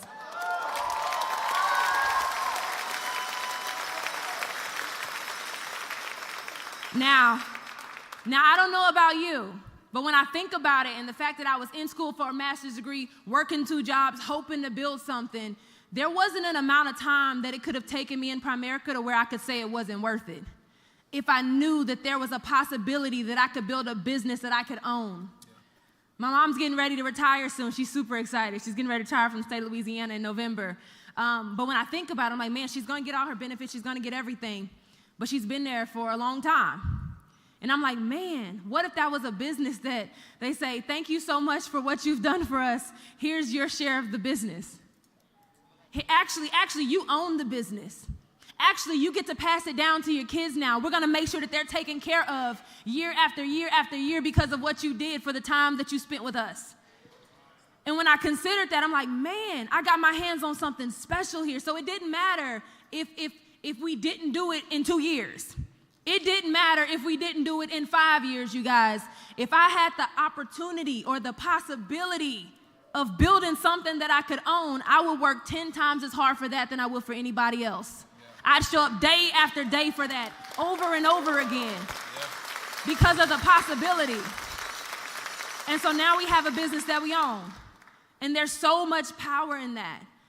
And it happened for us in just 2 years, you guys. But after we hit the $300,000 mark, we got there with no RVPs at the time. We were the only RVP. And the story started to get crazy when we started to focus on the development of the people around us and them being able to get what we got as well. Right. So in 2021, we started focusing on promoting RVPs. We realized that our income would be more solid if we had leaders that were like us building.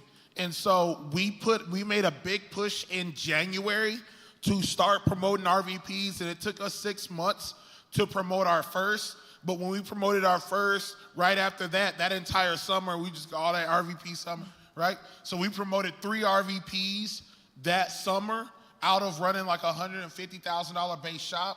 From there, that very same August, we became senior vice presidents, and that's the fastest SVP in Louisiana history. Right? So we hit that 2 years, 9 months, and then coming out of that fall, the next February, we hit 400,000. 3 months before convention, we hit $400,000 in income. And guys, right now, our first generation hierarchy is 4 RVPs, and we have one. We want leaders. We want people who run their team, who motivate their team. It's actually a badge of honor if you guys if you do something, if you put on an event that I had nothing to do with, right? And so our team just kind of shocked us this weekend. They're at the Texas Primerica convention, and they didn't tell us. It's like 15 of them, and I'm like, oh my God. We got leaders. We have leaders that understand gas money and food and hotels. That it takes leadership to move people, right? And what I'm impressed about is, like, I want to give more to the leader. I see what God was talking about, where he gives seed to the sower, because he wants somebody that's going to go out there and put in the work and reap a harvest, and I will give more to that person than I will for the person that just sits on their hands. And so if you're in the back of the room, you say, well, what does my coach want from me? He wants you to become a leader. He wants you to move people from event to event. He wants you to get people in the room, on the op night, on the Zoom. He wants you to build a business that way you can show up with a team of people that got your shirt on, and you're fired up, and they're excited because you're the leader.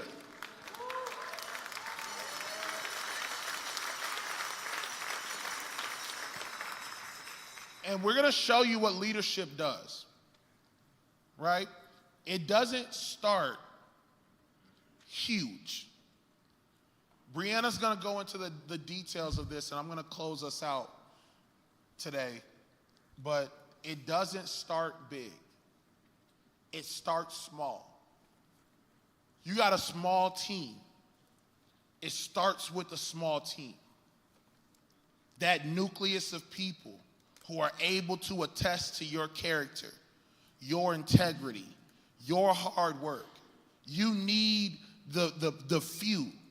I'm so glad our company started with 7 people that were able to say, no, I know art. I know art. He would do it if there was 7 people in the room, and he'd do it if there was 200,000 people in the room. Art's the same person, and you need people to see you at your bottom.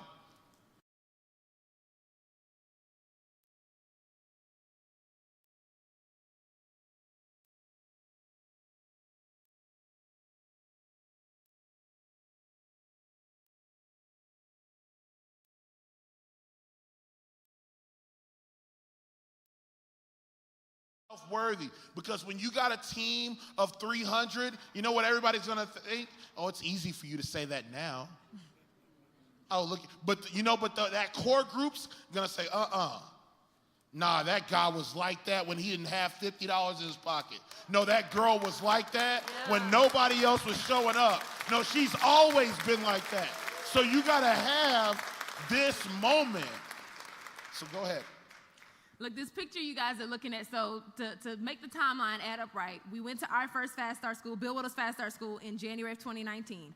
We came back in May of 2019 as the rep level MVPs, and then for the next few months, we built our business. The picture you're looking at is from September of 2019, so that's our third Fast Start School, and we're in the picture with our head coaches and some of our team.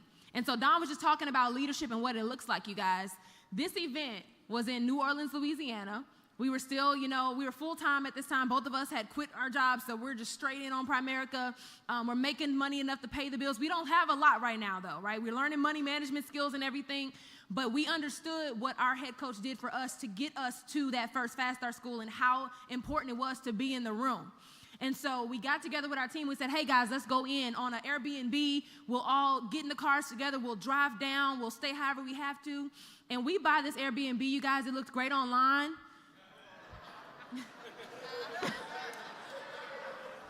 It looks real good online, but then when you start going down the back roads in New Orleans and you realize where it is, and you pull up outside and we're like, I hope that this is not the Airbnb. And we get in, and it's an older style home, and some of the rooms that they said were rooms aren't really rooms. It's like the living room area, and they got like a cot there, and there's some pictures that don't really look right, so we're like taking those down off the walls, and it was an experience. But we got in that house and I think we had air mattresses. We had all kind of stuff, and we made the best of that meeting. And we drove back and forth to the meeting each day together. And I think we went in on gas money. And we had, at that time, was Maurice rep level MVP? Mm-hmm. So we had on our team at that time, Maurice Nelson, who's now senior vice president. He's in the very back of the picture. All you can see is the top of his head over Coach Derek's head. But he was the rep level MVP at that Fast Start school. So we not only been MVPs, but now we produced MVPs. And we were bringing new people back to the event too to say, hey, come see. Because sometimes they got to get in the room and they got to hear something different. Yeah. And they got to hear it from somebody else. And they got to get fired up and they got to want to do something big. But there may be maybe 15 people in this picture. And I'm going to tell you that majority of them aren't here anymore. And I want you to be okay with that too. Because when you see what we were still able to do in business, did that stop anything? It didn't stop a thing. And I know you might not want to think about it right now, but there might be somebody in the room that walks out of here and that quits. They might be on your team. They might be sitting right next to you. You go ahead and look at each other. Tell the person next to you that it's not you, that it's them. But I ain't quitting. Look, they're like, nah, that's not me. Nah, it ain't. But the truth is that it happens. And what we did, you guys, we came back with the ones that wanted it. And we said, look, we're going to do it again. And in January, we're going to go back to the next big event. And we're going to do it again. And if we don't have the money, we'll share hotel rooms. And we'll ride down together again. And we'll share food again. And we'll do it until we build a business. And we did that on rinse and repeat. And y'all saw this picture yesterday. But what we've been able to do with the leadership of our phenomenal head coaches, Derek and Shakur Simpson, when I tell you that this picture had 15 people in it, majority of them are no longer here, you saw the transformation yesterday. You saw what that turned into. You see a hierarchy. And when you pay close attention to the picture, you guys, you see nothing but winners. You see somebody in the front holding up an RVP plaque. And this is the thing, too. All of the accolades in the crowd aren't being held by the people that won them because we're a team. So the RVP in the front that's on the floor, I'm holding that up, and that's for Clifford and Bella Fong, one of our RVPs. There's somebody in the back with their hands in the air that has our SVP plaque. I don't know who that is, but they're saying, I'm going to be an SVP too. And there are people holding up 50K watch earners, and it's an environment of winning. But it started with a small team. It started with people that bought in and that said, no matter what happens, I'm going to stay focused, and I'm going to make sure that I get where I need to be, where I want to be. And if you don't want to come, I'm not going to beg you. I'm not going to drag you, and I'm not going to quit with you. I'm going to stay focused on my goal. And that turned into something massive for us over the last 4 years, you guys. Guys, in closing, looking at this team, and the team is bigger than that now. Like if we take pictures, we can't even fit the entire hierarchy in a picture anymore. So this is kind of where we stop taking pictures. It's kind of like, y'all just go home, you know? We go home. See y'all, right? But I want you to have a mentality that me and Derek always talk about. And I got 55 seconds to give this to you. We always talk about our business was built in spite of. Some people win because of. Right?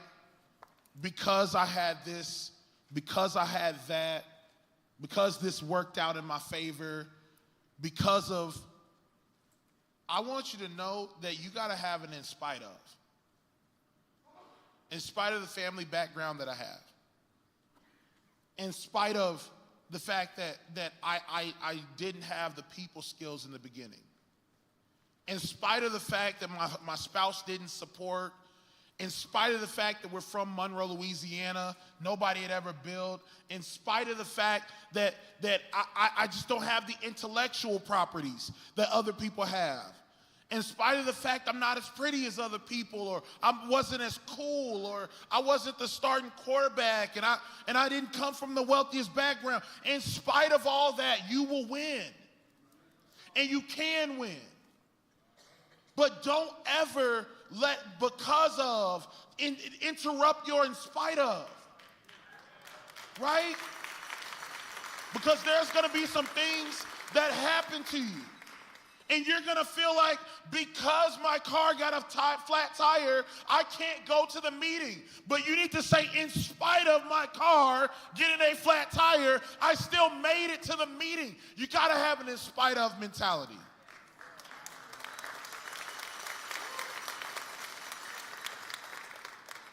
If you have an in spite of mentality, everything will be happening for you. Our Bible says that all things work together for the good of those who love the Lord, who are called according to his purpose. So what I'm telling you is that no matter how bad things seem, if you're in the room with one person, maybe that's your story. If you're in the room with you and your spouse, maybe that's your story. Stop complaining about your situation. Let it be in spite of. And guys, you're going to build a business that people admire, that people can feel the realness and the rawness and the most genuine nature. And guys, I'm going to finish with this. I know who I am. I know who Brianna is. We know we the baddest people in the room. But y'all make some noise if you the baddest team in the room. If you the baddest agent in the room, if you know this is your company, if you know you're a company of destiny, if you're gonna win this year, make some noise. If you're the baddest man in the room, I'll see you at the top.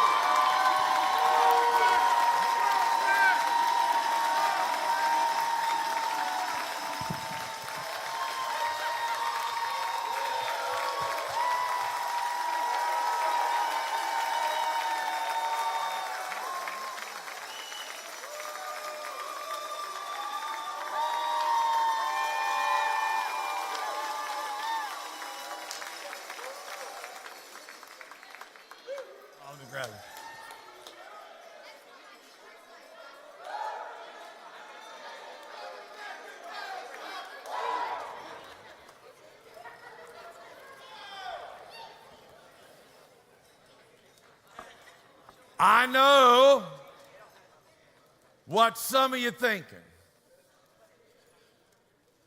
Same thing I would have been thinking at one of the very first Fast Start schools I went to. I remember it was the second Fast Start school, so I had a team of people with me. And the guest speaker was a guy named Ron Blumenkemper, still one of the most intimidating human beings I've ever met in my life. He was a banker before and made $300,000 before, quit to come to work with the early part of the company, and just a long story short, he was just really intimidating. And I'm like, there's no way I'll ever be like that. I wish I could have that kind of confidence, but I'll never be like that. But I did. I could take solace in knowing I could override somebody like that. And so as you see them up here sharing the way they're sharing, and if you just apply the things they talk about, I mean, they are unbelievable leaders. You can go out, and if all you do is control only you, that's the only person you need to control. You become a master copy yourself. You go get 3 recruits. So I say go get 3 recruits. This is like being born again starting on April 22nd, 2023. You getting started again, right? I've been telling all of our leaders, this is the first real one. We were getting everything put together, and now we're moving from here. You go get 3 recruits plugged into the environment we have now, the direction we're going with all the experts, and you max out your compensation by maxing out your life app. You just do the simple things and get your 3. Those 3 are going to get 3. And then one of those 3 is going to get 10. And one of those 3 is going to get 0. But you get 4 deep. I need to put Eugene on this, Kara. Kara, kill me. By the way, I promise you, I've done everything I could to try to protect that boy from everybody wanting access to his brain, okay? But I am going to put him on another thing, which I just need him to call, one of his Harvard buddies and delegate it to them, or I would rather it be at the other school in Boston, MIT, somebody from MIT, and it would be a good study because I know for a fact when you get 4 deep, magic happens. It's where all the studs come from. It's unbelievable what happens. So you got to have it happen fairly quickly. But I promise you, if you will just be a master copy, you get your 3 within 30 days. You all got to recruit people, 3 people within 30 days. All that is inviting to an online Zoom, right? It's not difficult with what's going on. I promise you, you do that, and you're going to find yourself somewhere in your team, a Dawn and Bree, that you're going to be able to override. We are in you could always do that. It's just you're going to make a lot more money on the process to finding them now, and we've got the environment to plug everybody into. We got some more folks to recognize before I want you to know, after the recognition, we have all 4 speakers up here at the same time of how they communicate. I love what they represent. You have somebody that blood, sweat, and tears, year after year after year, it ain't really happened yet. The wife ain't happy. Right? So you have somebody didn't happen for overnight, and then you have somebody that happened with overnight, right? You find a star. So they're gonna close things down after we do this recognition. You're not gonna want to miss what they've got to say.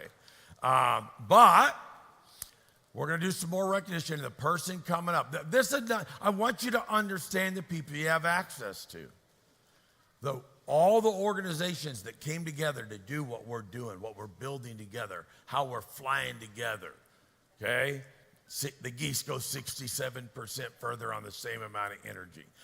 You know what? If I'm going to do something and I can get 67% more without doing anything extra other than doing it at the same time with somebody else, I'd be beyond really stupid to not do that, right? Magic's getting ready to happen. And this is another one of those guys. He led the workshop on the securities workshop, $600,000. He's gonna be over $1 million in income before long.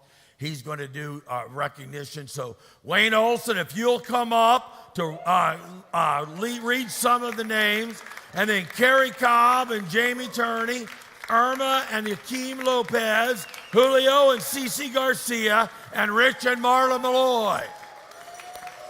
Come up and help hand out some awards. Wayne, take it away, buddy. All right, we excited?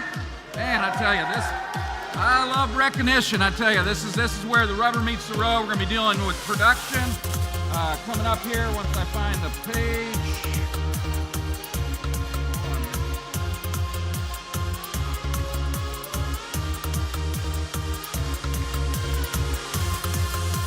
You can tell I'm not organized. I'm like, what the heck? All right, here we go. So we excited? You know, recognition is for the people, listen closely here. Recognition is for the individuals who don't get recognized, because then you're preparing for what you need to do on the next one. All right, here we go. We're going to start off with Personal Life Premium.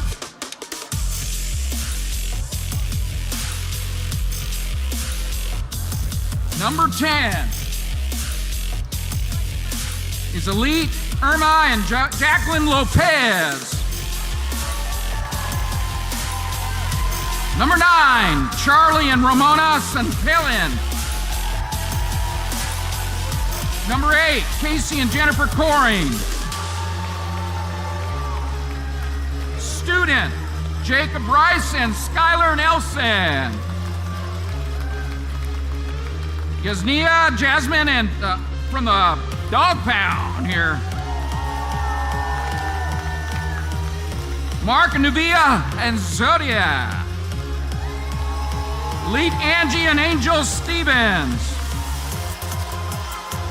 Julio and Cecia Garcia. Number 2, college student again. Noel and Rana, Freedom Builders. And there's only one number 1 with 37,642. Chico and Nicole Jones.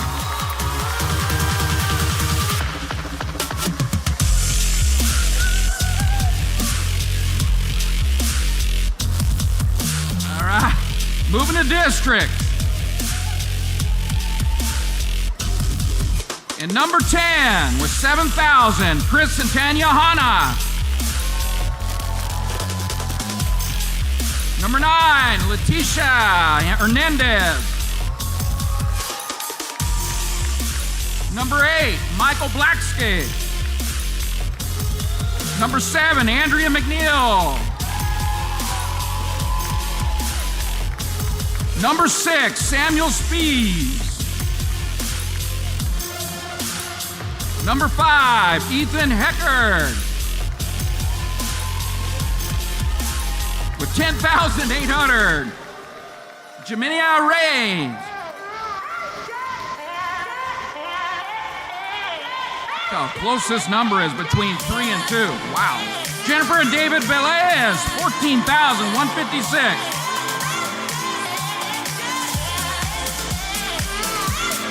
Number 2, Rafael Verduzo and Mendoza. There's only one number 1 with 26,963. Elite Angie and Angel Stevens.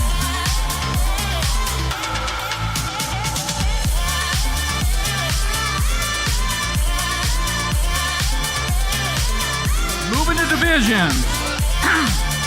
And number 10, Rustin and Shannon Haynes.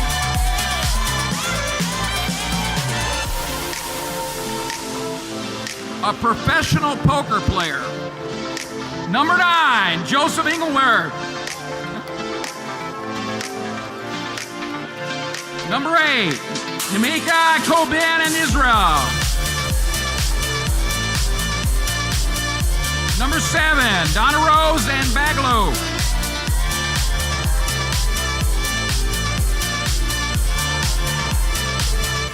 Number 6, Jacqueline and Anthony Jones.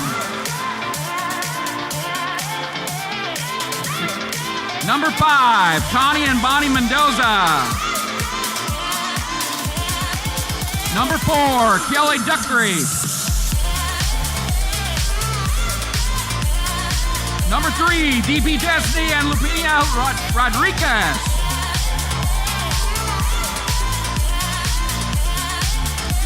Number 2, 22,474, Leah Acosta.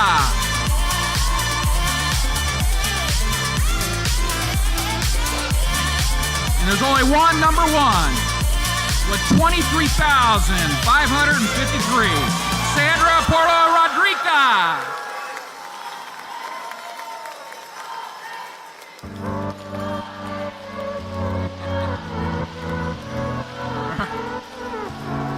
In premium production, regional leader. And number 12, Greg and Diana Caswell. Number 11, Dale Wells. Number 10, Jarwin and Veronica Shackford.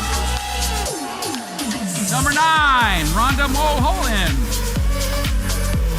Number 8, Andrea Staffel and Scott Fiskas. Number 7, Dorothy Jones and Helen Hardeman.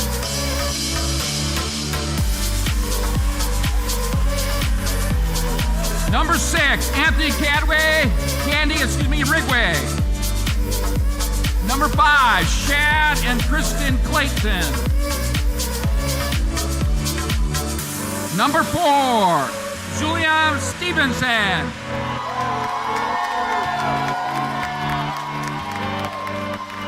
Number 3, Joyce and Mike Franklin.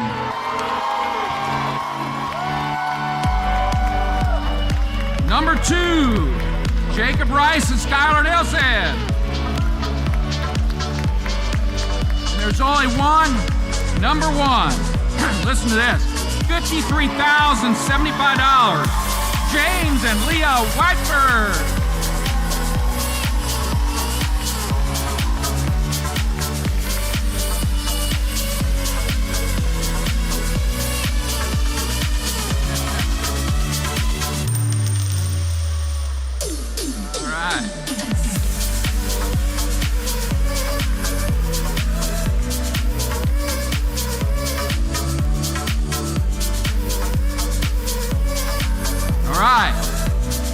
Regional Vice President, starting off at number 10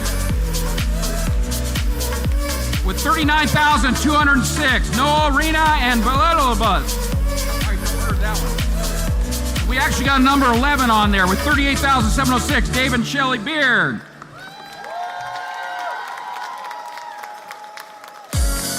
Number 9, Yasmin and Jasmine from the Dog Pound.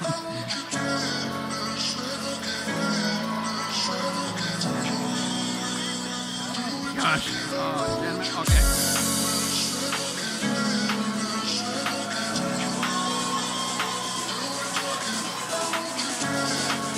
Got it. Thank you. Number 8, Drew Acosta Lamar.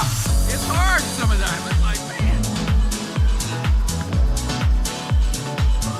Number 7, Martha Anna Esparza. Number 6, new RVPs, Chico and Nicole Jones. With $50,134, Elite Amara and Jacqueline Lopez.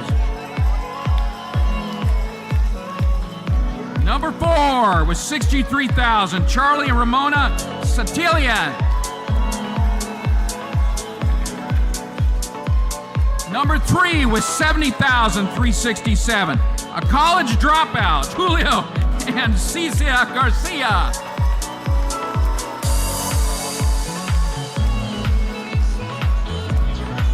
All right, wait a minute now. Holy moly. The difference between number 2 and number 1 was a doggone child rider.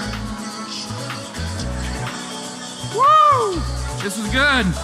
Number 2 with $82,546, the great Tom and Kristen Rice.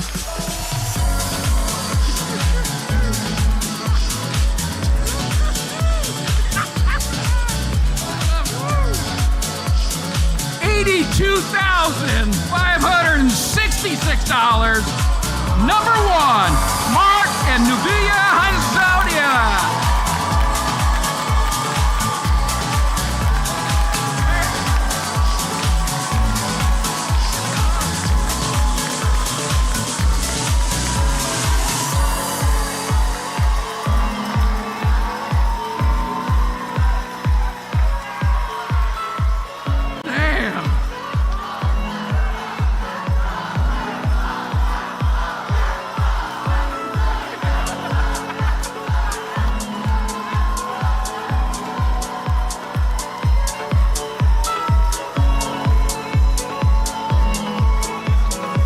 That's got to be the closest one I've ever seen. But there is only one number 1. Oh my God. That's funny. All right, moving into securities production. The buy, term, and invest the difference. Had a chance to meet him for the first time, ranking number 10 here in personal, leading the way. Former occupation, Toys R Us. The great James and Dusty Count. Number 9 with 1.1, Todd and Trisha Bosler.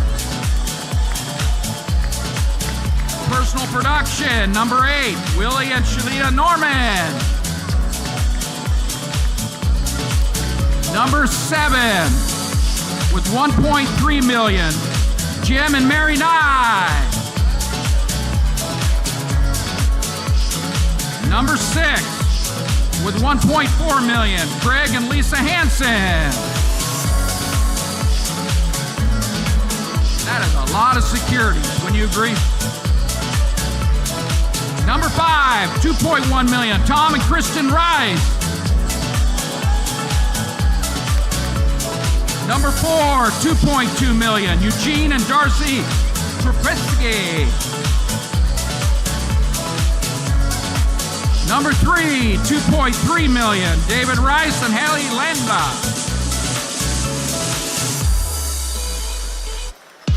Man, I tell you, that's a lot.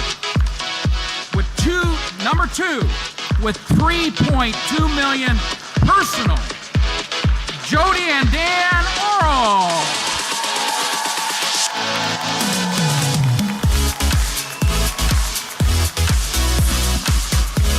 And there's only one, number 1, leading from the front, personal production. Listen to this, $4.7 million. The great Keegan John.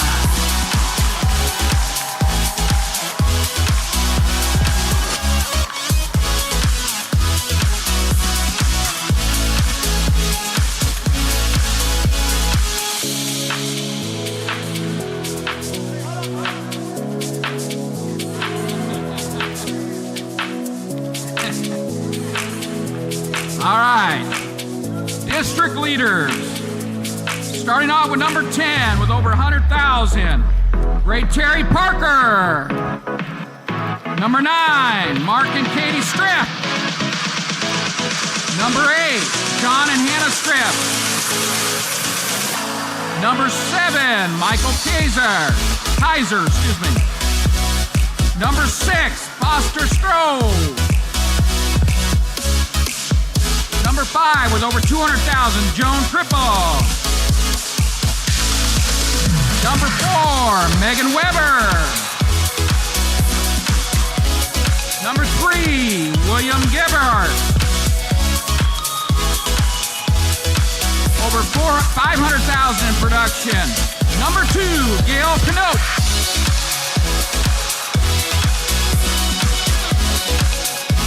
There's only one number 1, 565,290 district leaders. Former occupation IT, the great Carrie Nicole.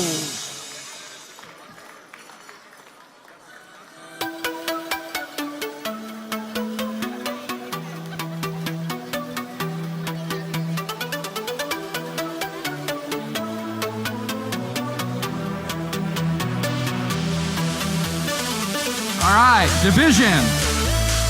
Number 10, TJ Whitney. Number 9, Wendell Lewis. Number 8, Marcus and Tammy Bryant. Number 7, Amanda Sabelos. Number 6, Deborah Thompson. Number 5, Scott Lawson. Number 4, Diana Randia Hizar. Number 3, Scott and Amy Haas.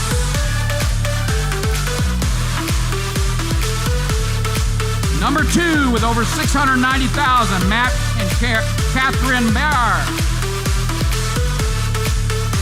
And there's only one number 1, just shy of $1 million. The great Michelle and Jay Gormley.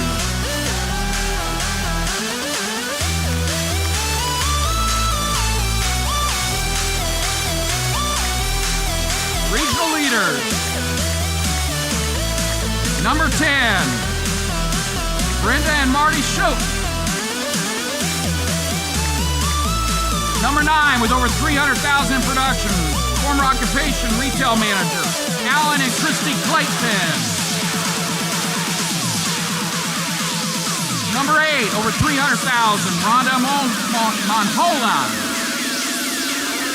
Number 7, with 339,000, Rodney Grease. Number 6, Kevin and Patty Koss.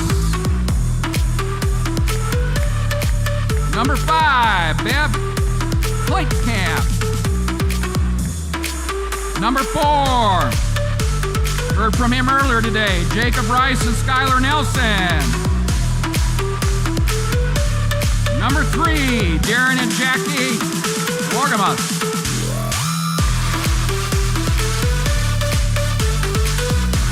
Number 2, Joyce Bacon. Number 1, just shy of $1 million, with over 900,000, great Jim and Julie Dice.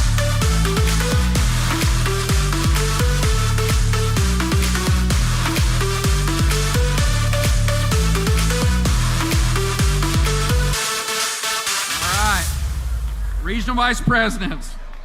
The bottom was 1.4 million. Man. So number 10, great Jim and Dusty Couch. James, sorry. Number 9, Todd and Trisha Bosler, 1.6 million. Number 8, Richard and Marla Malloy. Number 7 with 2.2 million, Eugene and Darcy.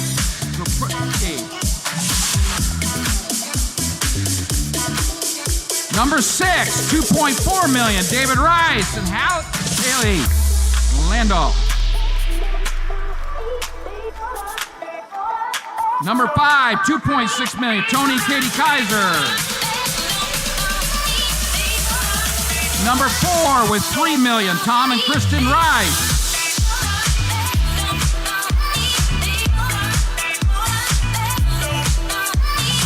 With over $3.2 million, leading the way. Jim and Mary Nye.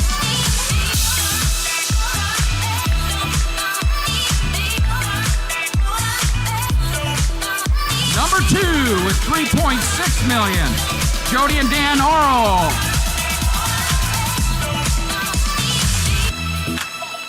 You saw them earlier, leading by example. There's only one, number 1, with $4.7 million, great Keegan John.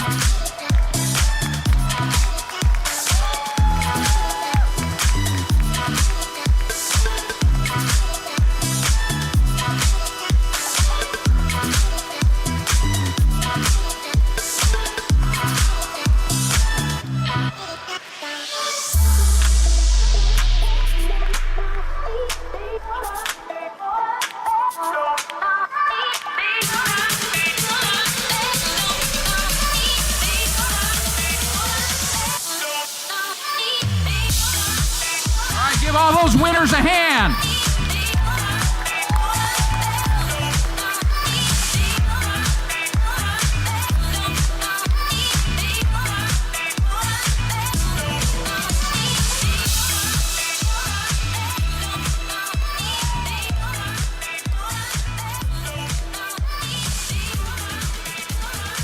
Thank you, Wayne. Hey, Wayne. You're at 600, right? Is that right? Am I right? 600? Is that right? You got 600 income? Yeah. But I seem like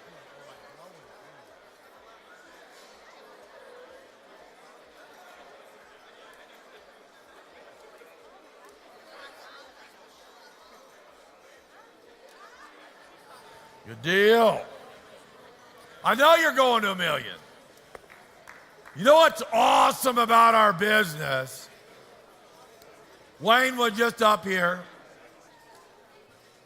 reading off names. Wayne was a bill collector. Legit. That's what he did. He called on people that had not paid their bills and was wanting to get them there, get them to pay. When he learned about our opportunity, he knew there was an opportunity. Because there was a lot of people that could not pay their bills, right? But he's at 600 grand in income. It's going to be over 700 real quick. And as Wayne is walking away, and I can't read his mind. I don't know where Wayne's at, but he was there's Wayne. Okay. I can't read his mind, but when he was right there, he got to about right here. He did this, plant like this. He goes, I'm getting over $1 million in a hurry, right? And but when he said it, what I felt was, I hate being such a loser, only making $700,000 a year. I am going to get to $1 million in a hurry. We joke, but the winners in the room know they got to get to $1 million to be in the game with where we're going. Trust me, the $1 million is replacing what the 100,000 was. It's going to happen so fast. Oh man! And the folks we got here, I want to give them a few things, a token of our appreciation of them coming. First of all, I gave each one of them, I wrote something in our #1 best-selling book, God Wants You to Win. And one is, just normal, nice, right? One has the corner chewed off of it. Okay? And I went, this is perfect. And I had 3 others in my bag. And those are 3 that I had already written in to give to somebody at the last event who forgot to get them. I didn't give it to them again this event. But anyway, so all I had was this tattered, torn, chewed up on the end book, and God's plan's always better than our plan. Because Derek, tattered, torn in different parts, just like me. His knees, he's on bone on his knees. We had him up here handing out awards, handing out more awards, handing out more awards. He wasn't going to tell nobody, right?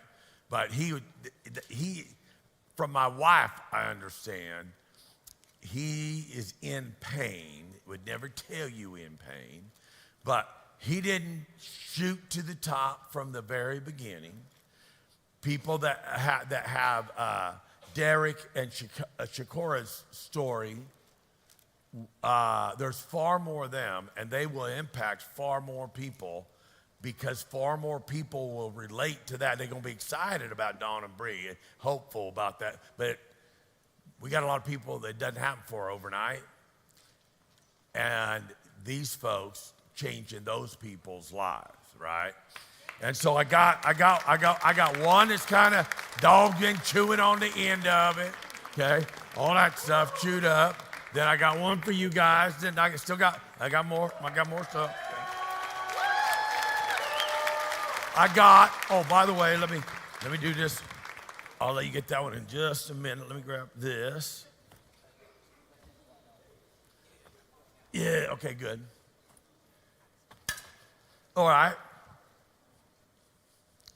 I want to make sure that our leadership council members get their poster. If they didn't get, quite a few have gotten their poster. Take the posters off the walls on the way out, kind of thing. Get your posters. And if you don't get one here, we'll make sure you get yours, okay? So there's 2 posters in here, one for each one of them, the stars of the posters, right? And Ethan helping design and put this stuff together for this stuff. It's just really, really cool, the things that we're doing. And so there's a poster in here for each couple. And then I have the bracelets that I had made for our leadership council, All World Team Lone Wolf folks and Inner Circle members. And what it says on them, and everybody, trust me, has got theirs on, but I had to kind of paraphrase because you can only put so many characters on the bracelet. But it says, dreams are a gift from God. What you do with those dreams is your gift back. So pray for clarity. God wants you to win. And then the little bags are in there that the bracelets come in. They're inside of here. And on the top of it, it says bigger.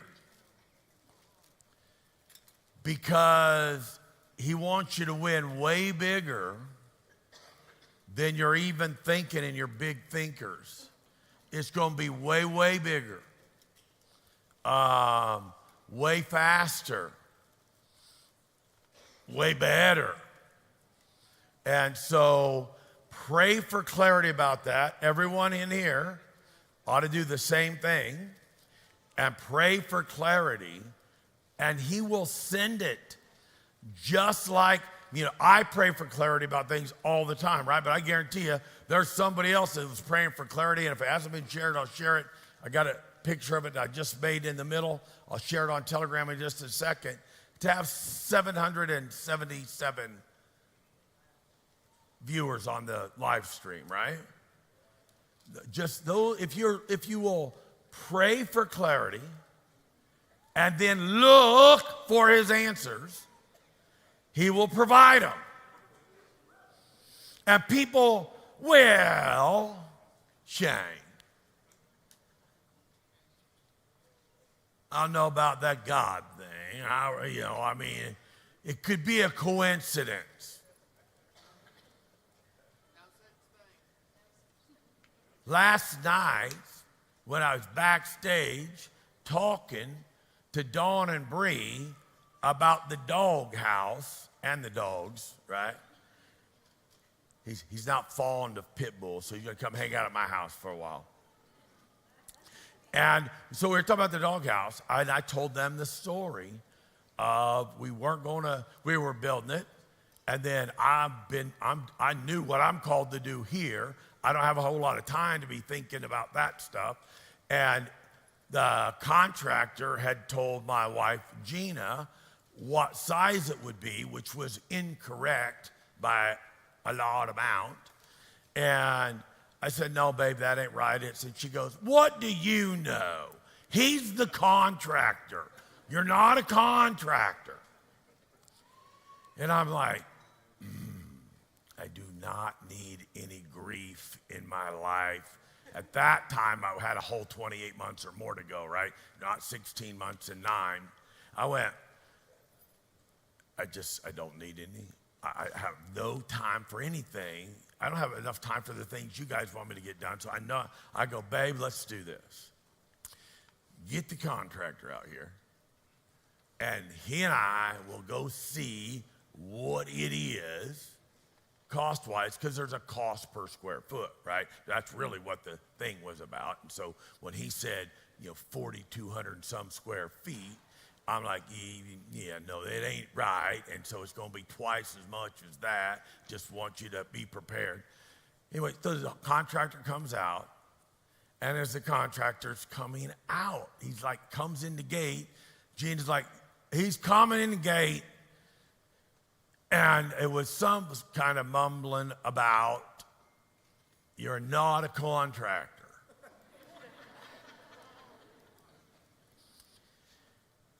And I just didn't have any time, like, nope, I'm not a contractor. But I'm going to make a decision in the next 30 minutes on whether we're going to have a contractor or not, because I've got a mission that I'm called to fulfill, and I cannot have any distractions. And so I head out the back. I'm praying on the way out the back. God, give me some clarity whether I should even build this thing, because I know I'm supposed to build it, but not build it, maybe not right now, because I just those two little things, that could be every day when you're building something and picking colors and doing tile and doing shop, all the stuff, right? And I'm busy, and so I can't be attentive to answer that, especially if we're going to have discrepancies. So I say a prayer. I honestly think maybe we should not build the doghouse yet. So I walk out, And I'm praying, God, give me some clarity on whether we're going to build this thing or we're going to put off building this thing so we just don't have anything to have any drama. If anybody has ever built a home or built a dog house, you know, our dog house is a little different than most dog houses, see? But built something, you know there's a lot of decisions, and there can be frustration and strife and making decisions and all the different stuff, getting all the professional opinions. So I walk around, so I say that prayer, I go, I need some clarity, God. Just tell me, I need to know really clearly, do we build it? Do we not build it? I need to know we're going to make this decision. I walk out. I got my phone, doing the measurement, got that big giant freaking tape out, you know, doing all the stuff, doing the stuff. I push mine and I see what I got, which was way closer to the right number than what the contractor had told Gina. And then he saw his number too. And I go, what'd you get? And he's kind of got a unique look on his face. Go, what'd you get? Okay, let's just kind of show at the same time, right?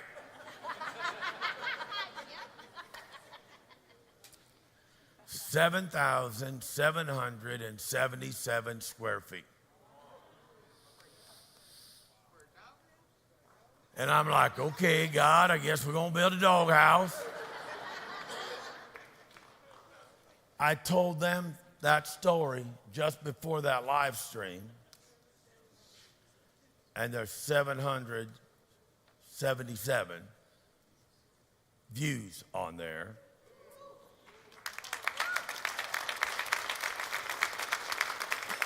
Yes, it could be coincidence. And you can remain miserable, unhappy, broke, looking for all the coincidences in your life. While I'm looking for clarity and fired up and excited because I know that I got confirmation. Woo! I don't know what took me down that rabbit hole. But I want you guys to have this. I know it's the big thing. I know you guys already think big. I already know you got plans. I already know what you got in your heart. I already know what you want to be. And I see you guys being such big allies to help us as we expand with the rest of the companies on, we go negotiate this one and having you on the inside. I just want you, just like all of you, to pray for clarity about the bigness of what he really wants you to do with the sense of urgency he wants you to do it in, and pray for clarity about, will you have more joy, peace, and happiness running with everything you've got over the next 16 months and 9 days? Or will you not have all those things running with us? Pray for clarity. I just don't want anybody to miss it. So anyway, here is, so you got your bracelets in there, you got your bags in there. Then,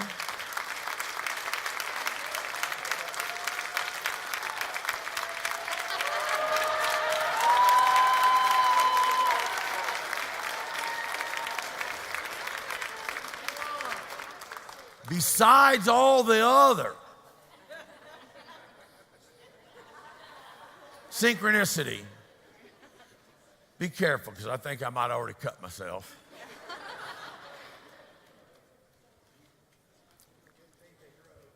There you go. That's why I was getting another benefit, because if they would have flown, I don't think they was getting them home with them. Right? And so they're going to have these when they get home for their first Zoom or with their people in their office, and get to talk about what these mean. And if they had prayed for clarity on their way up, for them to maybe sow, I think he probably thinks it's like a pit bull. but prayed for clarity. They were coming here to sow into us with everything they had. Right?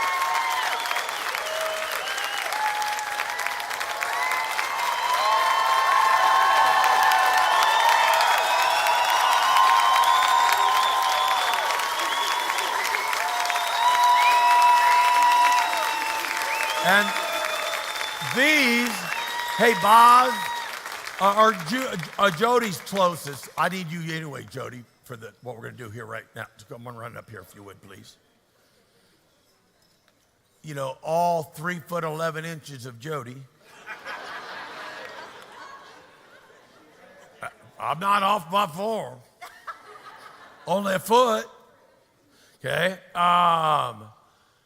Yeah, jackets for Joe. I mean, you know, the patch is the size of her entire back, right? So, the reason I asked her to come up, because on this patch there, okay, there is this symbol, which is what this stands for. These are Knights Templar swords. And the more you study and learn about the Knights Templar who protected the innocent, not just Christians, they were started to protect the Christians as they traveled to the Holy Land. That's what they were there for. Just 6 guys go, we need to these people are getting slaughtered, we need to just give them some protection, or they're getting stolen from. And it turned into the most unbelievable, most respected people on the planet of the time. They believed in protecting all innocent people, not just based on what somebody's faith was or was not, okay? There's just so many things that are good about what this Knights Templar stuff represent. And I feel like it's our responsibility in today's time to shepherd the innocent people through. I mean, they were trying to keep them from getting robbed, not really slaughtered in the beginning. We're trying to keep average Main Street Americans from getting robbed as they move through life, right? And so anyway, I wanted to make sure they had these swords. You know, they can kind of do some practicing with them and all. You should see what Halloween's like at my house. Throw the pumpkins in the air. We put numbers on the pumpkin, see who slices at the right place. A lot of fun you can have. A lot of trouble you can get into. But anyway, I wanted to give you guys these swords, and they come with we got boxes so you get them home safe. But they also have a thing that goes on the wall, a block that goes on the wall. So they already made the hang there with those blocks on the wall. Man, you guys are crusaders. You guys are unbelievable. You guys will go down in history in our organization of being there when it all began. Now, grunt work started January a year ago, but this is where the explosion comes from, okay? And you guys have no idea.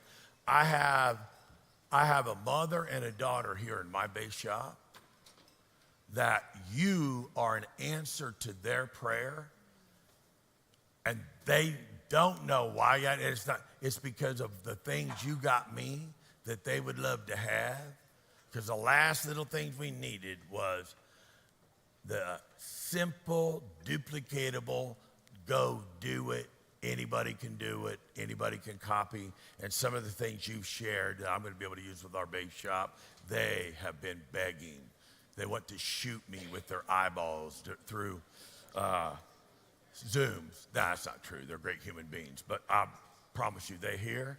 And I just promise you everybody in the base shop, Becky, I promise you, everybody in the base shop, the things that you've been most frustrated by, you're going to be most excited about. But that means No excuses. That means 6 to 8 appointments in a day kind of thing. That means, because you base shop folks, we got to get to 100 and 100 in a hurry, and we got to kick out 9 first-generation RVPs, and we got to be number one at everything at the same time, and we only got 16 months and 9 days. And God answered the prayers with a couple things that we got. So thank you. Love you guys. We are going to be unbelievable family friends. And you are forever, you're my godchildren. That's what you is, okay? So, and my godchildren, welcome to everything and you family. So you're welcome back to everyone. When I was telling them about the red carpet, the 8-foot diameter searchlights that out at the front, and what we gonna do, like we used to do, that blow people away. They gonna come back for that. They gonna get the red carpet, all that kind of stuff. Who knows? We might even do more than that. So, thank you for being here. You got your hand, you got your microphone. Oh wait, you're right here. Come here. Okay, you go to the podium. Okay, but real quick. Okay, one more thing before so we can do something with Jody can help while they're speaking. Folks, this church got broke into early Monday morning. The thieves were here for over 2 hours. They stole all the equipment, the projectors, everything. And they got everything put back in to where we can at least operate. More stuff's coming on Monday. You have no idea what they had to go through to do that, right? And Pastor Lee, jack of all trades and master of all of them, in his roles here and how he helps us, he don't get paid no extra money to be here helping us do all the stuff we do. Bev, who I can't see Bev anymore because Bev is one half of what Bev was 2 events ago. She's lost so much weight, looks so good. Oh, that ain't her. No, it's her daughter. She works with Tellis and Mike and everybody. She runs all the behind the scenes. She cleans everything up. She sets up chairs. She does all that. We need to do 2 things. First of all, I want to pass the hat. And did you say the Vimeo thing or whatever? So they said that there were several people last time that would like to kick something in for them, but they didn't have cash on them. So, you children out there that don't know what cash is, cash at me. I guess you can do it with that. But we got 2 boxes, and we'll do it just like you did back in church in the old days, right? And so we just kind of pass them along the front, and I would just pass it down the aisle and let them do it. Because we want to bless them, because I haven't told them yet, but I'm going to ask them for another favor. So I'd really like to bless them, and you want them to be blessed. Trust me. So if we got that being passed around, if you can do that, and if you can do the picture of Jody there in the middle. Like for old people like me, can I just hold my phone up there and do that?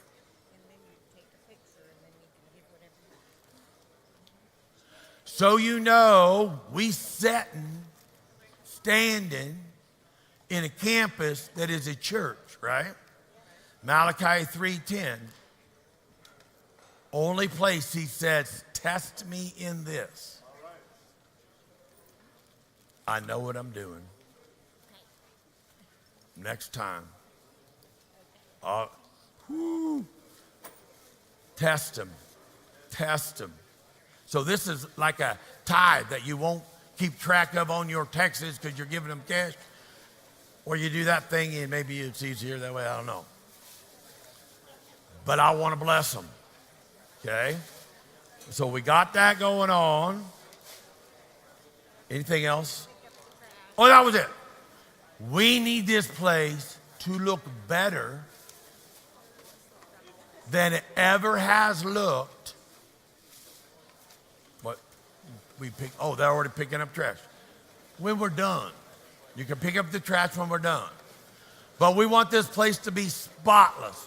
Tellus needs to tell us where Bev told us to put whatever, and we just need this place to be unbelievable, right?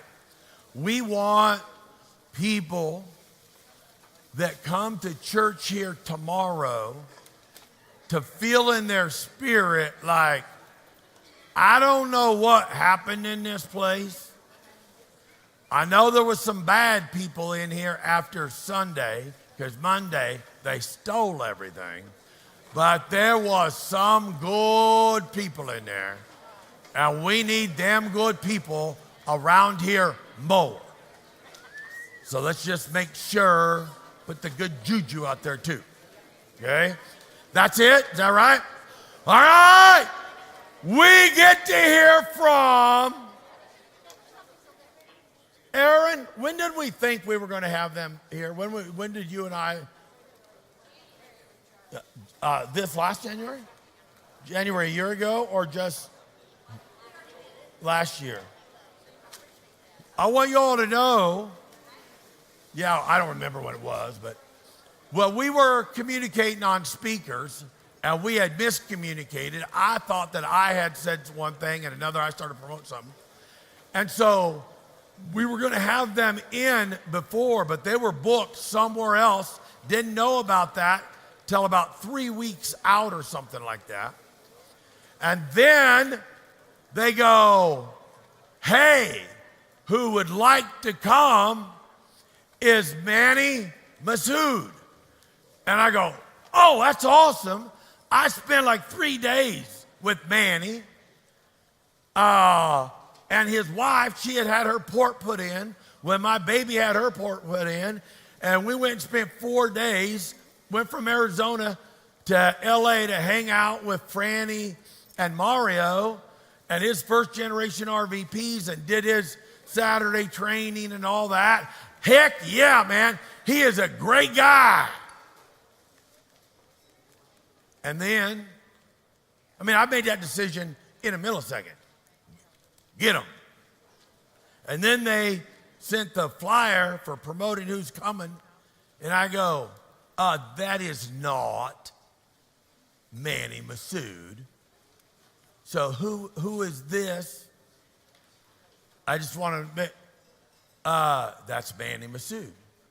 I go, no, it is not. Yes, it is. No, it ain't. I go, I have no clue who this dude is. I know who Mario's first generation guy, mechanic, super neat, nice guy I spent 3 or 4 days with. Oh, that's his brother. That's Tony Masood.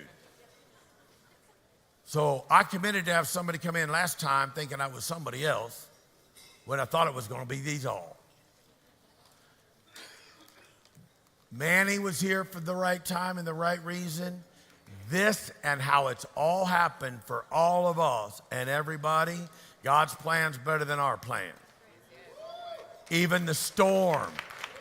Just all the different stuff. I'm excited what's going to happen. I'm excited what you're going to share as we close this thing out. And be careful when you take these home, all right?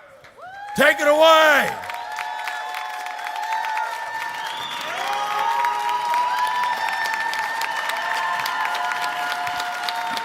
Hey, y'all. Of course, I am going to kick it off by talking about partnership. The power of two is so phenomenal, is it not? Yeah. Remember, two can run so much faster and so much further together. And this is how you're going to do it. You're going to lay out what does it take to have a successful Primerica business. You're going to think, okay, we got to prospect, we got to recruit, we got to license train, we got to learn how to give presentations, all these things, back office, building relationships with clients and teammates, and managing the home front. All these things are aspects of what it takes to have a successful business. And if you guys are working together, you got to figure out, hey, who's going to do what? And maybe both of you guys are going to do everything, which is amazing. But what I would suggest is to play to your strengths. If you are high activity, you may want to focus on a certain aspect. If you're more structured and technical, you may want to focus on this other aspect, or whatever it takes. Every aspect is important. Everything is important. Nothing, no role, no aspect of the business is insignificant. So just remember that, hey, I'm going to do my part in making our business, keyword, our business, a success. So a quote that I read was, "We may be strong as individuals, but together we are invincible. You can do all things through Christ." And where two are gathered, what can come against you? What can overtake you? You can overcome any and all things. Henry Ford said that, oh goodness, my vision. Okay, get a little older. Coming together is a beginning. Staying together is a process. And working together is success. Partnership is the ultimate cheat code in your Primerica business. And you guys, I just want you to take advantage of it and build something amazing.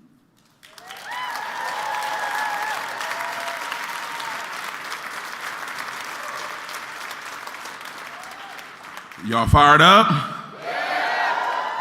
Hey, y'all give it up for my beautiful wife one more time, man.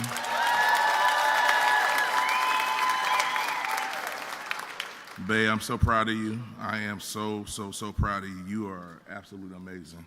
And y'all stop talking bad about my wife. She's a phenomenal partner. I know y'all heard that story yesterday. She was all right? So listen, no, man, real quick, first of all, to every leader here, to, all you guys, this has been a huge honor for us. We've gotten so much more from you guys than we hope we poured out and helped somebody. But, man, we've gotten a lot from you guys. The love, just the family and how you guys operate is really,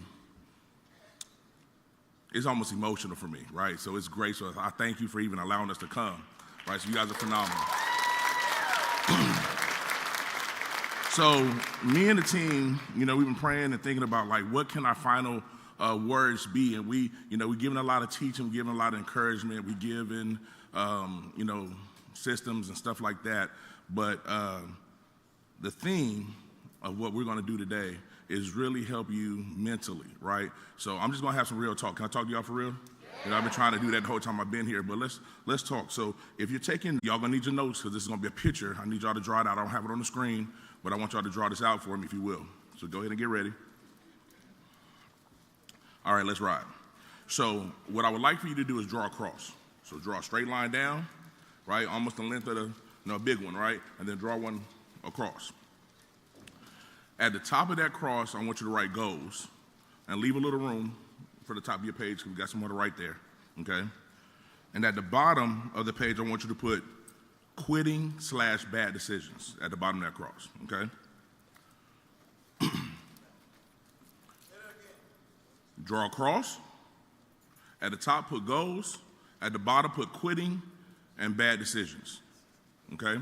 On the horizontal, that's at the top of the vertical line. The horizontal line, I want you to write, starting left to right, write emotional on that line, /financial,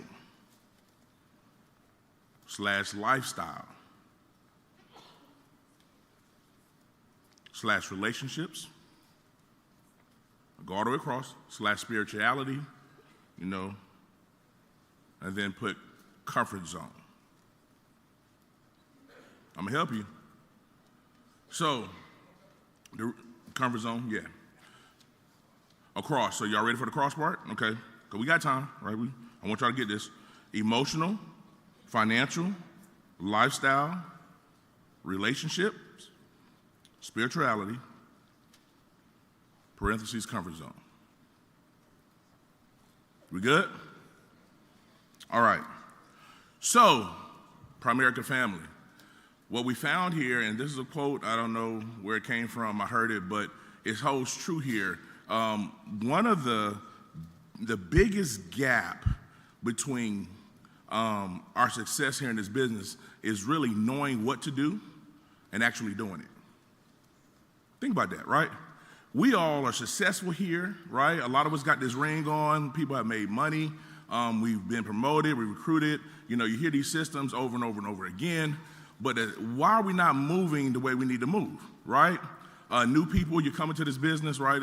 I'm talking to you too, right? And just in life, the biggest thing, the biggest space is knowing what to do, so I know what to do, and getting to the point where I actually did it, there's a gap right here, right? Because it takes something to actually move us to get there, right? You know, people that have been in the business, takes a little bit to get back going, right? New people, I know what to do, but remember I told y'all skill or will, right? That's where that will come into question right there. Am I willing to do what I need to do to get things to the next level? And a lot of things that stop us from doing that is these things that y'all wrote down. In our lives, what I found is that a lot of folks, self-included when I was, and still now, right, things that we have to really be intentional and understand. We're up and down too much, right? Our emotional situation day to day, sometimes we're high, next day we're low, right? In our relationships, when they're going well, right, we're doing good, and then sometimes in our relationships, not going well, right, we're down, right? Our finances are up, our finances are down. How we pray in the morning, not praying, our spiritual life is up, our spiritual life is down, right? And it's really, you know, crazy because that horizontal line is our comfort zone, right? So what happens is when our emotional, financial, relationship-wise, everything is down, right, below that horizontal line. So if you had an arrow on each one of those point down, right, if you wrote a little down arrow on those, right, when everything is down, we're always trying to work our way back up to that comfort zone line, right? Think about it. If you make, normally on your regular job, just employee-wise, if you make $5,000 a month and you need that $5,000, and this month you made $2,000, doesn't your brain and body go into panic? Because you have to make what? $5,000. So you push as hard as you can to get back to $5,000. As soon as you hit $5,000, we're good again, right? And we're comfortable again, right? But then to watch this, we make $10,000 and something in our mind goes, I'm not allowed to make that much money. So then we go back what? Down to 5, because our comfort zone is here, right? We're not used to that. Something's happening, right? And this is what happens in most people's situations. So I'm challenging that mind frame right now. And what happens is this. We do that with God. We do that with our relationships. When our relationship's up, I'm running the business, everything's good at home, right? I made money, I feel good, right? All that stuff is going on, and we're saying, I'm gonna be an RVP, I'm gonna get my next promotion, right? I'm feeling good, and then tomorrow, somebody quit. I'm down again.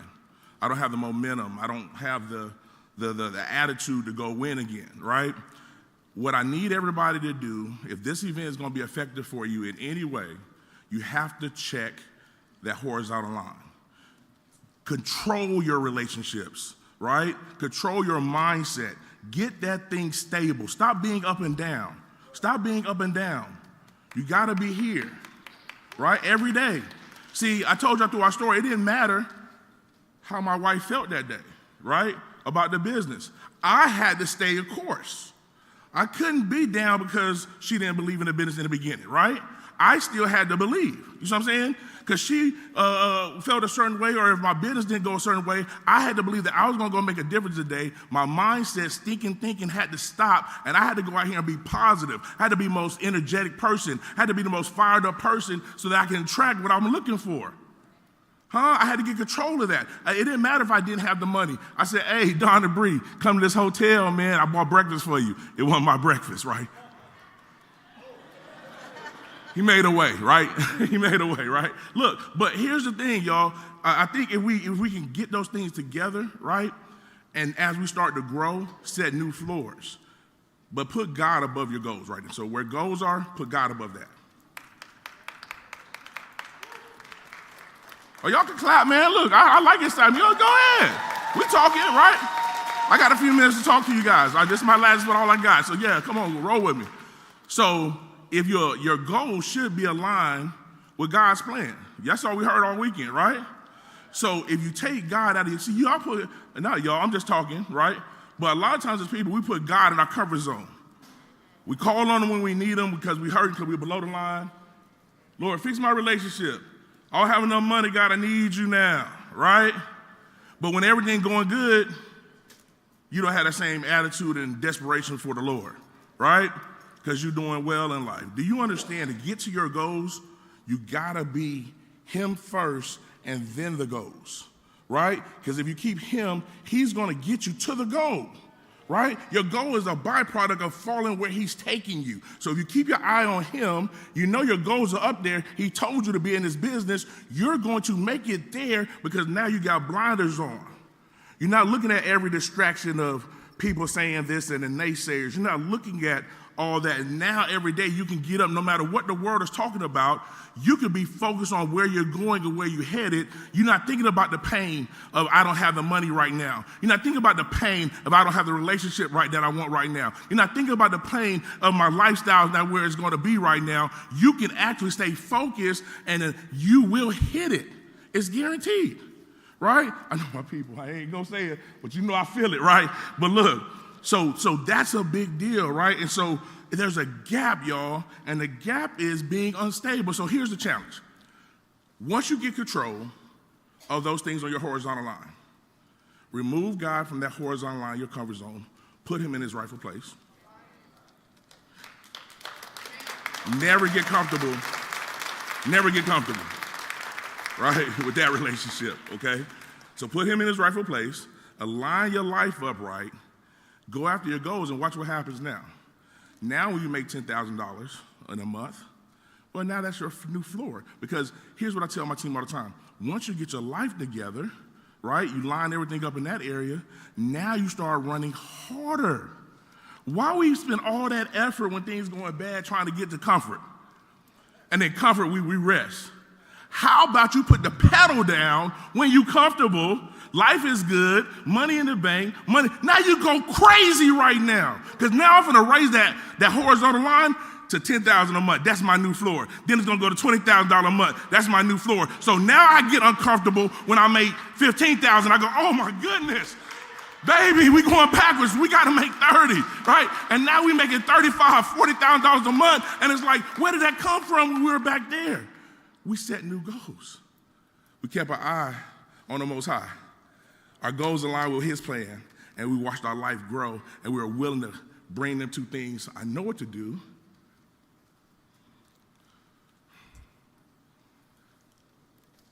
I fixed my will, and now I'm doing that part in collapsed time frames. And then guess what happens? It's amazing what God will do. It was midnight at a Whataburger. I'm telling y'all my life.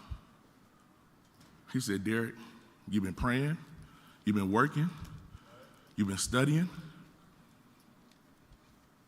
It's time for me to bless you. You do what you can do in the natural. God will put his super on it, and you'll look up one day, you'll be in a place you'll never, ever believe you even could be, and he says, I still got more for you. So I'll see you guys at the top. Y'all be blessed. Stand to your feet, man. Put your hands together for God and put your hands together for this next phenomenal couple. This is my top RVPs. I love them with everything. Y'all give it up for the great Donald McNeil.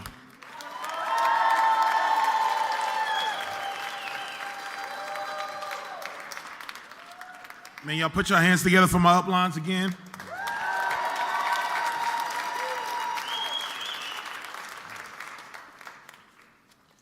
Guys, I'm going to speak on something that makes me very emotional. Me and Brianna created this speech about a year and a half ago, and I just get the pleasure of doing it. This is the first time I've ever done it without her, and so I think this is very, very powerful. I just do want to mention that.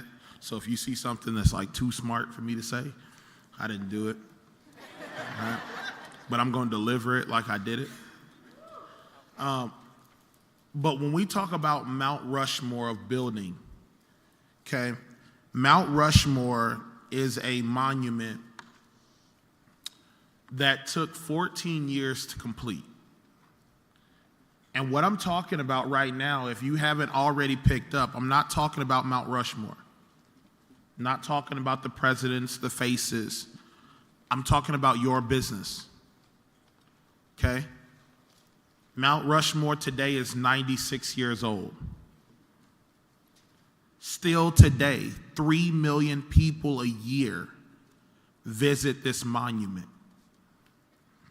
96 years from now, your business will still be here. And it may be affecting 3 million people, but it might take 14 years to build. 400 people hung from 3 8-inch cables in order to complete the job.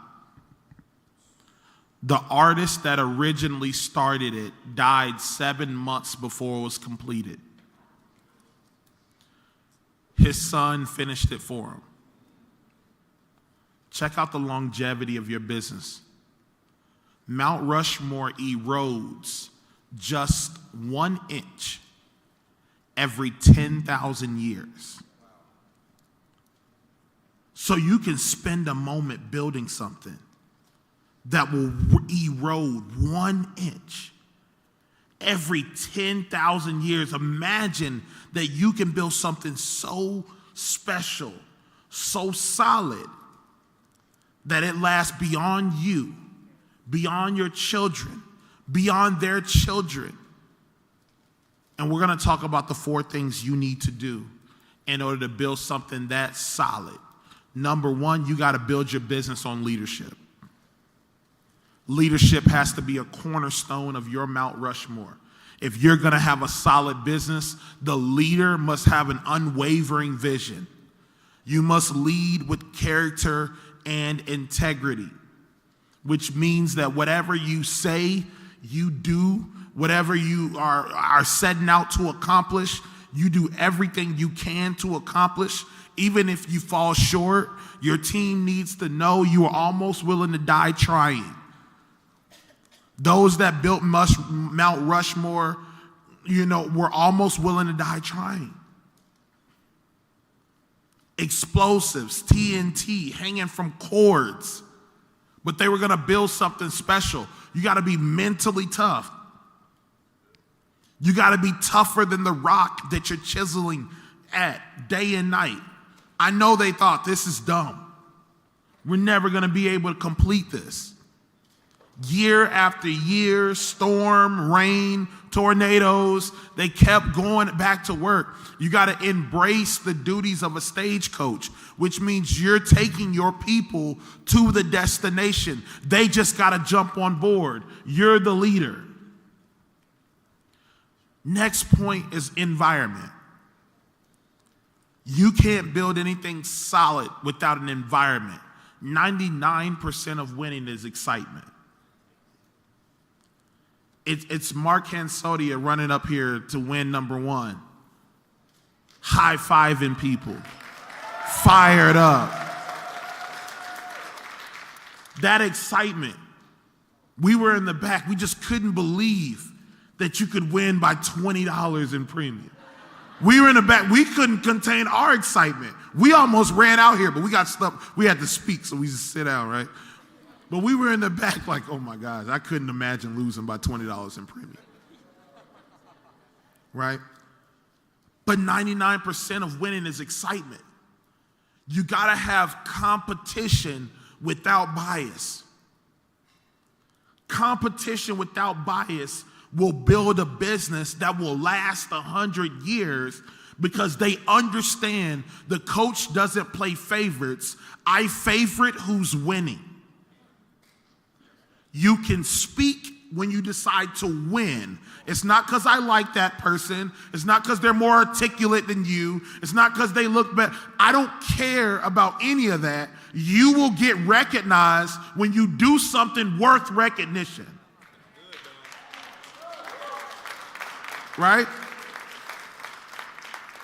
And that's what I love about my coach, is that we didn't grow up together. He didn't know me from anything, but he was unbiased about when it came to competition and recognition. And that environment has to give no room for stagnation. Guys, one of the biggest things Art Williams talked about is not waiting on people. Do not wait on your people. Do not wait on your people. It teaches them that their clients are going to wait on them. You're teaching them that their recruits are going to wait on them. Y'all know how it is. When somebody wants to join Primerica, they want to join now, and they don't care who they join. There's no waiting period. How many of you guys have done an application, a life insurance application, after 9 p.m.? Who's written a policy after 9 p.m.? How many of y'all have done a policy after 12 midnight? Be honest, you've written a policy after 2 o'clock in the morning. Guys, I'm gonna be honest. There's no hesitation. In this business, when somebody's ready, you move. I don't care if it's after school, before school, 2 a.m., 3 a.m. There's no room for stagnation. Monument number 3 that you're gonna build your business off of, your business is gonna last forever. You gotta be focused on duplication. Who are you duplicating yourself into? Pouring everything that you know into somebody else. Duplication is the name of this game. Training and development must be a part of your system. One of my favorite athletes of all time, his demise was the fact that he was too skilled, and his name was Allen Iverson. And Allen Iverson has this speech out there called Practice. And it wasn't the end of Allen, it was the end of the 76ers. Because even though Allen was good enough to play the game without practice, he couldn't duplicate who he was into his team because he didn't care about the most fundamental thing, and that was practice. He says, you're talking to me about practice. Not the game, but practice. You got the franchise player of your organization on the microphone talking about practice. Yes, Allen. Because without Michael Jordan's relentless attitude at practice, the Bulls don't become what they are. Without Kobe Bryant's attitude about practice, the team doesn't gel together. Without your attitude about training, some of you are like, oh, they didn't get on Zoom. No, I don't care. That's what you're saying. You're saying I don't care about practice. You got to be relentless about the training. You got to be relentless about development. You can't let your team miss practice. Sure, you don't need KT training. Sure, you don't need to book appointments. But there's a reason why the great coaches flip tables and turn over locker rooms because a kid missed practice. Practice is important, and you guys got to make practice the main thing. It's not Shane's job to be upset that your guys didn't come to the training or the Zoom. You should be relentless about practice. And if you're not, you might as well compare yourself to Allen Iverson. Practice? Why do we need training? We need development. Show me how to close an app. I want to get to the game. Get me on the recruiting appointment. Who needs training and development? Why practice? I hope I'm getting this into you. Trying to drive home this point.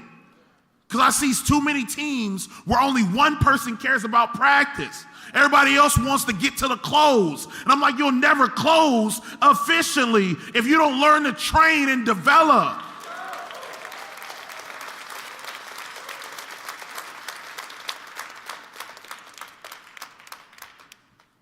Last one, relationships. This is the Mount Rushmore of building solid. If you want a business that will not erode, because you get businesses that are built on the sand all the time. Y'all see them. They up one day, down the next. Make some money, they're here today, gone the next. It's because they don't have these four things. They might have one or the other. You got to ask your business. Ask yourself, do I have leadership? Do I have an environment? Right? Or do I just come in the office, I close a sale every now and then? I do business, but I don't have an environment. Leadership, environment, duplication, and relationships. These are the four pillars. These are the four things that's going to build your business where it does not erode. This is the definition of having relationships right here. Build a bond that's together like a family. It has to be a family environment. You have to look to give more than you take. Those that built Mount Rushmore gave so much more than they got back. And that's why we get to watch and we pay money to look at rocks. Because they gave their everything to something. And you got to be willing to give more than you take. The unfortunate reality of this business, the truth is if you build it right, you're going to give more than you receive.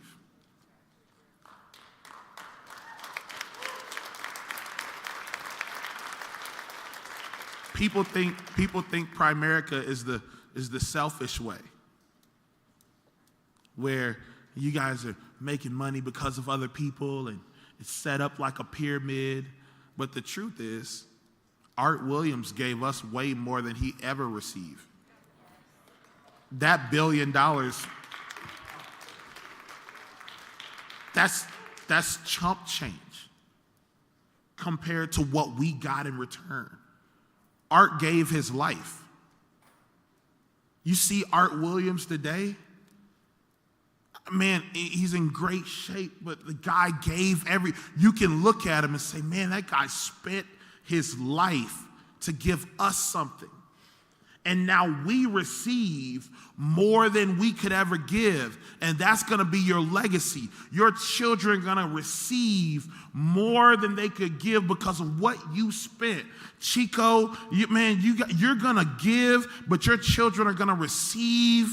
They're going to be like, man, why is the business so solid? Why is it so amazing? Why do we get paid every night no matter what I do? It's because Chico and his wife, they gave everything. They ran around with the flag and they gave it all. And I'm going to finish with this. I'm going to leave my wife the last 10 minutes because I know she's going to kill it. Have a goal for other people's life and help them achieve it. That's how you build a solid business. Everybody on your team, you should be able to look at them and you should have a purpose for them. That's what a leader does. A leader looks at this person and says, I believe you're gonna make $200,000 a year. I know that you're gonna be an RVP. You're gonna be great. You're gonna be a monster in this business. You gotta have a vision for every one of the people in your business. Right? They got a great movie out called King Richard with Serena and Venus. And what I love about the dad is he had a purpose for them. He saw bigger in them than they saw in themselves. So if you want to build a solid business, build it on relationship, leadership, environment, duplication, and relationships. I'll see y'all at the top. The bottom is way too crowded.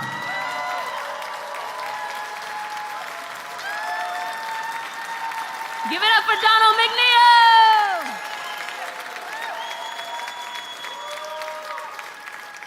All right, guys.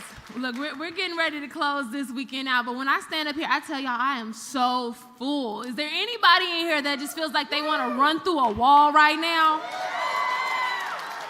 I'm so full. This has blessed us, maybe even more than it blessed y'all, but I've enjoyed it so much. But I'm going to leave you with something, you guys. Look, I know I'm talking to a room full of people that came to Kansas City to win, right? I know I'm talking to a room full of people that came to be in the right place at the right time. But now is when we find out what you're really made of. Right? This is when we realize whether or not you came to just get excited or whether you came to make a life change. Whether you came to make a change in your business. Because if so, then you're going to go home and you're going to do something different. And I want y'all to know this too, that when you leave out of this room after being fired up and excited and motivated, that you're going to go back out into a world of naysayers. You're going to go back out to doubt. You're going to go back out to negativity and negative thinking. You might go back out to some canceled appointments, some dark houses, some people quitting on you. You might go out to every bad thing that you can imagine. And you can either accept that or you can say, no, I'm going to shift my perspective and I'm going to say something different, that I get to go back to potential. I get to go back to positive thinking and empowerment. I get to go back to a world that hasn't met the real me yet.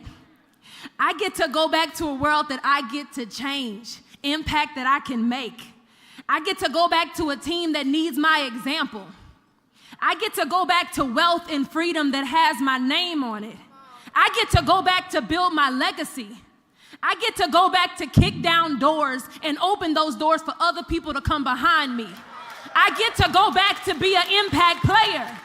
See, when you shift your perspective, you start thinking differently. You act different. And I had a mentor of mine, Lisa Jones. She always talks about affirmations, and she had me write an affirmation one day, and I'm going to share with you guys. Your affirmation lets you speak life into who you are, because the biggest part of this business is your belief and your mentality about what you can actually do. And my affirmation goes like this. It says, I am the head and not the tail. I am above and not beneath. My bank accounts haven't experienced the abundance that God has in store for me yet. I will move my community. I will change my family. I will kick down barriers that were designed to hold me back. I will lead effortlessly, gracefully, without fear and with confidence. I will grace stages that were not designed for me. I will lead masses of women to success and financial independence. God made no mistakes when he made me. I think like no other. I plan like no other. I work like no other. I am fearfully and wonderfully made. I walk with all the strength of the Father. I walk with all of the authority of the Father. The Father fights for me. There are rooms that are prepared for me that I don't know exist yet, and my name lives there. You see, your belief will drive you to take action. Carlos Temple blessed us a few weeks ago, and he said, to get better, you don't have to do a lot, you just have to do more. I said, wow, just more. Okay, so you gotta want more. You gotta recruit more. You gotta set more appointments. You gotta show up more. You gotta do better more, right? You gotta do more. And when he said that, I said, okay, it doesn't mean that I have to go out here and I jump from 0 to 100,000 overnight, but I'm gonna do better than I was yesterday. I'm gonna get 1% better every single day that I wake up and my feet hit the floor. I'm gonna go after something. You don't have to do a lot, you just gotta do more. And I'll leave you guys with this. I have a sports background. I've done a lot of sports. But track to me is the story of life. All right, when I say that, when you're getting ready to run a race at a track meet, and if there are any sprinters in the room that used to run, okay, I see a few hands, that used to run sprints, you know that when you get ready to run that race, you got to get down in the blocks. And when you get down in the blocks, you put your head down, and your only job in those blocks is to listen for the gun. Because when the gun sounds, that is your reminder, or that's your alert that, hey, it's time to move. It's time to get out of the position that you're in and propel yourself forward. And one thing I want you guys to know, that even though you're focused while you're in those blocks and your head is down and you're trying to tune everything out that you can, there are still gonna be distractions. So I can remember being at a race and I got my head down and I'm trying to hype myself up about how good I am and what I can do, and you can still hear everybody around you. You can hear people that are standing at the fence and they're talking about who's gonna win and who's gonna lose. They're talking about who's the fastest person that's out on the track. You're hearing all the naysayers, the opinions, everything. But your only job is to listen for the gun. Your doubt starts to creep in. Not only are you listening to them, you're starting to size yourself up and you're saying, man, can I make it around the track without running out of breath? Am I able to beat the person in the lane next to me? What if I don't make it? And now the doubt's creeping in on you, but still, your only job is to listen for the gun. That's your signal to move. That's your signal that this is your opportunity. It's your opportunity to win the race of a lifetime. And not only are you hearing the voices and you're starting to have self-doubt too, you might be sizing yourself up negatively and you say, man, they positioned the girl in front of me. She's ahead of me already before the race starts. And I'm in the back lane, so she already has an advantage on me. She started out in a different position and I have to get it out the mud, but still, your only job is to listen for the gun. You're listening for the moment when, why am I getting emotional? Woo!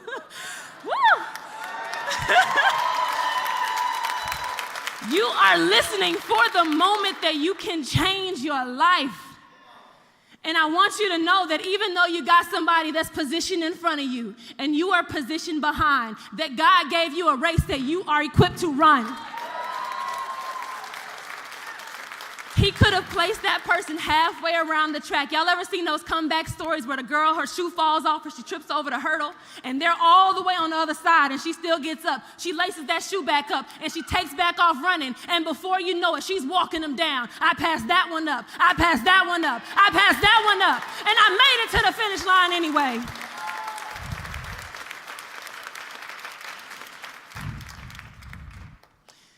You guys, you know the word says that the first shall be last and the last shall be first. It doesn't matter what position you start in. And while you are running your race, as long as you have breath left in your body, you can make it one more lap. You can change your situation. You can become the head and not the tail. You can position yourself and get everything that you came here for. You can win. I want everybody in the room to stand up on their feet real quick as we get ready to close this thing out. Because I want you to know that when you leave here today, you walk in confidence. You affirm yourself. You remember who you are and why you came here. Because I know what I came here for and I'm not finished yet. Yes, we've made $400,000. We have 5 regional vice presidents, but my race isn't finished yet. I got a lot that I want to get done, and I need everybody in the room to remember why you came here.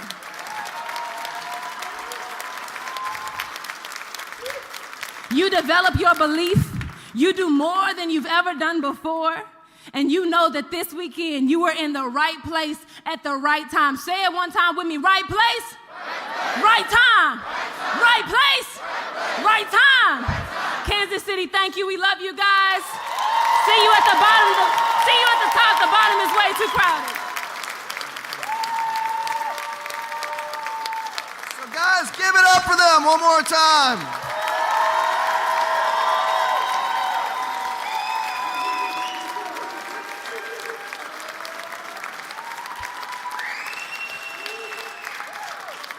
See, guys, the best thing that you can do now is take all of the inspiration, all the motivation that they have poured into you and go make something happen. Because I'm telling you, in 24 hours, how you feel right now will be gone. But the question is, can you internalize it? Right? Can you take it and then run with it like she was talking about? Because that is what's going to change you. See, guys, we know that if you really want to take it to another level, you have to change from this event. And so here's the reality. More, next, win. Right? We all know that. More, next, win. So very quickly, our next live event like this will not be till October 28th. But the next event is June 14th. And what I need y'all to understand is about competition. You know, Derek and I were talking in the room, in the green room, a little bit behind, about an hour or so ago. And Derek says to me, he said, Eugene, I know we've never really met in person. But he goes, I used to chase you. And I said, what do you mean? He said, well, you know that Fox 16 video? He goes, after that, you know, Mark and Derek, they go, we're coming for you and Kara. And so they used to watch the numbers, and we were competing, and I didn't know we were competing. But guys, I share that story with you because look at where they are today. Because they always were being competitive. They knew they had to take their business to a next level, and that's the exact message I want y'all to leave with tonight. Is it doesn't matter who you're competing with, but compete with somebody. Because as long as you're competing, as long as you're looking at the numbers for June 14th, guess what? Your business will grow. It doesn't matter whether you're number 1, number 5, number 10, or number 20. As long as you're competing, your business will grow. And then eventually, guess what? Your business look like theirs. So guys, let's give it up for them one more time. Everybody travel home safe. We appreciate y'all being here. We'll see y'all at the next event.